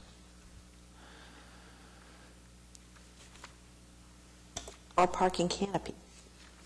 That's what I would like to call it. What was that? A parking canopy. Yes, parking canopy on his drawing. Yes, Yeah, I've considered it. The word became porte cochere, but mine's got blank. Backyard cover structure. So we're trying to add some function here to this. Oh, you actually have, this is, so you got some renderings back here. Katie, are there some comments from the neighbors? Again, just very brief comments from Heritage Hills that says, the carport design, size, and scale are not appropriate. The plan hardscapes the entire backyard, needs to be refined. There has to be a better design to accomplish most of this, was the neighborhood's comment.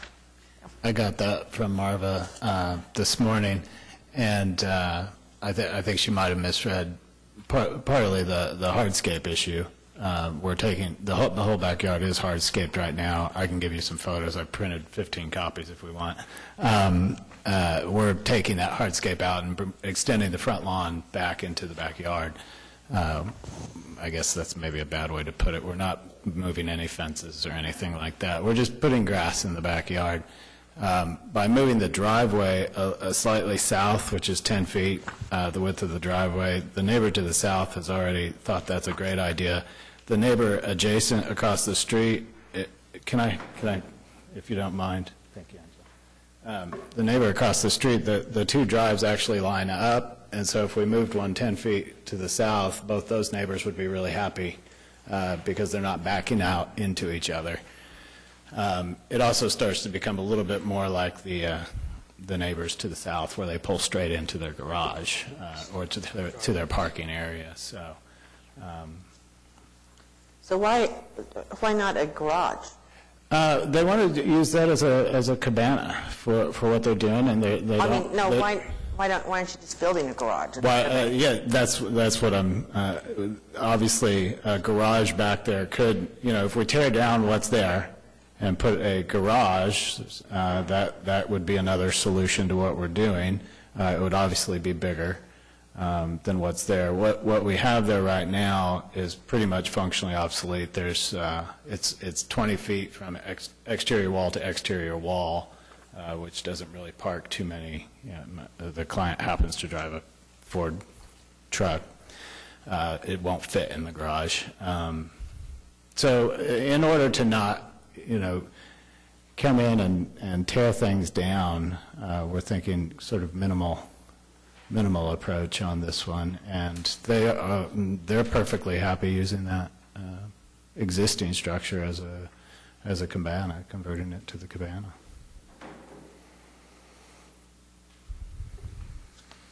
Back to the carport, car cover situation, I feel like we need guidelines. I agree. Well, that's true. I agree. I mean, in this situation, I don't know what you would do, but I do not, I mean, even looking at the elevations, how it's going to look, and I think Heather's comment, it looks like an apartment, this flat roof thing, I just don't see how it fits in any way, shape, or form into If what we're it's a talking pergola, it can't be more than 9 feet tall. It's in there, so Yeah. tall. It's on the frontage again. Right. So a flat roof with a decorative fascia and then new columns that look like the other ones in front. I mean, that I think is just, in my opinion, a mistake to even try to match that column in the front, because it just makes this look like some kind of Disneyland thing. Should be simpler You than know that it would have the same we've kind of decorative. gone through some column variations with the owners as well, and I think we could work with some variation on the column and maybe simplifying the column itself. The bigger issue might be the idea of actually, building this structure for parking purposes. Right now, there is no, they don't have any covered parking. Right. They don't have a garage. Right. I mean, it just seems like that there's going to be a rush on, carports. On carports. I mean, I just would hate to, the next 6 months, everybody in older neighborhoods where there's bigger ones and you have more opportunity to put one, everybody just comes in and says, hey, you got that one. Well, we've got carports all over Heritage Hills. That just does not seem like a compatible design solution to covering cars. It needs to be done right, but if it saves a historic garage, I think we need to think about that. If they're tearing down garages like they are everywhere, because they're not big enough or whatever, that's a thing that our new rule says you can tear it down if it won't accommodate 2 cars. Yeah, I think, again, the reason, and I can understand some of your comments, I think the reason that we were going with this design is to not interfere with anything historic on the site. Now, if we're leaning towards, because of the lack of a guideline, to go ahead and interfere, to attach things to existing structures because it would seem more, and, I possibly agree with you that it would seem more in line and look more aesthetically pleasing to have this thing actually attached to the existing garage. That's certainly a direction we also explored with this design until we decided, that's definitely not going to work because of the guidelines. And so there's some questions here, going through these design exercises with clients as to how can we get you what you want and also not come up here and show you guys something that's just blatantly out of line. I just kind of go back to the whole idea is that did they not notice when they purchased the property that their car might not fit and this might be an issue in the future? You'd have to ask them. I mean, I still think that we all purchase historic properties. They have limitations. Sure. And we are very strict in some cases on minute details and are really hard on people that have very small houses and want to make very minor changes. And we are very strict and stick to our guidelines. No, we can't enlarge that window 2 square feet. And then we come over here, it just seems like it is not fair. That is, it's not a fair disposition of the guidelines on everything that, and so it makes it really hard for me to want to approve or to consider that kind of thing. And I don't want to necessarily encourage you to even come back. We're talking about large cars. So I just don't feel like we can use that as an excuse, well, my car won't fit in my garage. Well, you have a big truck with 4 doors, or you have a giant SUV. I mean, get a smaller car. Maybe that's an option. I feel like we need to put the brakes on when it comes to these car covers, carports. We need to have some guidelines. I'm sorry that... We have a guideline, and we need to change it if we're not going to follow it, that allows them to... And so, you're saying that if 2 cars can't fit... The rule is 450 square feet was designed to fit 2 cars. Okay. It's in our guidelines that would allow you then, it's not functional for 2 cars, required for residents, you could tear down your garage. Right. It's in the guidelines, you can tear it down? That's not exactly... That's a big part of it. That's one of the, one of the considerations that we added in. We talked about, in the new demolition of garages, it talks about additional considerations for accessory structures, and it includes if the way that the garage itself is built is no longer functional, that it's so small that you can't fit a modern vehicle in it, that's one of the commission's considerations. But that doesn't mean that you automatically can tear it down. So on this one... That was an exaggeration, but there is the 450 square feet in there. Right.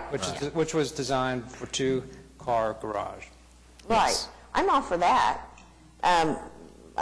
Does the garage not have to be, at this point, yes. Does the garage not have to be deteriorated to be torn down? Yes. All the above? It does. Yeah. I mean, we've been very, very hard on people that have, when most people would look at the picture, they'd go, oh my goodness, I would never have that garage. And we're like, I don't know, maybe you can save it. So if it's a single-car garage, but still structural, they don't have grounds to replace it, according to the guidelines? I thought they did. I think the guidelines are less stringent on the condition of the garage than it is on a primary structure, as far as being deteriorated beyond the point that it can be repaired. But I'm going to interject really quick that we have a workshop next week. Good. And it's 6:30, and so maybe we want to finish with the discussion of Adam's application, and then we can... To me, just one more thing, Adam, and I know that you kind of said this where you're working with the client, and I totally understand, and you're trying to meet our guidelines and have them understand living in a historic district. But I guess I'm just wondering, what were your expectations of coming today? In regards just wait. In regards to getting this through, and then where in your mind did you think that we were going to be okay with Corinthian columns on a carport? We haven't even touched that. But I'm just saying, what were your expectations? what we're trying to do here is get the hardscape approved, to get the redo of the landscape approved. We'd like to move the fence, move the gate, and move the driveway to make this site a little more functional and get rid of some of the hardscape back there. We'd like to, at the minimum, say, for now, let's convert this existing garage structure into a cabana because it was already one approved previously. We'd like to replace the front windows, front window that's on here with a door that matches what's already been placed on the back of the same room, the sunroom that's on there. Basically, they want to do everything on this list. Essentially, if you take off that carport, and I believe that the carport, here you've got me saying it, the covered parking Maybe because piece, that's what it is. I think there's a lot of question in my mind approaching it. I can see other configurations for this site easily. If we take down what we're calling the garage, we could put a functional garage on there that actually acted as a cabana. There's a lot of different ways to do this. There's also budgets involved. There's also, people that have immediate needs versus historical needs. And so at this point... So I wonder, is a cabana more of an immediate need than an operating garage? I think, they don't have a garage right now. They can't, the turning radius doesn't work for them. They can't get in it. It's not going to be a garage. And so they park outside. They really would like to have a pool, a cabana, to redo their backyard, and to do these little things on the windows. But they're not very, I think right now we're kind of looking at what was approved previously, if we can get that. And then as far as the parking structure goes, I've got a lot of direction already that I can go back with them and come back to you on that item. Well, so you can already do the renovation that was approved, right? I would assume so. Okay. It was in the 80s. We can reapprove it. Oh, okay. Yeah, it was in the 80s. Okay. I just think that, we just need to be careful about the pressure that we're putting on our historic districts and what they can actually do. I mean, historic homes and properties are limited, and we have to live with those, and the guidelines are part of that. And I agree. I think that that's what we're doing here. I agree. We have to be real careful on this one. Yeah. So we continue this, or what are we doing? Did you want anything to be approved? Is there things that you wanted to be approved today? I sure would like to see let me try to find the actual items. The replacement of the garage doors with the folding glass panel doors, that's a wood door system that we'd like to put in there. We'd at least like to see consider that. The window on the back of the garage, the two windows on the house, those are, she was almost there. There you can see them on the right of that image, or my right would be, I don't know, yeah. Is it a reason? What was the reason for reducing the size of the windows? Conversion to a kitchen on the interior. The new windows will match exactly the existing. We're just reducing them by half the height. The front side projection window is what I was talking about. There's those two windows. Those we're just talking about raising them up for a kitchen conversion. Get a cabinet underneath them. On the front of the house, we'd like to place that same door that you see there onto the front over there. Exactly. I don't know if you guys are looking at the arrow when I'm talking or not, but and then the relocation of the driveway and the gate. I'm going to throw a wrench in this. I'm looking at the existing site plan and the proposed site plan, and I think did we have someone from the neighborhood that was concerned about all of the concrete, I think? And then we talked about that, and you said that you were actually freeing up some grass, but I'm looking at the existing site plan where it shows where the landscape area is with the two arms. Yes. So now you're wanting to concrete that in. That's actually a pebble soft-scape at this Okay. point. There's no lawn there at all. There's greenery, though, Yeah, right? and Okay. we're going to keep the trees. There's a tree growing there right now, I think, and there's also some bushes. They might pull Yeah. back some of the bushes. They're going to keep the trees and then plant grass in the corner. And then that front area, can we hand them that front? Where the existing tree Angela's going to is? hand you this, where it's completely stoned, covered with stone. We're going to turn that into grass and keep the trees again. And so that's their backyard. It's a stone quarry. And they'd like some lawn back there. A lot of stone. So the previous owner did a lot of hardscape. We'd like to bring in some softscape. Okay, so is this where, on the existing site plan, it says concrete patio? Yes. That's gonna be grass? Yeah, some of that will become grass. There'll be a strip all along the fence. And also on the other side, near the street, that's all going to become grass. And right now, it's all... It's all stone. And you It see the doesn't picture show with the that it dog, is, so that's- with the dog sticking his head out the door? That's that side. It's all stone, and then there's a tree kind of growing up through the stone. We'd like to remove that stone and plant a lawn. So then on the site plan, the new one, it says stamped concrete also, so you're also adding some concrete there? There will be a little bit of concrete out there. Okay, I'm just trying to gauge how Yeah. much more Right. hardscaping is being added as compared to what's there now. Yep.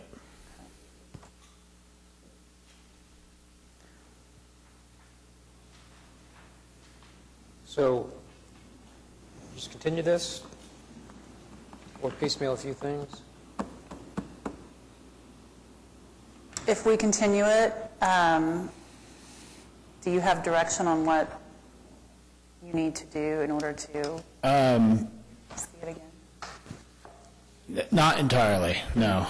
And Yeah, I that's what I know we're thought. running late. I don't. I guess there's several things on the actual house that I'd really like to know we could move forward with, which are the window reductions and the window size on the front of the house. Let's consider those. So tell us which items those are. Okay, you're looking at item number 3 Okay. and 4.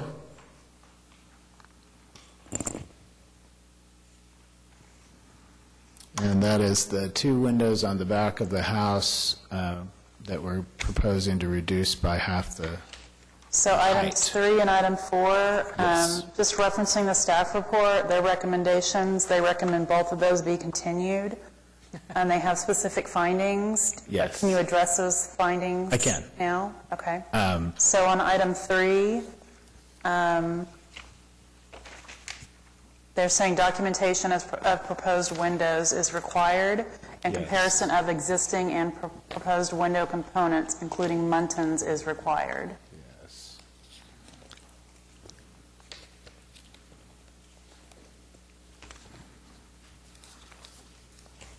Keeping you guys late, aren't I?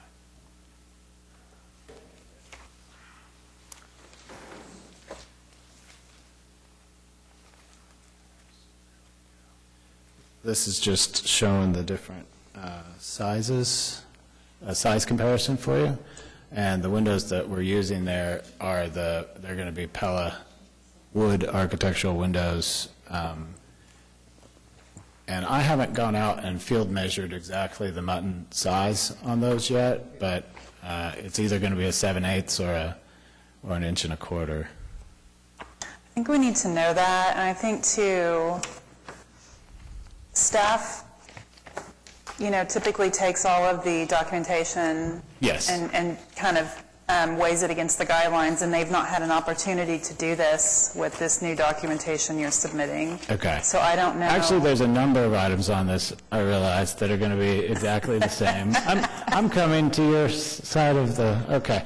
So there's a number of items on this that probably will be the exact same thing. Okay. But are some of these things able to be reviewed by staff and approved by staff? That would be helpful. That would be very helpful. Do any of us know? Well, I think Katie? we need to ask Katie and get it. Well, we can administratively approve swimming pools. I think because of the comprehensive nature of this project, we wouldn't in this case, and because it's a pretty large pool. I don't think we can...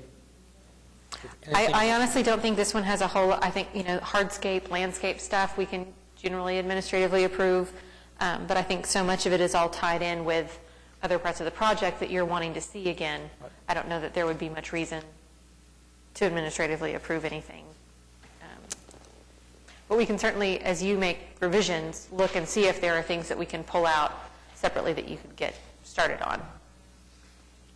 And then just quickly on the Cabana pool issue, we're acknowledging that that was previously approved, so moving that forward would be a good idea in the case, since it has happened previously, or are we looking at different guidelines? Well, when was it approved?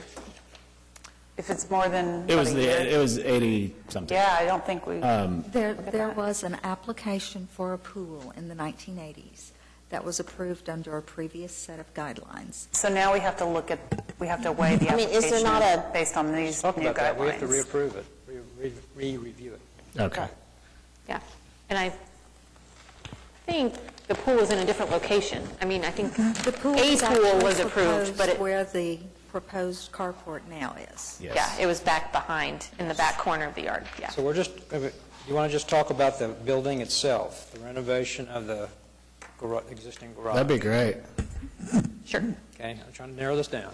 That'd be great. Let's do that. And 3 and 4, so... I think 3 and 4 both, we still need documentation on Yeah, that's the, he gave us... I don't see an item for the, quote, Cabana renovation. Is it on there? Well, it's the folding glass panels. It's replacing the garage door. it's just those doors. Yeah, the folding glass panel doors, item number 1. That's not the, that the only change of the exterior? There's going to be a one window bricked in and a new window added. Both of which Oh, that's are... number 2. Yes. Okay. And that's it. So 1, 2, 3, and 4, right? Well, it looks like staff is saying on item number 2 that you have the same problem as item 3 and 4 about button size, just having specifics about the window on the back of the garage.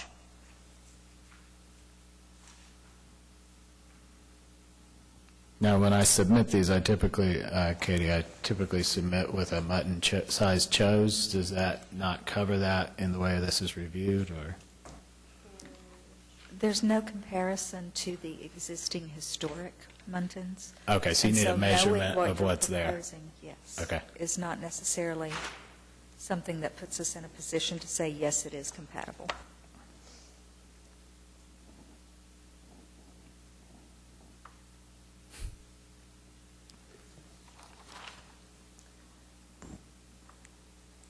So what are we doing? I would suggest we continue. What page is number 4 on, Katie? Or what one it's... Discussion of number 4 is on page 8 of the report. And what drawing? Do you know a page from?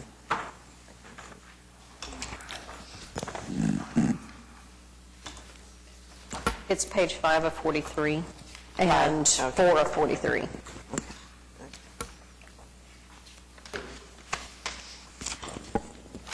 Yeah, right above it is what is existing. So they're just enclosing the door, correct? Door. Window to a door, right. What item number 4 does have going for it is that they are proposing to exactly replicate this set of doors on the back right-hand side of the screen. We do not have documentation indicating what those sets of doors are, what those Muntin sizes are, but exact replication of those based on photo documentation is something that an inspector could check. It's also something that the applicant could document for us upon completion of that Sure, yeah. via photo documentation that shows it exactly replicates. Follow that up with good documentation that they'll forward to us, and I believe, Katie, that we could be comfortable with that particular item. Yeah.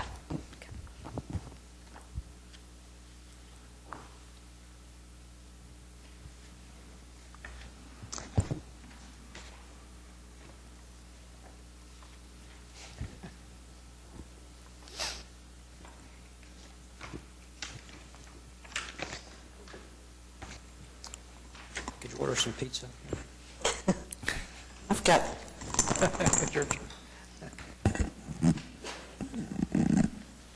Is there something we can do here? I mean, looking at it myself, I feel like the amount of documentation that we're asking for and the amount of tweaks and changes, it makes sense to just continue the whole thing and not try to piecemeal it out right now. I mean, I don't know if... You okay with that? Yeah, I'm okay with that. I think if I could get some guidance on the porte-cochere versus, so that what I'm coming back with has a good, so I have something to take home Nope, with. I don't think we can, I don't know that we can give you guidance on that. We, as Katie said, we have a commission workshop next Wednesday. Yeah. And maybe that's something we could add to the I think I have to turn this in by agenda, Tuesday if but I I don't want to know. Is that just the HP Commission? It's open to the public. Mm-hmm. The workshop is open to the public. It is intended to be a working meeting for the commission, so it's not intended for people from the public to come and talk about their applications by any means. No. And I think most of this is documentation. I think I can. Yeah, I just think, I mean, I don't know that we could give you. Sure. Most of this is, I think, a Something. documentation Yeah. question. Yeah. And then on the design issues, I'll have to work those out with the clients. So I'm okay getting the documentation in Tuesday. Yeah. Okay, so I move to continue HPCA 14-00213 to the December 3rd meeting. Second.